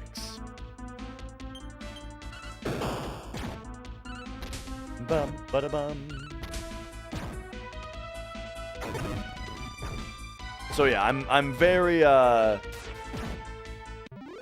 excited about the idea of, you know, extra income helping bring the mortgage down. Because like I'm saying, I don't like having strings attached, you know? And so I like to pay things off as quick as possible, you know? It's just how I roll.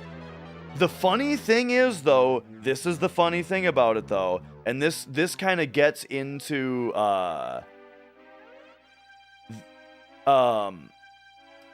the current rate you were quoted yesterday was 6.125. We bought down to 5.6 from 6.125, and we happened, there was like, I think it was like a month back, or I don't know exactly how back it was, but there was like a little window where we got a really good deal on buying it down to 5.6. But anyway, what was I gonna say? Oh yeah, the really interesting like money talk is that like, obviously, yes, I would like to pay off the mortgage as soon as possible. That is a really important thing. But a very interesting thing to consider is that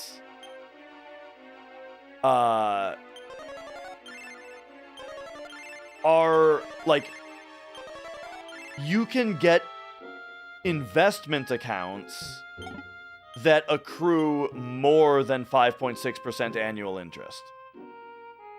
And so, if you have X money, and if you pay it off if you put it into your mortgage principal, that's great that you're not paying that interest for the next 30 years. But if you put it into, what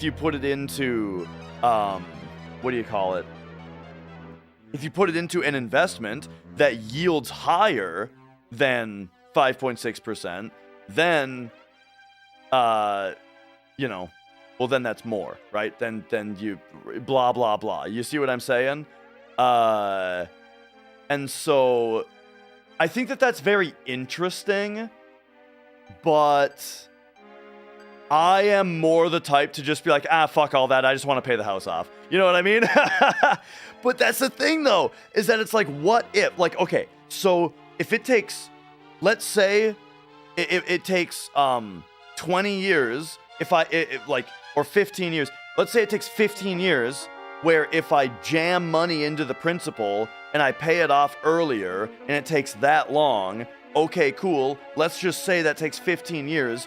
What if instead I was jamming money into interest or into a better interest accruing investment account, and then in only 10 years, I then have enough to pay the entire house off. You know what I mean?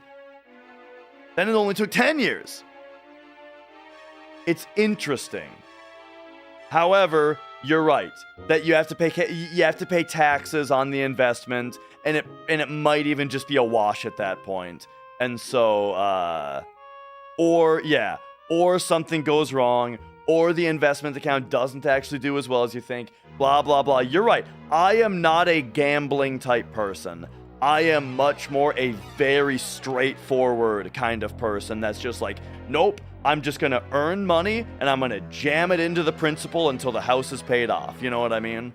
And that's just how I roll, right? I'm a simple guy in that way, and I'm happy being that way, where it's like I can't imagine making my main living just doing trading, you know? Like, there are people whose job is to make money.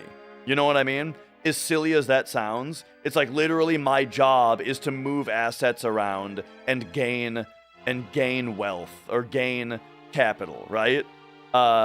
And so but I cannot think that way. I don't like that idea, right? I want to clock into work and do good work, and they'll pay me for my good work, and then I'll spend that money on me, you know? And there you go. That's how I roll. Okay, that's interesting. Okay. We can fall off wherever we want. Which is a good thing.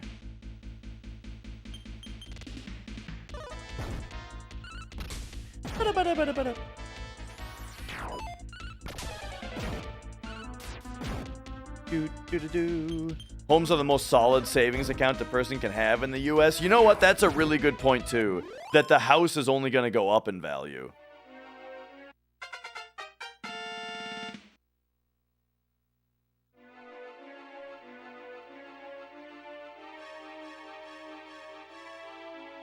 Okay, so if I gotta test something.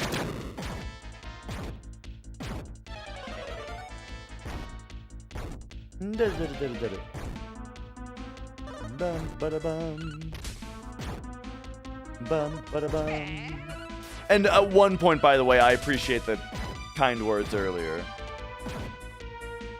But I definitely know what you mean when you say, like, you don't trust banks and stuff, you know, like, I'm not judging.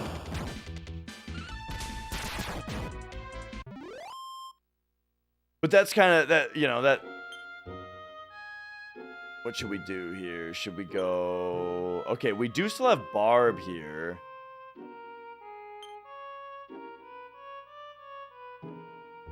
I don't think that there was an inn down there. Yeah. So we just do this.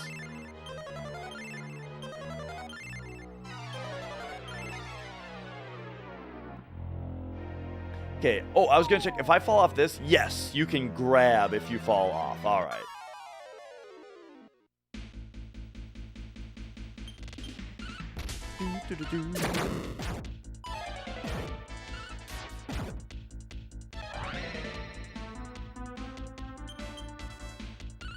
do, do, do, do, do.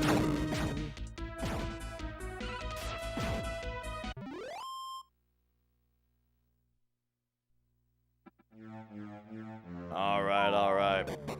Let's see what's in here. Okay.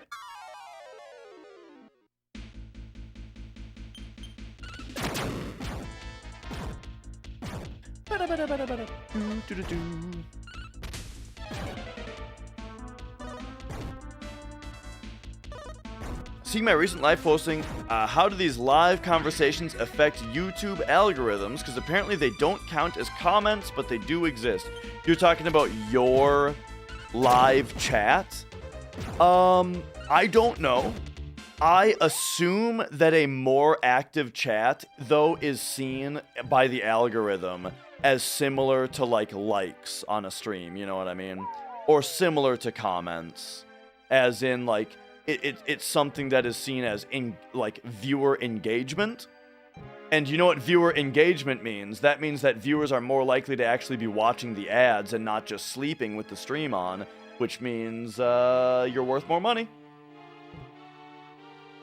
And if my stream's worth more money, then the algorithm likes it more, right? That's generally how these things work.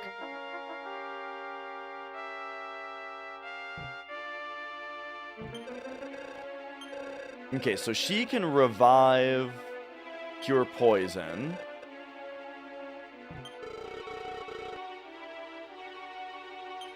And this guy tells us about the golden pickaxe. Gotcha.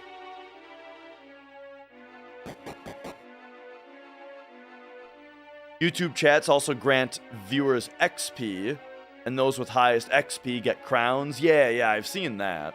So, you know, people like that for sure.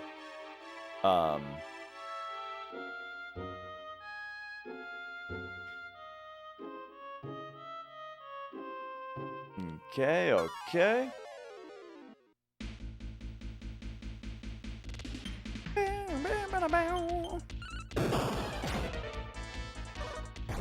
Yeah. I imagine that the live chat is tracked. I imagine so.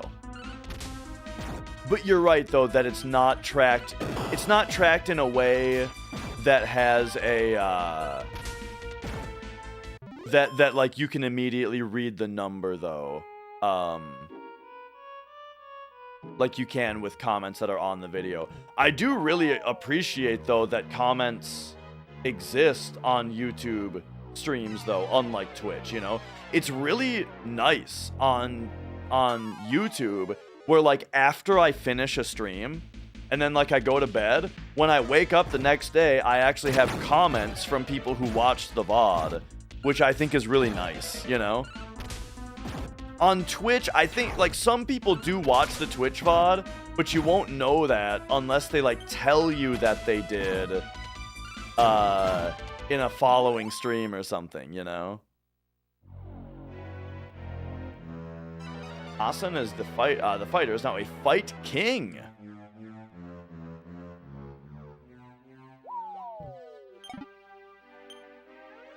So I'm hoping that the gold pickaxe is gonna be in this zone, you know?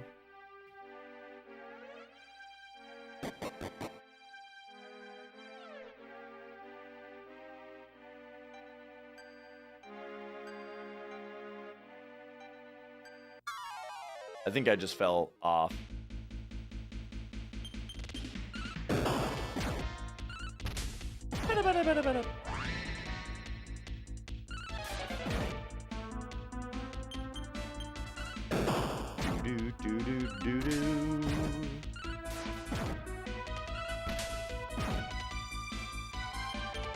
I haven't really been paying a lot of attention to how much the fan is worth. Oh no, I didn't go off. Okay.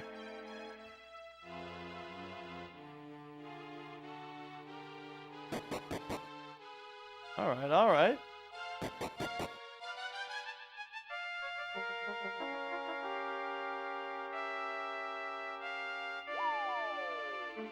Ah.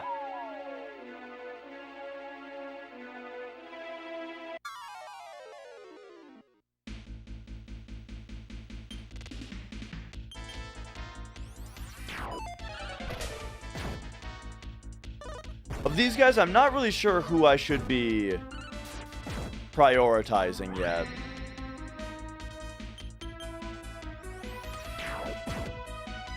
No, I have only played Dragon Quest 1 through 5. That's it. I've not even really seen the other ones. I've seen a little bit of PS2 Dragon Quest 8.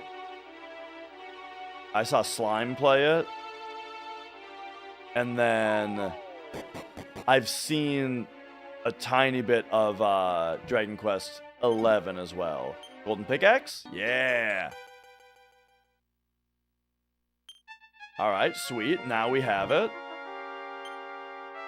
Only take the Golden Pickaxe if you plan to use it. Well, sure we do.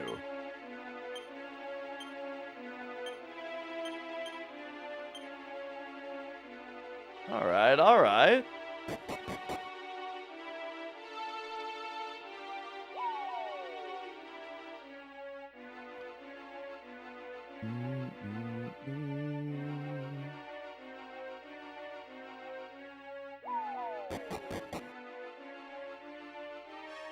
So I'm wondering... Oh! Goopies! I remember these dudes from the old games. These guys, at least in the old games... I think instant death was really good against them. So that would be like... Beat? But that's only one enemy. Expel, yeah. I think that's why Oniken. Yeah. Because they keep multiplying. But if you use, like, Expel, it just, like, gets rid of them before they can try it. And it only costs 1 MP? Alright. We gotta try this.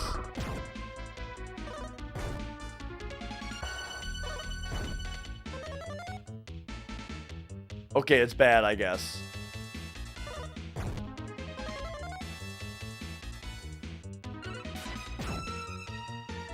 Alright.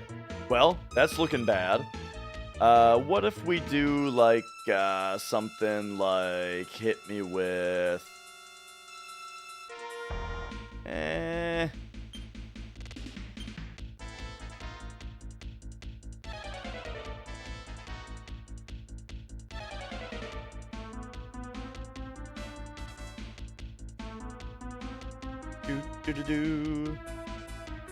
Let's see what Spin Kick does for us.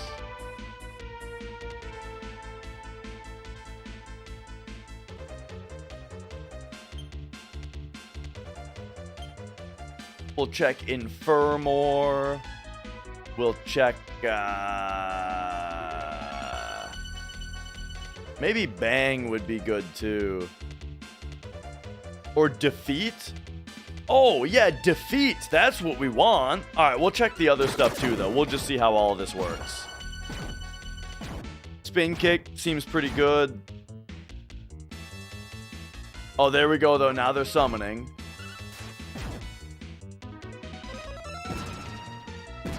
Yeah. Yeah, that's what I'm talking about.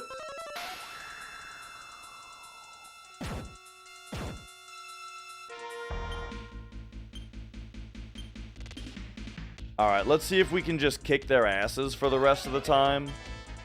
But I'm worried that they're gonna summon. Ah!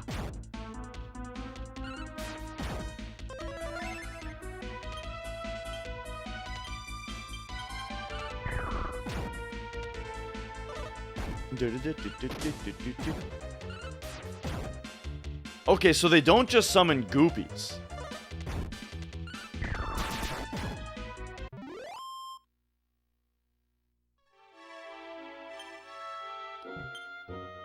Anyway, surely the Golden Pickaxe works here, right? Yeah. And then... Small metal, beautiful. And then I think what we should do is... I mean, just get me out of here, right?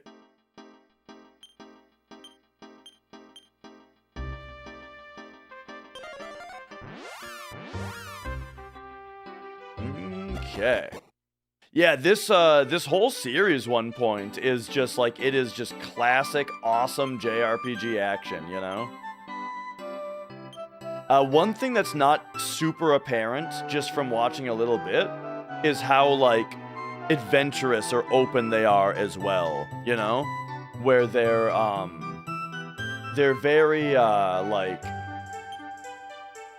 it always feels like you are figuring out what to do next and not just like following you know, what you're being told to do or something like that.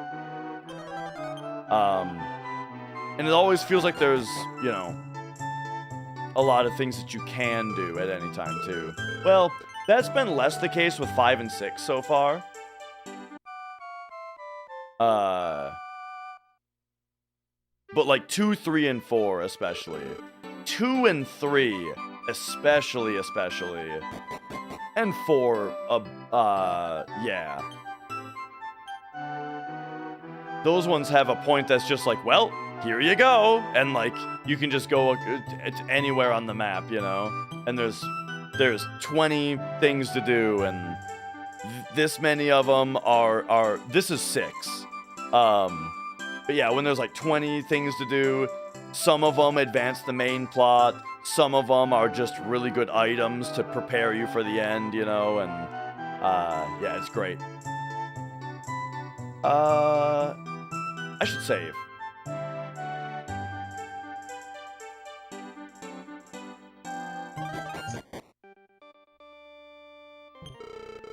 All right. We have found the next dungeon to go to. I was very yap-tastic today. I you know, had a lot of today was very conversational as I you know, well, but that's good. That's good. I had a great time chatting and jamming some gaming. But it is about time for me to go for the night. So let me save my notes. Let me save my map. And all right, I stream every day, so I will be back on Wednesday. And pretty often what I'll do is try to do an any percent FF7 run, and if it dies, then we play the backup game. But a day like today, I just wanted to jam Dragon Quest right away, you know? So here we go, you know, just some good casual Dragon Questing. It was a good time. I hope you guys had fun. First, we'll say bye to YouTube. And yeah, I'm glad you got it set. You got the firmware updated, Tilt. I'm glad to hear it. And yeah, bye YouTube. And then on Twitch, we'll go raid somebody.